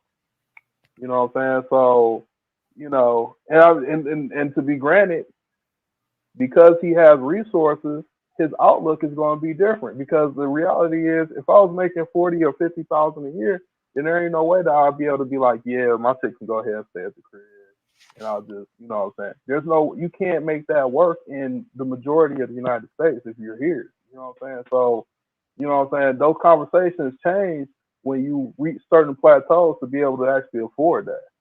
That is true. You know? So true. So this is a mismatched conversation. Shit. Facts. For the next 2 years. Hold on, this man making $14 an hour, so he might be making 30 grand. You know what I'm saying? He making 30 grand, and he talking about, well, how you got your girl working 16 hours. Shit, he probably got to work 16 too. We got to work 25. For real. They struggling together. They have a real struggle love. Together. Hell yeah. A man that has risen above your circumstances. And I'm coming back down to say, this is what you do. You're not a man until you move like this. Most males will die, never experience what it feels to be a man and to be completely respected by his women and children because he didn't step into that true king place. Brother, it's hard. I understand. It's difficult. But do you understand though? Brother, do you understand? Brother, if I didn't understand, There's no way possible you can understand. Oh, praise. No way. Why do you think that, brother? Look at you. You on the net flashy. Yeah, man. You're not a man. If you're not going 100, your woman don't love you because you're not paying 100% of your bills. She can't. Who's to say that? Brother, you will never know what it feels like to truly experience your woman until you're able to remove. Are you with my woman? Brother. Are you with my woman, brother? Brother, are you with? I'm sorry. I can fully conclude there was no man involved in the raising of this man with them shorts on. There's no way. And if there was, boy, he must have been the weakest dude when his mama must have wore the pants. You know, I do consultations with women. We work on plans for what they want in life. Okay. We work with relationships and everything in between. And I can't tell you how many women, you know, to their family, she feels as though she doesn't want to make her man feel bad about himself or put the wrong kind of pressure on him. But it's many women who are dying inside, who are hurting inside, and you'll never know it because they're so worried about trying to put on and keep their families together, but they're suffering. So the fact that he thinks that his woman is happy and would prefer working full-time, paying half the bill, cooking, worry about the house. The fact that he thinks that she enjoys it shows how out of touch he is with her. And more women, I guarantee you, they're not married because marriage is for men. Okay. I guarantee you this man, they're probably boyfriend and girlfriend. And I can almost guarantee you that this woman is paying half the bill, doing everything unmarried. So there's a level of responsibility for the women too of what are you doing? Why do y'all continue to sit and play house with these men for years? I don't understand it. And you're better off being alone than playing house. This man all up in your way, blocking your husband. He need to. What do you guys think about that one? I think a lot of women playing house. Yeah. This I think a lot of people blocking your husband. I think a lot of people tend to do that because they got a lot invested in the relationship and they don't want to let it go. I got so much built up into him, or I got so much built up into her that if I leave, I'm going to lose everything I put into the relationship. But ain't no need to continue on if it ain't working. True. That's true. Landis? I kind of disagree with what he's talking about. Partially. The only reason why I disagree with it is because I understand that this is a completely different mindset of people, or, you know, as far as our society goes over the last 15 years. So what I grew up around was not the same as what's going on right now, because you could be an average earner and be a grown man and you run the household. You know what I'm saying? True. The majority of people who had their fathers that was real fathers, you know what I'm saying, they weren't millionaires. They weren't making six figures. They weren't in the 10th percentile. They moms probably had a little job. They might not have been having to work as much as their dad did, but they helped out a little bit. So for this man to tell this guy, your woman won't respect you unless she got to go to work, is like, hold on, bro. Your kids won't respect you if you listen. I grew up with my dad, and my dad, you know, he had his ladies that he was with or whatever. Mm-hmm. My dad made he made the, you know, medium average of pay or whatever. I always have nothing but respect for this man. So what he's saying is bullshit. But for today's age, the woman is different than what she was 20 years ago that we have. So especially in our community. So for them, you just making the average, you know what I'm saying? It's a lot less respect for men now than it was 20 years ago. So they're partially, I have to say, I'll concede that part is right, especially for today, nowadays. But it also makes me have to think, like, so what is the benefit to this? You know what I'm saying? Like, you're going to bust your ass to make the top 10% for somebody who's going to disrespect you to be able to not work? It's like, I don't see the payoff. You know what I'm saying? Like, I just don't see the. It's almost like I don't see the point. And also, let me also throw this out here. They even mentioned this where they were talking about, for black folks, blah blah blah blah blah. It's different for white people or whatever. Well, if that's the case, then brothers shouldn't even deal with this. They should just go and date outside their race and not deal with this type of shit. You know what I'm saying? If you're gonna get more respect, or you're gonna be able to work with each other to accomplish more goals. You know what I'm saying? As opposed to if you know what I'm saying? I'm just talking about for the general. You know what I'm saying? Because everybody's not going to be a top % earner. You know what I'm saying? The majority are going to make average, and they girl gonna make something around average, and they're gonna be able to manage their bills and say, okay, we're gonna acquire homes, we're gonna acquire things that we need for our children. So if you're not gonna be able to get that in the community side, it's like, it almost is like basically telling you got to go about your business. That's what I took from it. I would, let me put it like this, and I'm going to be quick because I want to continue on with the video. Sometimes we do, as males and females, we do get each other's way. We meet each other in our lives at the wrong time, and we don't want to admit that, and we let 4 or 5 years go by, 6 years go by, but we met each other initially at the wrong time in life. She wasn't ready for no full-time situation. I wasn't ready for no full-time, but we were good people around and for each other. And then as years go by, I've seen guys that blew up, replaced the woman that they with, Steve Harvey, blew up a little more and replaced that woman, Steve Harvey. because and I'm gonna say something in all sincerity that dudes don't want to admit. Certain women are only good for certain levels. That's true. Certain women are only good for when you broke, that certain one, when you all hood, that's the one but you can't take hood to the golf course. You can't take hood to on your bowling team. You can't take hood to the family fundraiser. You can't do stuff like that. Teacher of the year fundraisers, political events. You can't take her to, you see what I'm saying? So a lot of dudes don't want to admit that the woman that you got right now is for the level that you're on right now. And as you progress, you may only, let's even flip it. You may be only good for her on the level that she's on right now. You and your $15 an hour, cool. But soon as she goes to school, soon as she starts, she gets a raise because she's working them 16-hour jobs, bruh, all of a sudden you obsolete because she no longer needs a 15-hour dude. She needs a dude on a whole nother level. Yeah. And he said, Dre, that you're bringing class into it. This is a deep dive, yet true, but it happens. When I first saw this video on Obsidians, I paused Obsidian show. Me and Andrea sat down. We talked about it. And Andrea said, she said, after being with you and your manhood and how you carry yourself as a man, she said, I could never go back to certain behaviors that I was with when I was 20 years old. She said, well, when you're young, you kind of like have a young mindset. You got a young dude. Y'all just doing crazy things.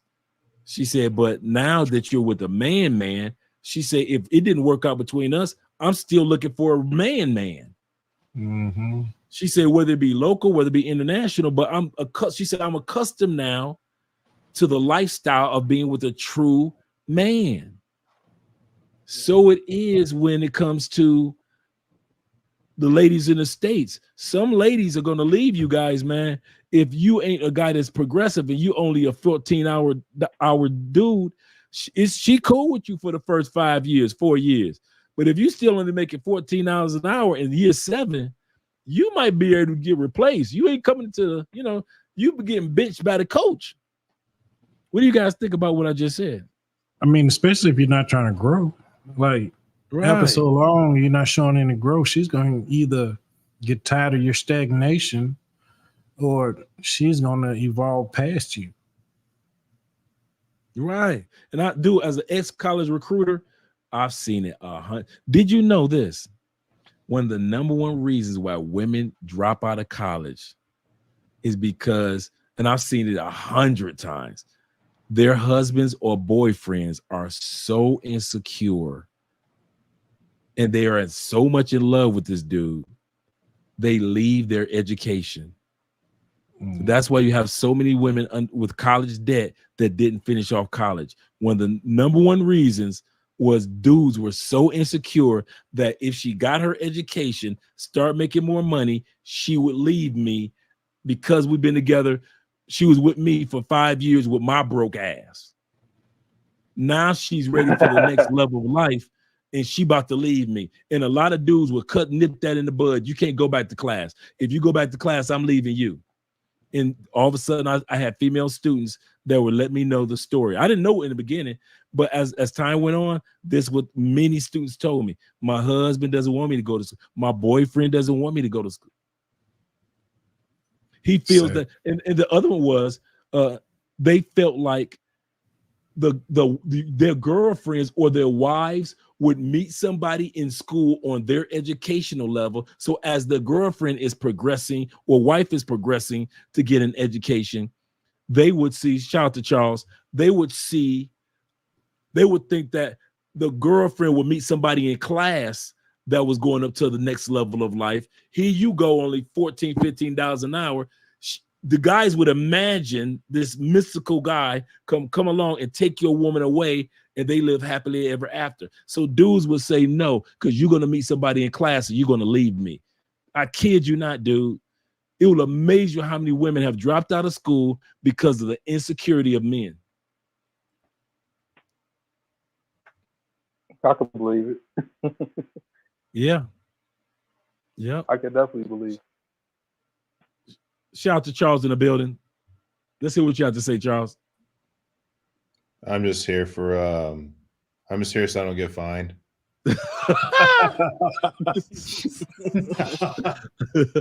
All right, Marshawn Lynch. You know what?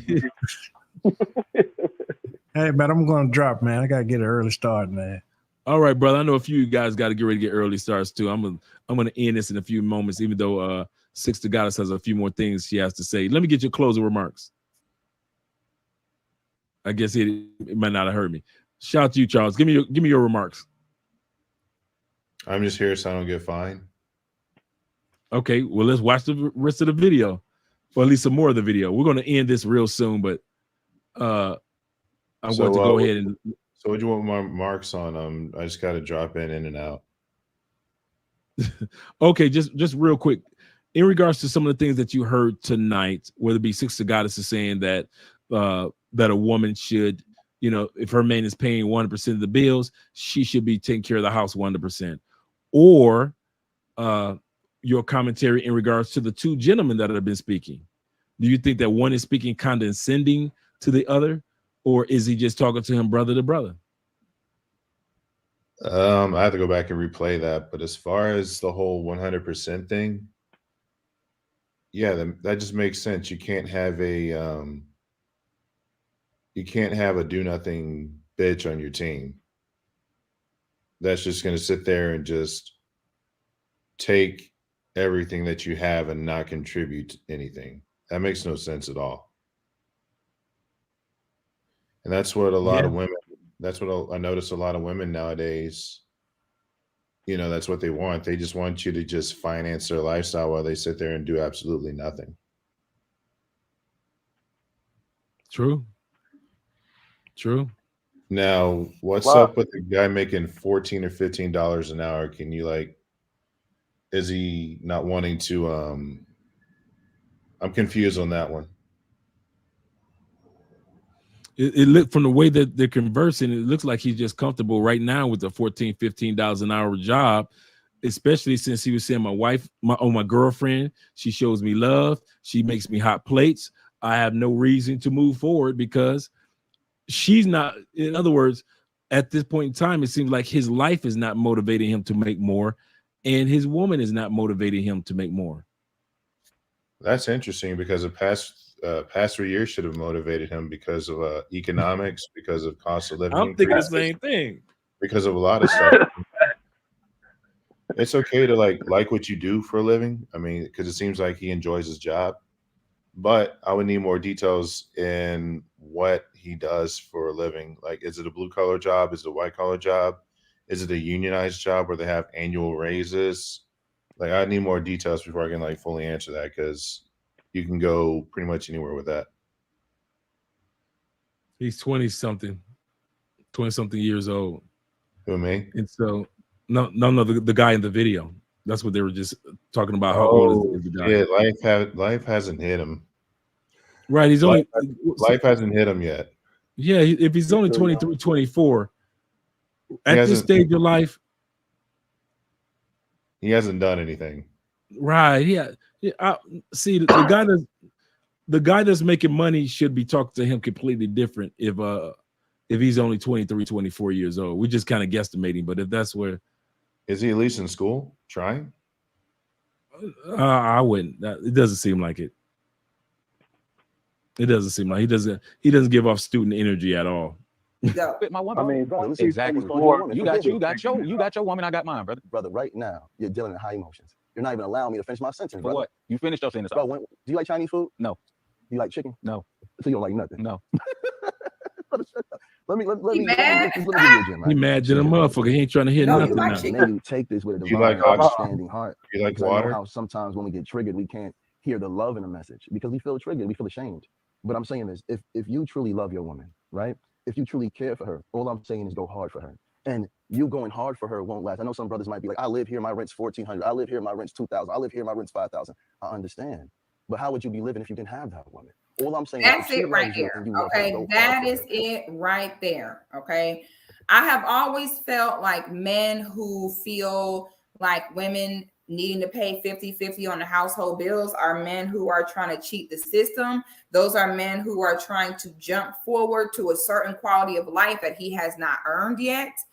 Okay, because that's always the question. The question is, wouldn't you as a man already be living in a household on your own? That's my philosophy is the man covers the household bills. To me, if the woman has extra expenses, like, certain self-care expenses or bills that only benefit her, like her car or her phone or something like that, I can see women carrying their own expenses, but the household expenses should definitely be covered by the man. And ideally, all the expenses should be carried by the man, but at the very least, the household expenses, because I would assume that as a grown adult male, you already had your own home. So it's always been my outlook on this, that any men who have difficulty with a woman living with him but not helping him with the bills is a man where, if he was not with her, would be either having like 3 roommates or living with his mom. Because if you already have your own home, why would you now charge me as the woman to come in and make the home better? Because you're not my wife. That's why. Say it again, Charles. You're on a trial period. So she got to pay. She got to pay until. If you want the promotion, you got to do the work. So she got to pay until. Okay, let's go with your example. So what you're saying is, while she's on girlfriend mode, she got to pay 50%. But once she jumped the broom, does she go to just paying 1%, and she doesn't have to pay 50% anymore? I'll be honest, and when you're starting out, it's going to be like, especially in the United States, it's going to be 50-50 because of how things are going. But if you think she's the one that you want to spend the rest of your life with, you need to like start assuming more of the responsibility. Like, let's say you're looking for a house. Let's say you're looking for, I guess, unlike this dude making $14 an hour, you're trying to like make 75 a year, 100 a year. You got to like start making progress on that. And once you do that, you got to start assuming more of the responsibilities. I always looked at that as a natural progression. Right. I can agree with that. Steps by step.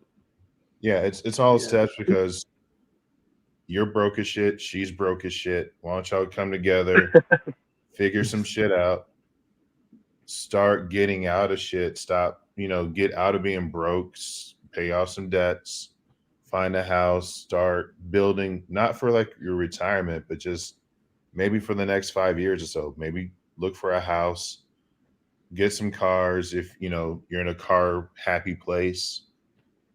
Look for better jobs, like you can progress your career, something that's recession proof, something that gives you some added protections where they just don't throw you out on your ass, after 2 weeks because they don't like you. You don't have to go to college. You can also like learn a trade or something, become an electrician, become a plumber or something. Oh shit, I forgot they don't like that. But you understand where I'm coming from. You can find you can find out like become an electrician, become a plumber. You can do like all sorts of stuff where you can make money. If you don't want to do that, you can start your own business. This is like a very entrepreneurial type of society that we're in right now, very tech driven. There's lots of stuff that you can do. And it seems like he doesn't want to do it. In fact, I think he's the do nothing bitch in his relationship. Yeah, it does sound like that because she's putting in 16 hours a day. Shoot, man. Hey, I put in 16 hours a day myself when I was working. It's nothing. It's not for a dude, but for a woman, and you have your monthlies every month. Man, that's nah. Well, I mean, to be honest, now that they throwing the age there, you know what I'm saying? You have to put this with a certain amount of perspective. This man is 23 years old. Then I completely understand why he has this point of view. You know what I'm saying? Because at first I couldn't really see how old he was, but since people are saying that he's like 23, 24, okay, I'm not expecting somebody at 23, 24 to be seasoned. You know what I'm saying? He's still trying to figure it out. He still ain't, it might take him another 3 years before the bug hit him where he's like, you know what? I can go do this, I can go do that, or whatever. You know what I'm saying? Man, they'll start evolving right until they hit their damn near 30. So I'm not going to put that kind of, you know what I'm saying, that kind of, what's the word I'm looking for? I'm not going to put that type of pressure or thought process on him because he's young as hell.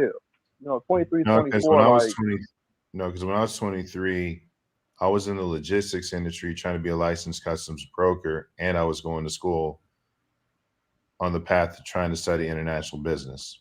Right. Now, that plan didn't work out. Things happened, around that time, but I was trying to do something better with my life.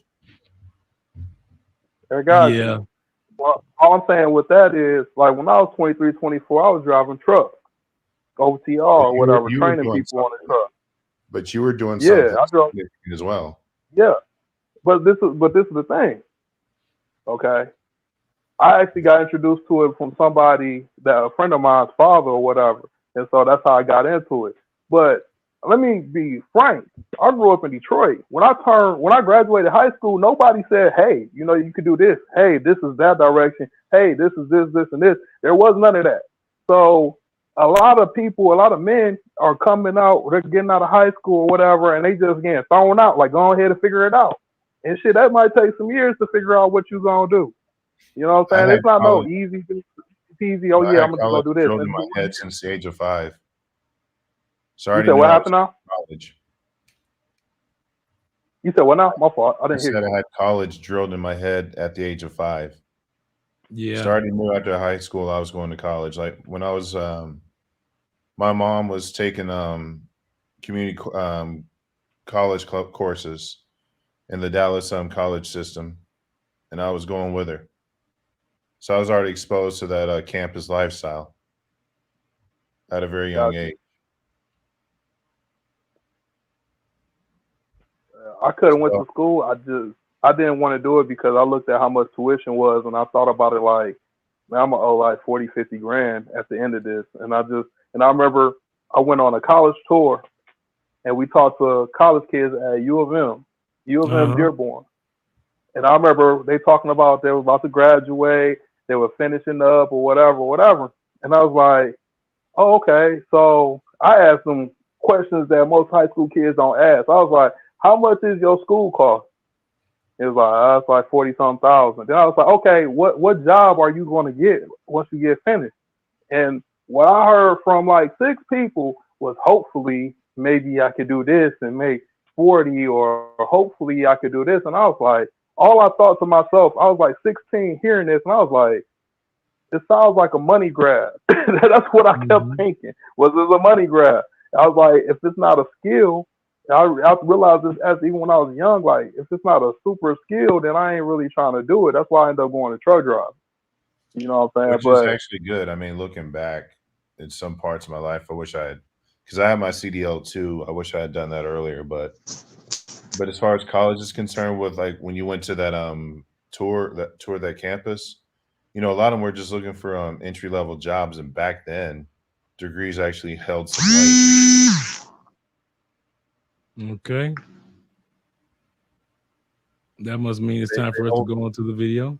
Yeah, they hold more weight back then than they do now. Like, oh yeah, that's so true. Let's go back to the video for a second, guys.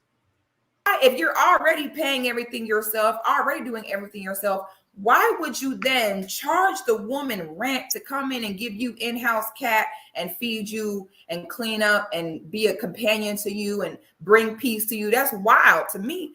That wouldn't make no sense. That just mean the man just don't like you, because why are you charging her like you weren't already in here on your own anyway? And then you say, baby, look, I'm going to go hard. You stay home. You nurture the children. You nurture the company. I'm going to focus on bringing in this money. So if you're playing your position and she's playing her position, you won't be struggling for too long. And I'm coming from a place of love, but most men have never been loved by a man. What I'm hearing you say is overwork myself until I'm dead. I can't know. Most men have never been loved by a man if they in a bar. I'm so glad that we are finally getting to the real root of the problem, because y'all just ran with the whole black woman chose government cheese over y'all argument. And I've said several times that is so offensive to those of us who have fathers who was gone and heard our mothers wanting them to be involved, wanting their help, and they refused to. They made white women and made white women legal and put crack in the community, baby, they was gone. And I love that we have brothers now being more honest, that especially when it comes to the boomer generation, like the millennial men have made so much progress. And I think it's because most of them had no fathers and they've decided they won't do that with their children. But boy, them boomer parents, most of them men was not there. And that's just what it is. So I love that we're finally being honest and saying, yeah, most men have not been loved by a man, because the first man that was supposed to love you should have been your father. So that explains why men cannot sit and have conflict resolution amongst each other, because even if a brother does try to handle it. She's right about that with us millennial men. You know, that's why me personally, I don't have kids right now, because I know I'm not in a position to have them right now, because I don't want to mess up my kids through any generational trauma that I may have experienced or whatever. So she is right about that. And with the boomer parents, you know, you got to remember, a lot of them served in Vietnam, the Korean War. Not the Korean War, but definitely Vietnam. And the stuff I've heard about that war, those dudes were fucked up. So they came back over here, mistreated because of what happened over there. Their mental state was gone. So a lot of them did leave. Mm-hmm. So there are reasons why boomer parents are the way they are. I can say that. I have a question. Maybe you guys can answer it, because I've never got a good answer in regards to this. If I'm paying let's say my rent is $1,000 a month. Let's say $2,000 with the economy. My rent by myself, all my expenses are $2,000 a month, right? And then I have a female come in, right? And we're going 50-50. She putting in a thowee, I'm putting in a thowee. What the hell is most dudes doing with that extra thowee that you no longer are paying? Well, they're not probably making that extra $1,000. They're probably like, well, I don't have to work as hard because I have somebody to help me. You see what I'm saying? Where I'm going with that though? But if I was in that They're situation, I had an extra $1,000. I'm throwing that into an personally me, I'm throwing that into an investment account. Right. You would think, wouldn't you? But statistically, that ain't true. Or most dudes get that 50%. They cry and get that 50%. Don't forget your or, Charles. They cry for that 50%. So when they get to 50%, like, I ain't paying $2,000 no more. I got my little lady, she paying $1,000. I'm paying $1,000. I got this extra $1,000, and they buying Jordans and bullshit. Yeah, I was actually about to bring that up too, because you got to take into account where's that extra $1,000 going to go. Because sometimes you thinking, okay, I can save this $1,000, I can invest it or whatever. But then you got other bills, you got other vices. You might eat good, you know, you might take her to get 48 oysters or whatever. And you're like, damn, where'd that extra $1,000 go? And then, you know, inflation may hit or something, and that $1,000 turns into $675. That's really gone.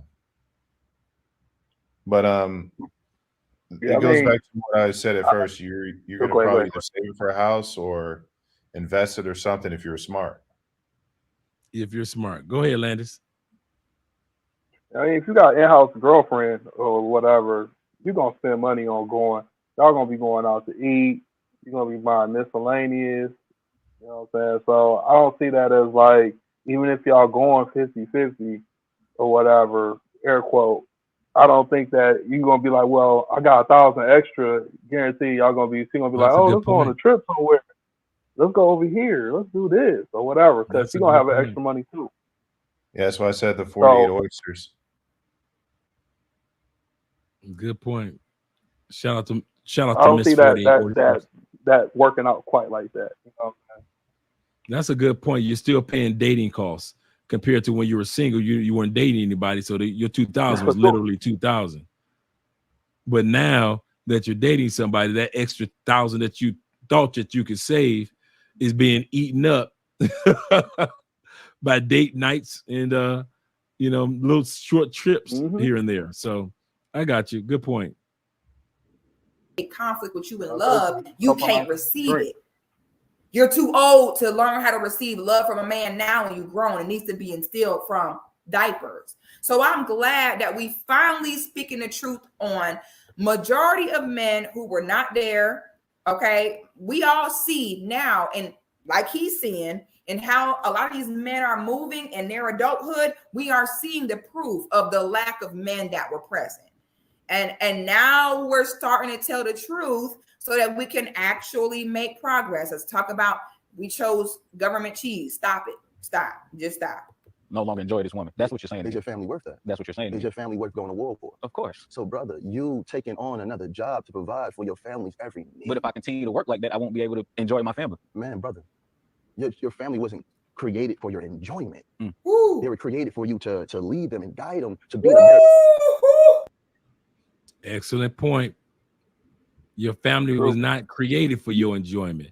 Your family was created for you to lead and guide them. Yes, there's a part of my relationship that I have with Andrea and my future family that I enjoy. But just like Denzel Washington said, once again, I'm a quote in the movie Fences when he was talking to his son. Why do you think I do what I do for you? Because you love me? Boy, this ain't got nothing to do with the fact that I love you. I do it because it's my responsibility to put a roof over your head, food in your stomach, and clothes on your back. So my man's response is absolutely correct. When it comes to family dynamics, as a man, I don't care if you are using your passport, shout out to my man Judah, or whether you be a dude in the States. You're not going, you are built for sacrifice. And I think modern men think life is supposed to be freaking fair, and it ain't. I'm built for sacrifice. I ain't got no problem. I acknowledge I'm built for the sacrifice of the family so so the family lineage continue on. Do I enjoy my family? Yes. But at the end of the day, the brother is absolutely correct. Sacrifices must be made. I'm built for the hours that it takes to build the business, to be able to purchase the properties, to be able to maneuver and travel and accomplish all that we accomplish. I'm built for that. And most men are built for that. but most of us don't want to acknowledge that we are built for the sacrifices that need to be made for our families. The only thing What do you that's guys fair think? about life is that it doesn't discriminate. Absolutely correct. It fucks everyone up Right. just the same. Whether Yeah. whether you have like your story, Andre, like you've been locked up, or you've had setback after setback after setback, or like me currently, I'm dealing with some health issues right now. Mhm. It comes at you fast. It True. can hit you completely out of left field, and you don't even expect it. And then you gotta take a Yep. step back and go, damn. Hit the reset button. Yep. So true. Right. Yeah, Dre, you called that movie right out. I was thinking when I was hearing what he was saying, I was thinking that movie. I couldn't think. I was like, that movie with Denzel, and then you came right out and said it. I was like, oh, that was a perfect quote. Perfection. You But say yeah, everything Andre, that what you the saying. Colombian? Go ahead, Landis. My bad. I was just about to say one more thing that I noticed that I don't know if everybody else noticed too. If my man to the right is 23, 24, my man to the left got to be at least in his 30s. You know what I'm saying? Right. I don't know exactly how old he is, but he's got to be in his mid-30s-ish, maybe older. What we're seeing is a difference in one generation to the next.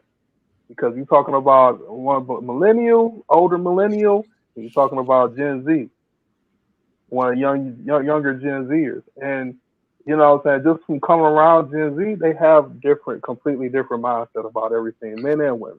You know what I'm saying? They think completely different.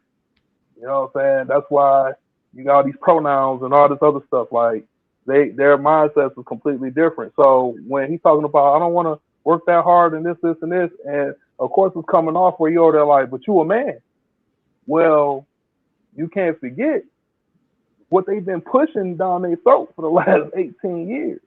You know what I'm saying? They've been telling them stuff that we didn't get told when we was growing up as boys. We already knew it was gonna have to get it out the mud. We already knew if we had family, we was gonna have to do what we had to do. We saw grandpa working 60 plus hours a week or whatever, die early or whatever, you know what I'm saying, to make sure the family was taken care of, and they had 7 kids and 5 kids and all this other stuff.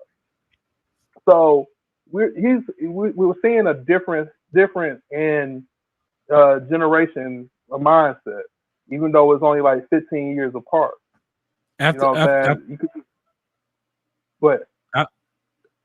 After looking at this video so far, what do you guys should this guy be in a relationship at all? He's too young. He's still trying to figure it out. Right.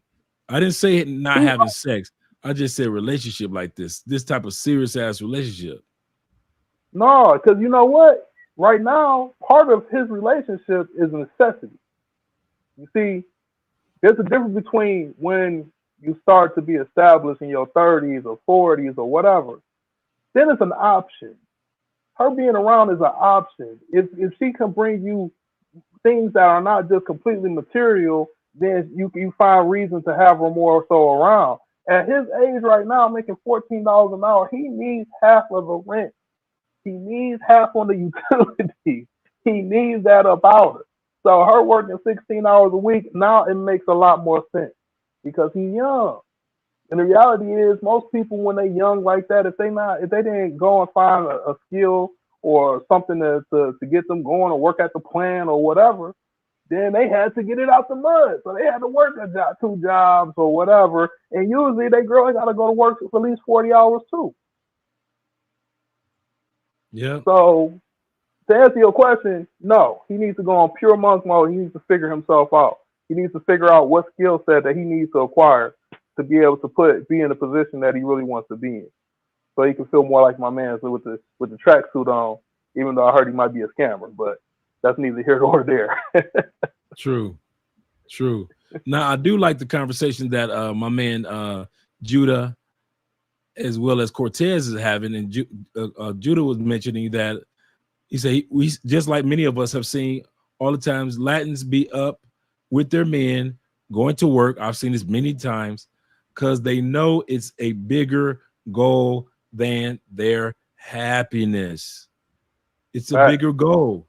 They realize, like, listen, if we grind right now, we can have it all. But let's just grind right now. You know, in your 20s, in the States, you're so coerced to be a part of the party scene that you don't take advantage of. Like, listen, my body is young. We could do some great things. My wife is young. Let me head out here and try to, build something before we hit 30. Judah said, I also saw that. He said, when I said that in Obsidian's chat, he said that the conversation was specifically about dating black women. Well, not here. You can talk about any culture or race or country here. And you're absolutely correct. We see this all the time in the States among Latin population and also in other countries among the Latin population, that they have a tendency of realizing there's a bigger goal if we work together. I've seen it. Yeah. I've seen it in different Latin communities. The Argentines, they stick together. The Brazilians, they stick together. The Colombians, the Hondurans, the Salvadorians, the Mexicans, they all stick together. That's true. I like what Cortez says. He said, yeah, but most guys his age would hate monk mode. Yes, come on. I'm in my early 20s. My testosterone going. My brain hasn't developed. I'm 24. The brain doesn't stop developing until 25. I'm my boys out there smashing chicks, or they in the good relationships. I don't know how to let go. I haven't learned to let go of a relationship when I need to walk away from it. So I've been with her for 3 years. So all these things, when you take consideration, go ahead, Landis. No. I'm agreeing with you. Yeah. So you take all these things in consideration. That's why I went back and I said earlier that this conversation between these two men, apples and oranges. This young man, no fault of his own. He is not hearing anything that this brother is saying. I will bet this video was probably recorded a few days back. That brother is still hot when he got in his car. When you were 23, you were doing the same thing. Yeah. Because I remember I've had plenty of conversations with my elders at 23. Sometimes they couldn't tell me shit. Yep. Oh, I man, mean, hey, I'm not even gonna hold you up. When I was 23, I actually listened to anybody older than me telling me something. I actually was one of those dudes that listened.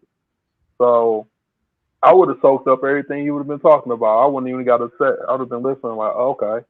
So, you know what I'm saying? I probably would have been asking deeper questions and shit. But to his credit, the way he framed some of this did come off kind of like, come on, bro. Like, I don't see how you a man if blah, blah, blah. You not a man. It's like, look, dog. Stop that's why. And that's why I wasn't paying them attention. It's how you deliver the message. Exactly. Yeah, the way he was delivering it, it was just like, all right, bro. You could have said that a lot better, like Dre was saying earlier. The way he could have said or expressed what he was trying to say to this youngster, he could have got that across without saying, "Oh, you ain't no man," and blah blah blah blah blah. Because probably at 23, making $14 an hour, and they telling you get hearing all the time how you ain't shit if you making less than this, or you ain't making $100,000 and all this, and you cracking 30.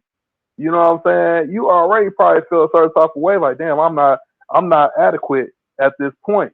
You know what I'm saying? True. So somebody coming and telling you ain't no man and all this other shit, when you doing, might be, I don't know if he's doing the best he can to get where he needs to be, but he's still trying to survive out here.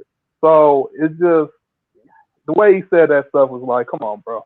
I was like, maybe it's just because they were doing this interview and it was on YouTube and it was, you know what I'm saying, to give a certain dynamic to the conversation. So maybe that was the situation. Even if it was on YouTube, it doesn't matter. It's all depends on how you deliver the message. That's true.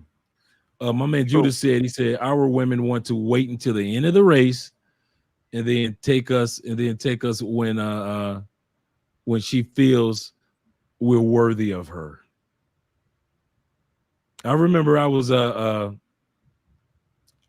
with an Afro-Colombian chick for a second. I mean a split second. Because as soon as she said something like, well, we'll see. You have to earn my time. I said, what? You got to earn my time. I said, yeah, I got to let you go. She said, why? I said, I was going to do lunch date with you, but I said, I got to let you go. I said, you sound like back home. I said, you've been watching American television too much. I said, so I'm going to let the next fool deal with you. I say, but as for me, you won't be dealing with me no more. I'm not taking you to Cheesecake Factory. No Colombian man right. Ain't no Cheesecake Factory. They ain't never said that to no Colombian man a day in her life. She just came at you that way because she was like, oh. Yep. Not a day in her life. She said that to a Colombian dude. So at the end of the day, yeah, I cut that one short fast. I probably had maybe one conversation. As soon as I heard that earn, I was like, yeah, let me let you go. Let me let you quick. She was fine too, but let's continue on. Ooh, see, we are in such a fluffy world. We think everything is about love and I want to be able to have fun. I want to be able to enjoy. Fun is for kids, honestly. Once you're no longer a kid, fun is out the window. Fun becomes a luxury. And that's just a reality, okay? All this, he basically is saying, I want to be able to enjoy my family. That was a bar. That brother said, enjoy your family. You're not there to enjoy your family. You're there to lead them. Ooh. Okay, here we go. Charles, you said that's her reality, not yours? Yep. Why you say that? It's how you make it in life. Fun? Yeah. You're having fun in Colombia, aren't you? I use my fun time. I think that's what she was going with. I use my fun time as a leisure, as a reward. Fun time, like she said, fun was for kids. No, but I use my playtime is for kids. But you can also still have fun as an adult. You absolutely correct. You can still have fun as an adult, but as you know, we focus a lot more on our responsibilities in our adulthood, and we focus more on our fun time as almost like a leisure thing. Like I would like to go out and do certain things, but then you like, I got responsibilities. Let me take care of my responsibilities. Then I can go out and have my fun. I agree, but don't you live in a country that has like 19 holidays?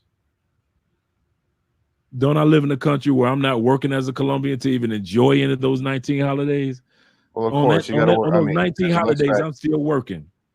I mean, I get it. You have to work twice as hard, maybe thrice as hard, but you're not over here dealing with the stress of being in the United States. You sound like one of the Colombians when they say you got that American privilege. And I'm like, we get it from the mud like y'all do. It's just two different forms of mud. I hate when people say to us Americans, y'all got American privilege. Like, wait a minute, we gotta bust our ass and go to school like y'all gotta bust your ass and study too. What you talking about? That's because they never been over here. They really don't know. Correct. That's why I said, I know you're working twice as hard, maybe thrice as hard, but also know you're in an environment where you're not as stressed out. I can agree with that. Without a doubt. I can definitely agree with that. Landis? Yeah, I mean, I fully agree with that because, you know what I'm saying, if you got a family, man, you got more important shit to deal with than talking about having some fun. You know what I'm saying? He doesn't have a family. That's the thing. He doesn't have a family. He has a girlfriend. No. They mentioned earlier. They said a couple times the word family in here also. I caught that. Does he have any kids? If he's using the term family, couldn't just be this girl, him and his girl. I mean, you could use him and his girl, but most of the time when people use the term family, they talk about at least one kid. Right. I mean, I still think, because I mean, before there was monk mode, I'm gonna be honest. I used to do what I call the 4-month grind every year. You know what I'm saying? Like after the new year, I would grind January, February, March, April, early May. I would grind. I wouldn't be buying no clothes. I wouldn't be going out. I wouldn't be going to party. Nothing. I would go and grind, especially when I was truck driving. I would Mhm. disappear for 3 to 4 months and just grind the whole time. Once I got finished, then the summer would be here. Then I'll go and have fun. Then I'll go and Right. have fun and I'll kick it and I'll go chill and all that. But you gotta have discipline. You know what I'm saying? Yes, you gotta go and enjoy yourself sometimes, but when you got shit to do, all that hanging out every Friday, Saturday, Sunday is a no-go. You know what I'm saying? It's actually it's pointless. You know what I'm saying? If you just like, oh yeah, I can't wait till the weekend so that I can go and get drunk and drink beers, it's like, okay, you did that last week and the week before that. Like, how many times do you really need to do that for it to become repetitive? You know what I'm saying? Yeah. Especially when that time could be used for you to advance yourself, to get in a better situation where you could chill for a week or 2 weeks. Like, shit, I was just in Columbia 2 months. Like, bruh, it's a bigger picture. And I can agree with that. And eventually you're going to get bored with that too. And you're just going to outgrow it. Yeah, but that dude is young. You know what I'm saying? That guy's 23, 24, bro. This conversation don't even need to happen. For real. This shouldn't even be a conversation. The topic of conversation shouldn't be the 50-50 man. It should just be grown folks talk, you know what I'm saying? And he's just talking to a young guy because the young guy needs to learn some things. And he's been programmed. Straight up. He's been straight up programmed. Because if you talk to a lot of Gen Z dudes, not all of them, you know what I'm saying, but a lot of them, bruh, they don't have no type of dog in them, bro. I be feeling like if they got slapped in the face by another dude or something, they would just take it. They'd be like, why did you feel this way? You know what I'm saying? Like, they don't have no type of aggressiveness about accomplishing things and things like that. Now, the percentage of them that do, they're going to go so far because they're going to be able to trample over the rest of their competition so easily. You know what I'm saying? They're going to be able to go fucking leaps and bounds. But it's so many of them that are not trying to, you know, that's like they do the silent quitting and all this other. It's like they don't take advantage of these options that's available to them. That's a good point. About every generation, though. So they're going to say something about the next generation, the same thing. But when I was 18, 19, 20, I couldn't just go on the internet and find where I can make 6 figures right away. You know what I'm saying? Like, literally, wasn't as prominent then as it is now. Exactly. If I was 18 or 19 right now, I know I can make 6 figures within a year or two just by looking it on the damn internet. I could have found that. If I was 18 and I had this information when I was 17, I had just graduated high school, and nobody told me jack, I would have been out. There ain't no way. I would have been a seaman. I would have been in the oil field. I would have been doing any of these other jobs, bro, that was available that the people just didn't know anything about because the information wasn't readily available. But right now, the information is readily available. That's true. That's true. Man, shoot, we ain't had none of this when I was young, and we didn't have online opportunities. Straight up. So straight I up. feel where you're coming from. Yeah, you was 10 years before that, so it was even more scarce. So true. Because these soft life era Negroes these days, we talk about soft You life. say soft, the same thing you were saying. Rest. Well, you want me to risk getting hurt, going to jail, being tired? What? I can't do that. I'm loving seeing a brother hold another brother up to par and say, baby, listen, all that fairy tale, I want to enjoy it. I want to have fun. It's not for grown men. No, baby, you there to lead and protect. Stop that. I love this. This is so refreshing. They're positioning you. This is for your lineage, not just for your personal emotions right now. And sometimes as men, we feel neglected.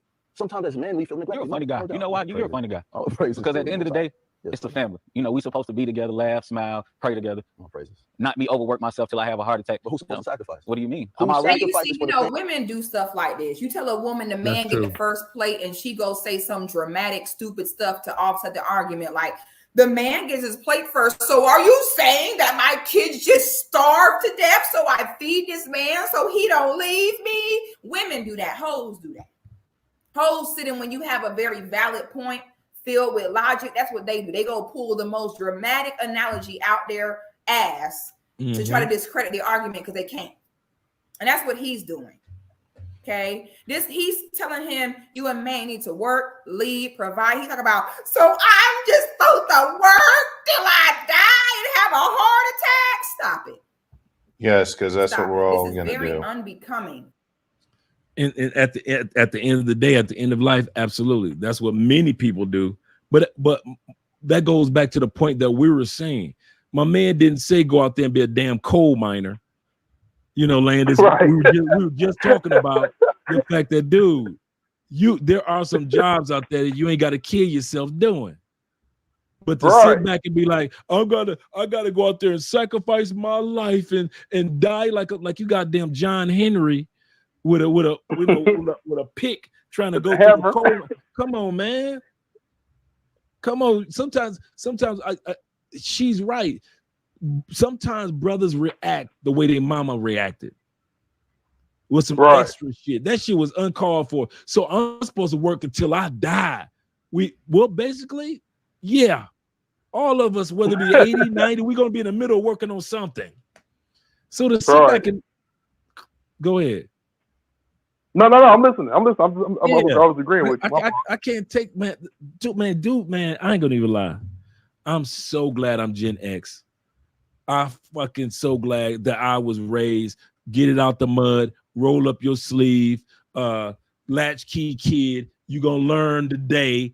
Either way, I'm so glad I'm Gen X because these soft ass dudes that's out there, man, that be getting me reacting the same way your mama would. So the man is not saying nothing like that.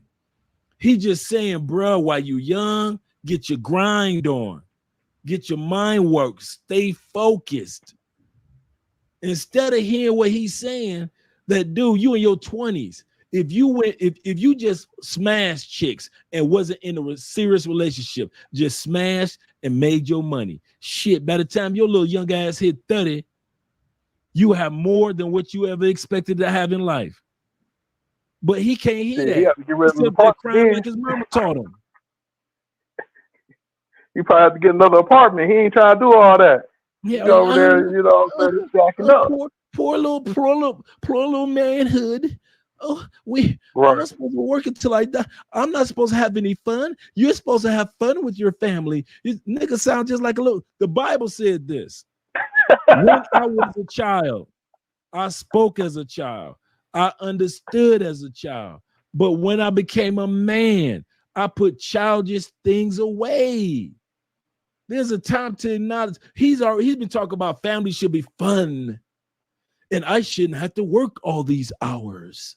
And if I do, I'm working until I die. What? And it's the new generation of brothers that's walking up. Dude, y'all wonder why I ain't going back to the States no time too soon. They're the same dude that's too lazy to work, but they ain't too lazy to run up into Target, steal a bunch of stuff, and run out of Target. They ain't too lazy for that.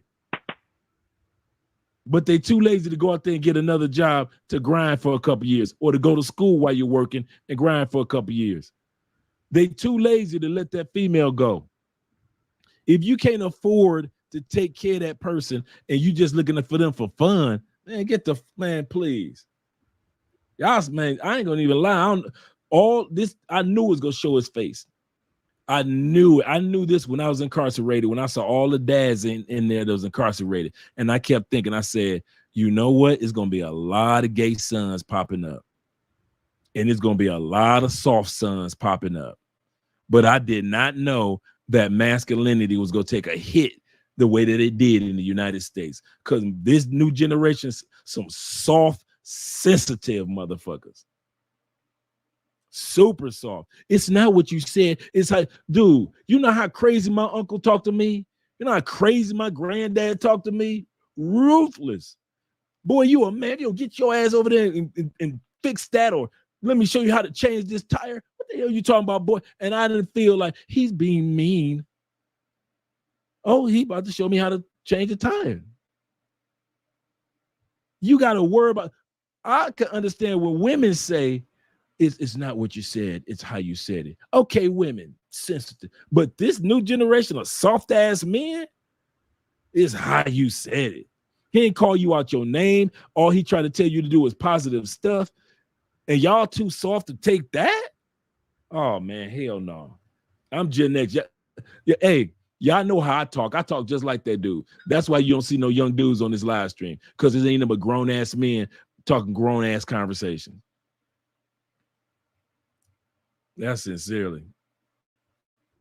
All this you doing is not unbecoming. Keep it player. Like, you ain't keeping it player at all. It's not good.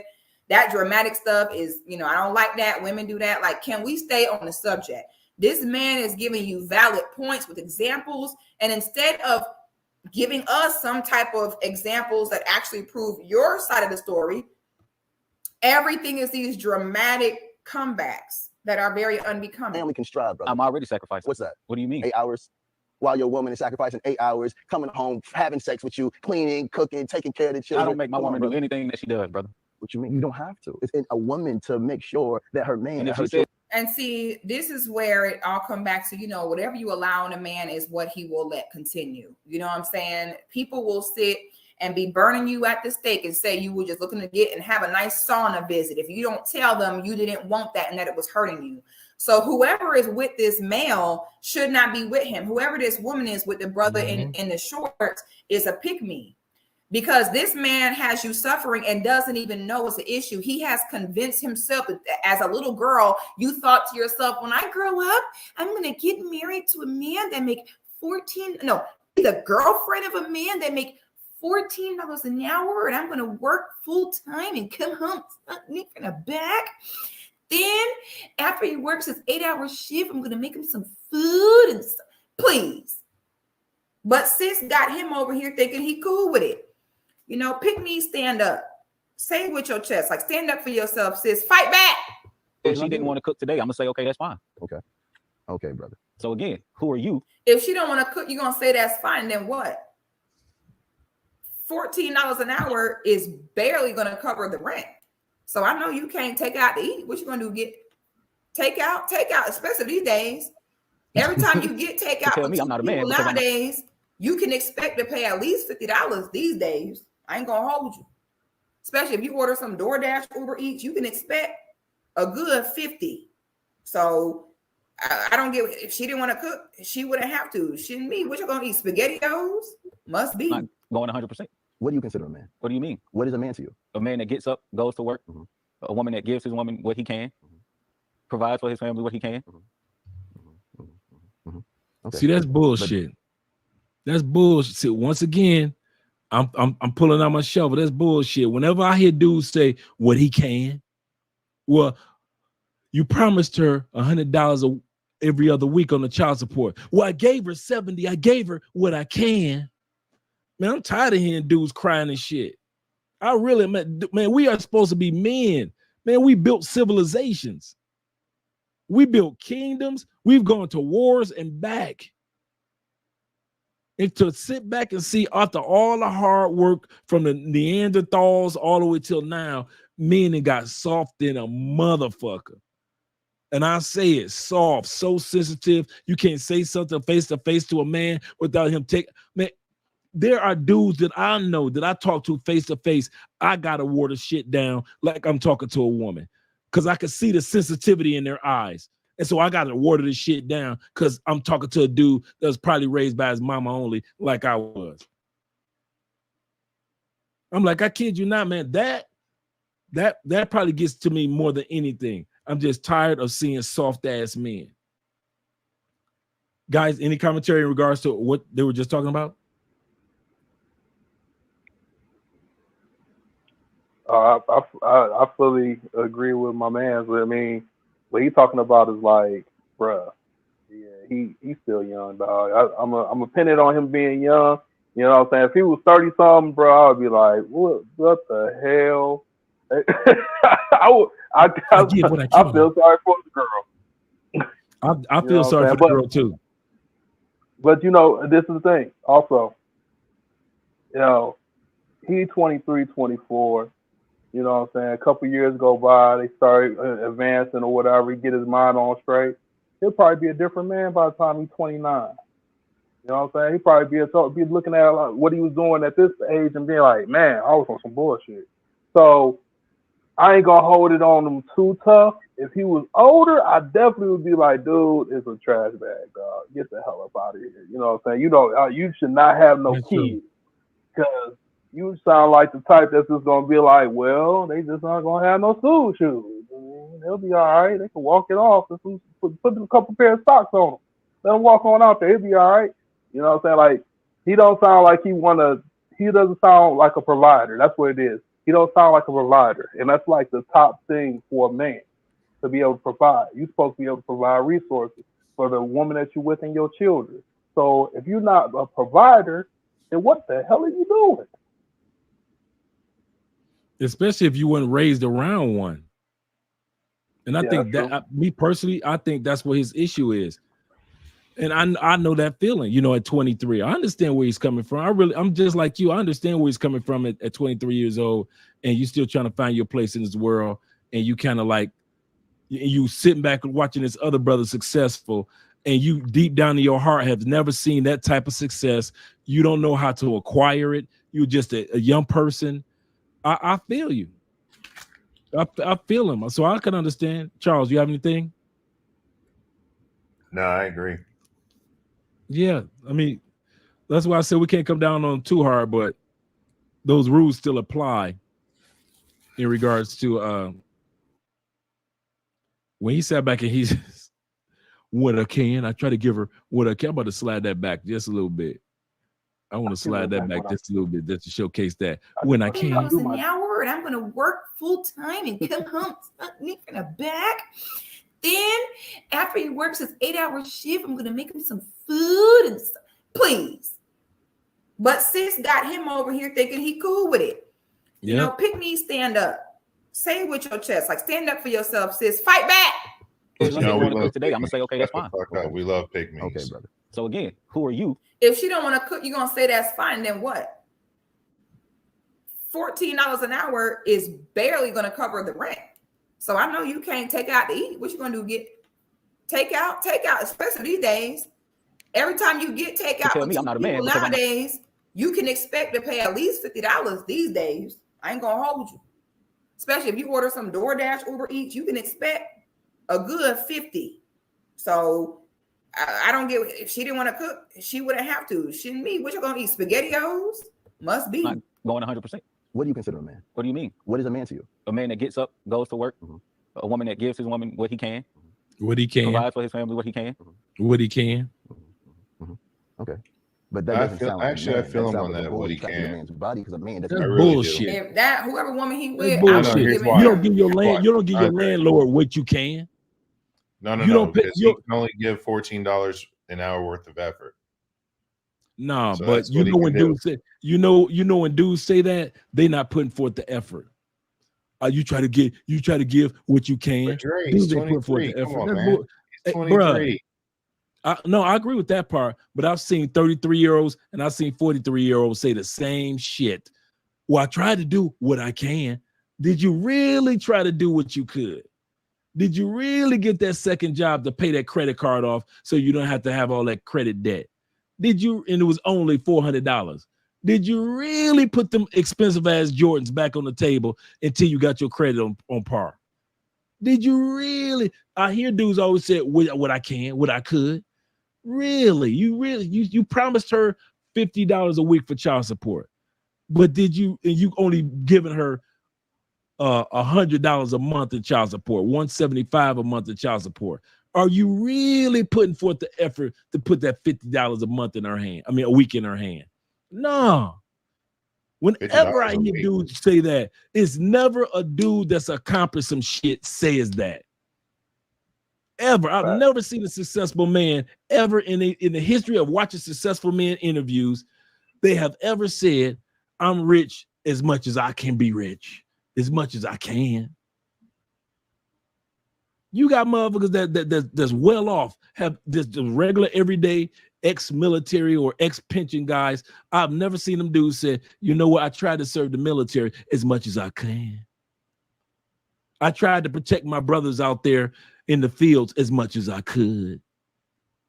Nobody uses that. Only weak men use that statement. I've never seen a man that's successful in any area of his life ever use that statement of as much as I could, as much as I could. It's always weak dudes, always. And I've heard that 100 times from dudes. Let's continue on. Half pussy. I would be giving him half pussy. She say half. Okay, I would wait until he was halfway through and then stop and be like, "That's all I could do." You going half? Yeah. She said, give him half the sex. Real 50-50 That's what I would right do. there. I don't have time. I mirror the man. Okay, whatever the man on, I'm on that too. Okay, I'm following your lead, baby. You want to sit here and stop at 8 hours a day when honestly, if you're making 14 an hour, you should definitely have a second job, a weekend job, something. So if you want to sit and hit me with the breadcrumbing of, well, it's the best I could do, child, I will give him half coochie and halfway through roll over and be like, I did what I can. Imagine if we all just did what we can. I hate when people say that. I did the best I could. Shut up. What if the best you can do ain't good enough? What if the best you can do is not enough? What happens then? We need to stop with all that. A man do what he can. Oh, imagine if we all operated on doing what we can. God help us all. Make excuses. We don't do what we Where can. was We the do what we excuses want. at? We don't do what we Where can. were the We do what we want. excuses at, brother? We do not, brother. We do not do what we can. We do what we want. Well, we are a reflection of God, brother. A man is a reflection of God. Correct. A man does for his family what he wants. A man puts in real work. A man wakes up just to serve God and his family, brother. Let me ask you a question, brother. And for you to die for your family tired is a privilege. Let me ask you a question, brother. Yes, brother. When you get paid Praises. and you paying 100%, what do you do for your That family? man said for you to die tired for your family is a privilege. Boy, there are so many bars in here, I'm in jail. Boy, there's so many bars in here, I'm in the feds at this point, my brother. Boy, if that would see that level of manhood, that sacrificial level of manhood is not a thing anymore. No. Okay, too many men are comparing. Well, the woman get to do that. What do I get to do? It's too much. Also, when it comes to sacrificing, I agree with her 100% in regards to that. There are not enough men out here now that's willing to sacrifice. You know why? Because we have picked so many bullshitty ass women that when it's time to sacrifice, now we scared. Now we shell shocked. Now we got PTSD when it comes to picking a woman, because you're like, if I'm out here sacrificing, making the world a better place, and I choose a Lori Harvey, or if I choose a Jada Pickett, it ain't worth all that. So let me half-ass my life because choose better next time. Choose better next time. But a lot of dudes got that fear factor, man. They've been shell shocked. They scared. They scared to sacrifice. I ain't sacrificing like that for no female, for no woman. Sometimes you just got to face your fear. There's nothing to fear but fear itself. Absolutely correct. You fall off the horse, get back on it and ride. Ride it out. But part of here's the thing: you're at some point you're gonna pick a shitty woman. The woman's gonna pick a shitty man. They're just gonna have to learn from their mistakes and move on, and do better next time and choose better. And but here's the question: you can go deliver pizzas for a weekend and make some money, bring some stuff home. You can use that damn truck or car for Uber. You can Uber Eats, you can Uber X, you can do a lot of stuff. You can you can go work at a hotel for the weekend. It's a lot of stuff you can do. You can do some data entry work at home. But the question is, it becomes this too. I feel my man's on that. You know what I'm saying? For your family, you're supposed to go hard in the paint. The question is, absolutely, how many of these women? The question is, how many of these women? Let's keep it in the community talk, because that's what they're talking about, at least on the stream. How many women in that community are worth doing that for? And that's the mistake that men are making. We are so I'm coming back to your comment, Cortez.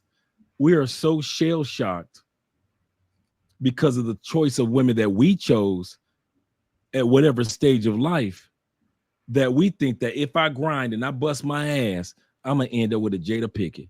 I know it because I was choosing Jada Pickett when I was 21. I chose a Jada Pickett when I was 27. I chose a Jada Pickett when I was 31. And so now you're so fucking shell shocked that you think that every woman or most women are out to get you or hustle you with the, and so dudes don't want to acknowledge the fact that They have a type. Many times we pick the wrong women for the wrong stage of life.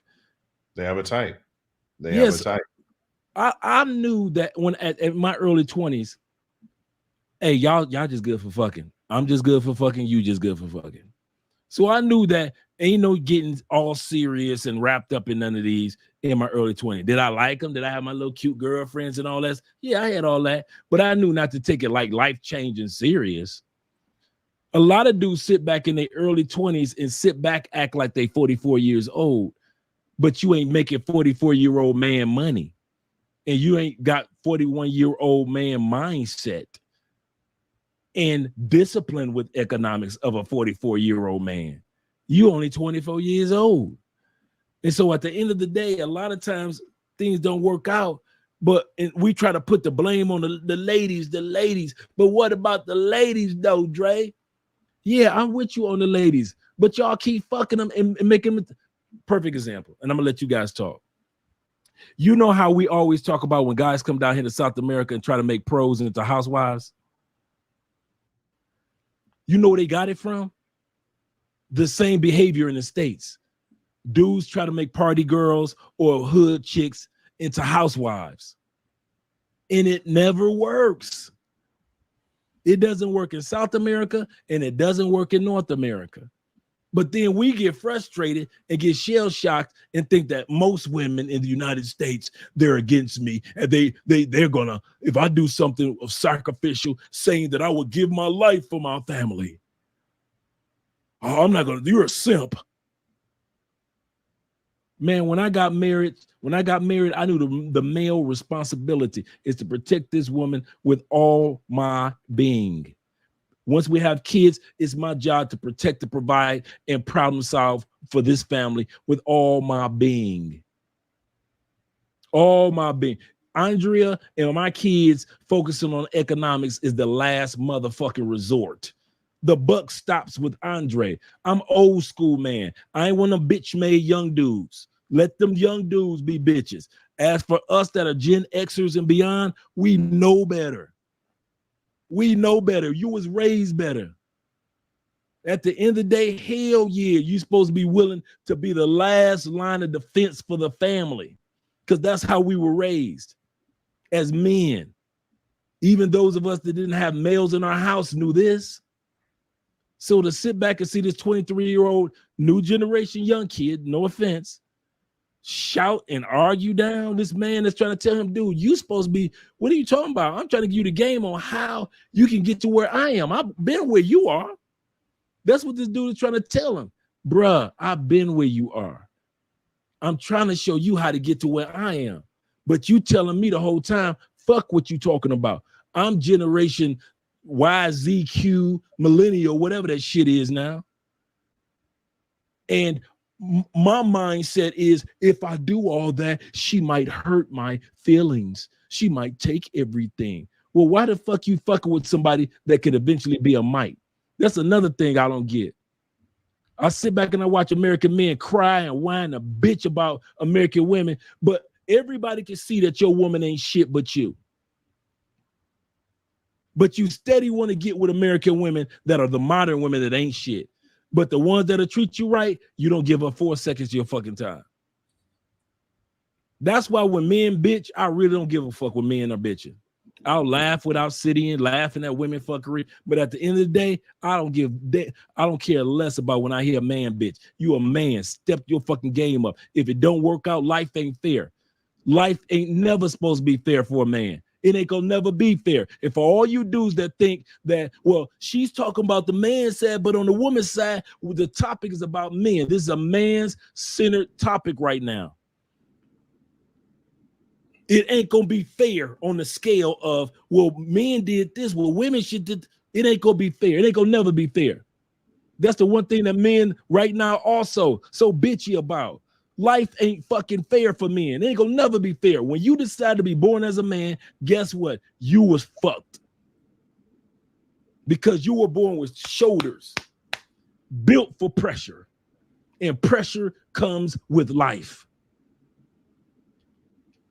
Until you acknowledge that, you're gonna always have them 65 excuses that these dudes are giving right now. And this dude trying to give him the game. Like, listen, dude, I've been where you are. But hey, you dudes want to continue to cry about the women? You build one hove, build another hove. Y'all cry like a motherfucker in the States about women. And at the end of the day, don't nobody give a fuck about what y'all talk about, do they? Name one senator, congressman, president, mayor gives a fuck about what men are talking about about women. 50% of the men who hear y'all cry about women don't give a fuck about what y'all say about women, do they?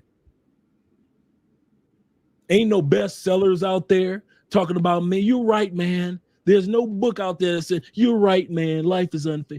Nobody give a fuck about what we got to say. And that's life.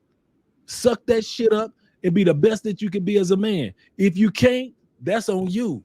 But at the end of the day, all that crying about the women, well, what about, how about if she just, well, you chose her and you keep choosing them. When dudes be coming to me talking about that, Andre, you're so lucky. Bullshit. I'm not lucky. I'm strategic. I was strategic when I moved here. I was strategic with the people I let into my life and the people that I let out of my life. And I was strategic with the woman that I married. I was fucking strategic. Don't you ever tell me I was lucky. That's some bullshit. I knew exactly what I was doing. It's exactly the person I was with and the person whom I'm with now. But that's my little rant. But I like to hear what you guys have to say because, you know, sometimes I need to shut the fuck up. Spot on. Spot on. That's a cosign. There we go. For that mentality right there, that mentality of a man of it's an honor to die. If you are tired taking care of your family, it's an honor to die tired for your family. They're not ready for that level of manhood. This is going, you know what I'm saying? This brother is putting these pearls before a swine. I don't think that man even understands what's happening here. He Correct. has a foo-foo Disney princess, okay? Method of manhood, Disney prince. He doesn't even understand what's going on. Brother, What do you do for yourself, brother? when you have a wife and you're taking care of this great woman, because you chose her. Correct. So you're going to choose a great wife. You're not going to choose a evil wife unless you're an evil man. And when you're doing for this woman 100%, guess what this good, loving, nurturing woman going to do for you? She'll nurture you 100%. Now she's going softer, brother. Your food tastes better because it's filled with love. You're not looking at your woman tired. You're not looking at your woman crying because she's exhausted. You're seeing your woman smiling and having the patience, the divine understanding to play and be with the children. She's not impatient, brother. So all I'm saying is I understand your frustration because I know it's hard out here for men. I understand it. But you got to become more stronger and more harder than your circumstances. So if one job isn't taking care of your family, get another one. And if that one doesn't take care of your family, get another one. And then tell your wife, this is the plan, baby. I'm going to go hard for 2 years, 3 years, but this is the plan. And if we execute this, if you nurture this correctly with the knowledge and information that I give you, we'll be successful when we get out of this situation. So again, brother, I'm just amazed. Boy, he ate his ass up and leaving not a crumb, baby. When a man sits you down and look at you and he's like, okay, listen, baby, this is the plan, all right? We're gonna do this on this day, all right, by this month, we're gonna go here, we're gonna do that, you know, okay, so in this month, we're gonna go ahead and we're gonna start getting, when a man sit down and give you a plan like that, all you can do as a woman is melt inside. A lot of dudes bitch about women, but they never gave them a plan for direction. Andrea knows on a regular basis, I'll sit her down, pen, paper, and pad, and let her know what the game plan is for the up and coming 6 months, year, 5-year plan. If anything needs to alter, I'll sit her down and let her know we're going in this direction instead of that direction. Most dudes can't even tell you when the last time they ever sat their woman down at the kitchen table and really had a conversation about something that he was trying to accomplish. Babe, I'm trying to get this book written. So since I'm trying to write this book, I need you to do me a favor. For the next 5 weekends, I need for you to really watch the kids for me. I need for you to sit back and watch because I can't do both, babe. Write this book and on the weekends, and at the same time, take care of the lawn, and at the same time, focus on fixing your oil in your car, and at the same time, take care of the kids. I'll take care of the other stuff, baby, but I need for you for at least 5 weekends to really take care of the kids for me. Most dudes don't do that. Most dudes don't do that. They'll tell their woman that I'm tired and I need to go to a football game, about to hang out with my dudes. They'll tell them about some fun shit before they tell their woman about a game plan. Most dudes do not do that.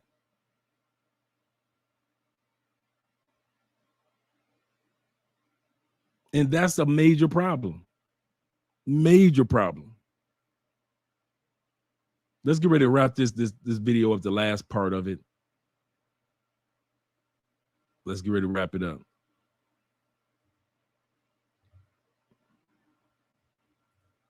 And as he's sitting there telling you the plan, maybe half the time you don't even hear the plan because you just sitting there like, what else? Let's pause this for a minute. He said, ask Jeff Bezos' wife, Dr. Dre's wife, Kim Kardashian's father. Now, I don't understand where he's coming from with that, but let's talk about these ladies. Jeff Bezos' wife was with him long enough to where he became multi billionaire. I think she did her part while he was in that goddamn garage selling books. Dr. Dre. I think that while Dr. Dre was in the studio and running around doing his shit with Death Row, she was taking care of the family, doing what she needed to do. Yeah. 20-something years. Yeah. She put in the work 20-something years of marriage, not girlfriendage, marriage. Kim Kardashian's father. Same shit. Same shit. Some of these women, sometimes, let's put it like this. Let's say the last 5 years of each one of their, or 10 years of each one of their 20-something marriages were horrible. You don't think sometime a woman that dug the trenches with your ass long enough to where if it don't work out, she still get looked. Let's say with me and Andre, I'm gonna put it like this. Fuck them celebrities. I put it like this. Let's say me and Andre, it don't work out. You think Andre ain't dug enough trenches in this marriage to where when we separate, she haven't already put herself in a position where she gets a substantial amount of money? What? She gets parts of the properties? Just because the last 5 years might have been fucked or the last 10 years of the marriage is fucked, but she put in the trenches work. You don't think Jeff Bezos' wife was in the trenches with his ass? In that goddamn the garage all them years? You don't think Dr. Dre's wife was taking all them ass whoopings? Because we know Dr. Dre ain't stopped giving ass whoopings. Let's be real. You think Dr. Dre's wife ain't stop giving ass whooping? You think that women that sometimes go through the trenches with us, and then in the end, when shit don't work out, we want to act all bitchy and forget about the trench moments when they was with us?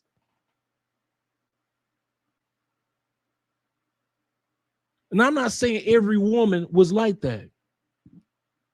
But what I'm saying is there are certain years that these women rode the trenches with them Negroes. 27 years, you had some years of riding the trenches. Jeff Bezos, riding the trenches. Kardashian's father, riding the goddamn trenches. You had some years of riding the trenches. And sometimes we have women riding the trenches. I'm gonna bust up y'all head with this one. Sometimes we got women riding the trenches with us that don't deserve to be with us. That shouldn't have been with us riding the trenches from the get-go. She sucked your dick from the back, and now you think that she deserved to ride trenches for 20 years.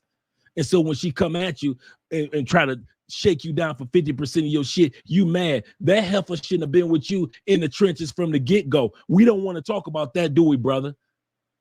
Maybe Jeff Bezos' wife shouldn't have been there in the trenches from the get-go. Maybe Dr. Dre's wife should have been somebody else. She shouldn't have been in the trenches from the get-go. Maybe the Kardashians' father shouldn't have been there. The wife shouldn't have been there with her grimy ass in the get-go. We all know Will Smith and Jada. Will should not have had that heifer on his arm in the trenches of his career. Ain't no fucking way.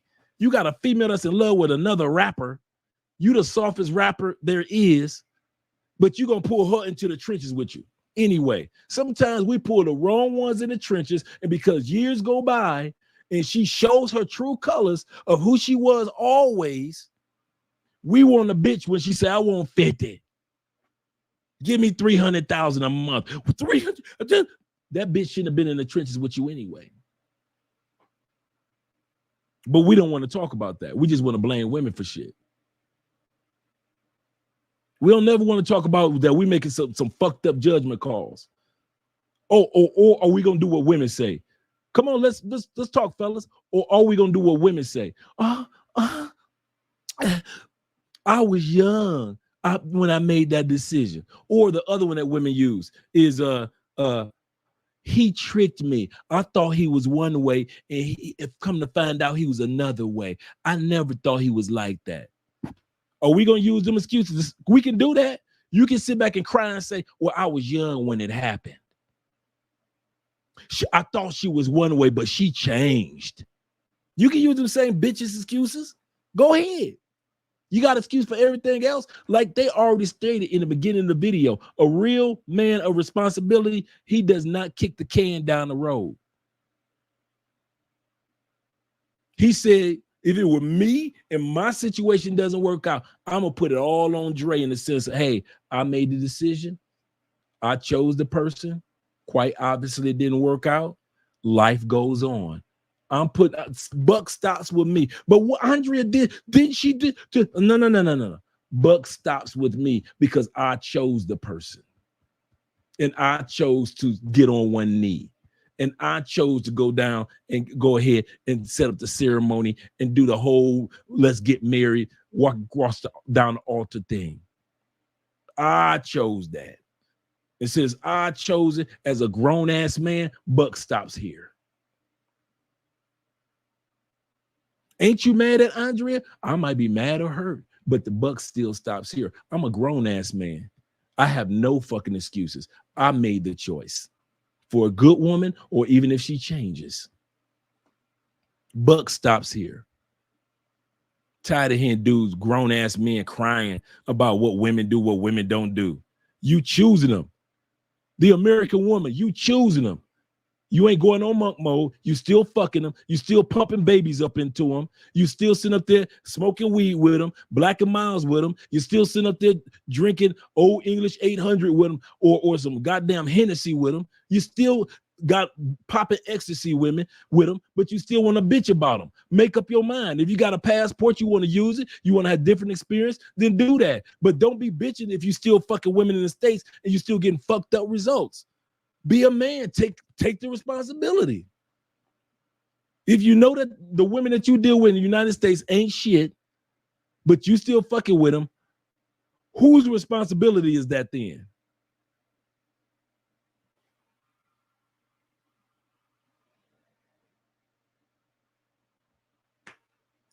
In my closing remarks, that's it. Let me hear what you have to say, Charles, in closing. I got nothing, man. I mean, I'm just tired. Me too. But I'm tired too. I mean, we just got to take into consideration that he's young and life hasn't really hit him yet. True. But I think once it does, he'll be all right. I mean, I think so too. I think this conversation. Go ahead. I'm sorry. No, I'm just saying, the conversation is what it is. I remember when I said, the way you deliver the message, it's how he receives it, if he's going to listen or not. He may not be listening now, but I guarantee you there's some things that's going to resonate with him. And when life does inevitably smack him upside his head, he's going to recall this conversation and he'll be all right. That's what I was thinking. That's exactly what I was thinking. You say something to us as men in front of us, and sometimes it takes us to have a few years of quiet time to really let that resonate. Mm-hmm. Once it does, I mean, these are lessons he'll carry for the rest of his life. Mm-hmm. And as far as Dr. Dre's wife, Jeff Bezos' wife, or whatever, guys, they fucking deserved it. They deserve their payoff. I mean, you got to stop being afraid. It's going to happen. I mean, it's not going to happen, but it might happen. And if it does, you just got to say, you know what? That's a severance package, charges to the game, and rebuild. That's You can't it. be so afraid of losing, because if you do, you're just going to attract what you fear. That's true. Landis? I agree with what you're saying, Dre, wholeheartedly. I think a big problem that men have, especially in the States, is most men don't vet women. You know, because there's such a disadvantage with, oh, she's pretty, blah, blah, blah, she has options and all this other shit, and they don't have leverage themselves. They don't go and say, okay, long term, is this the woman that I can be with for, you know, for the long haul? And you also have to take in consideration that you have to realize that these are the laws here. You know what I'm saying? So these are the laws. The 60, 70% divorce rate over whatever, these are the laws. So you know what risk you're taking if you get married in the States. That it's potentially down the road is you're going to have to come out with a big payout or whatever. You know what I'm saying? So it is what it is. We can't really complain about that. You know what I'm saying? All we can do is be proactive up front. And now, as far as the young brother that's in the video, he just got to grow. He got some growing up to do. Yeah. You know what I'm saying? Hopefully he gets his mind right and starts to evolve as a man, because he's still young as hell. You know what I'm saying? As far as manhood goes, he's young as hell in manhood. He was just in high school 4 or 5 years ago. The pandemic, he was 19, 20 years old maybe. Mm-hmm. You know what I'm saying? So he's got time. You know what I'm saying? Hopefully it hits him, it's like, oh, I can do this, I can do this, or whatever. Because what I realize, especially in the States, is it's very difficult to date in the States without leverage. You know what I'm saying? If you That's don't a have good your point. money straight, it's very difficult to date in the States. You know what Yeah, I'm saying? that's There's what a I'm lot saying. of That's a brothers, really good point. yeah. You know what I mean? Then there's a lot of brothers that, you know, they haven't arrived yet. And because they haven't arrived, they going through I haven't arrived problems and pains, you know what I'm saying?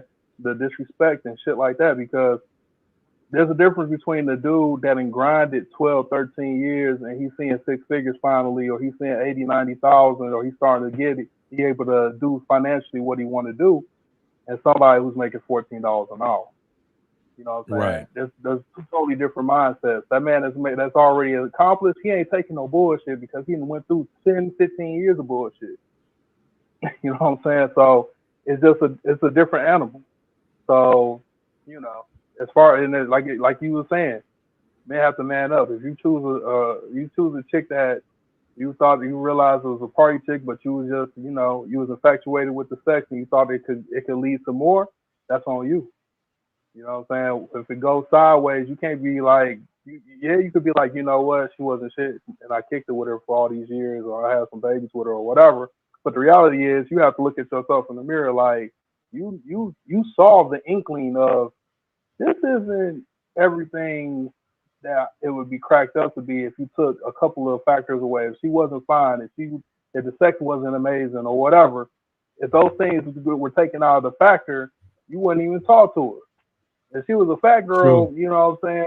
If she wasn't cute, you would have been like, get the hell out of here. You know what I'm saying? So I think part of that falls into a lot of dudes don't vet women. You know what I'm saying? They don't know what qualities they should be looking for. You know what I'm saying? Maybe they didn't have a father, or they didn't have a male figure in their life. They didn't see how men operate or what they should be looking for. So they just accept anything. That's true. So true. Excellent points, guys. Thank you for coming up on the live stream. Thank you guys for being here this evening. It is 2-something in the morning. A lot of us need to get some sleep, and I'm appreciative of all you guys that came up tonight. This is a really good topic. I'm glad we got a chance to talk about it, not just hear my opinion, but to hear the opinion of other men, especially many of you guys in the comment section. Appreciate you guys being here. We got 54 in the building. Make sure you click that like button. Make sure you subscribe to our other channels.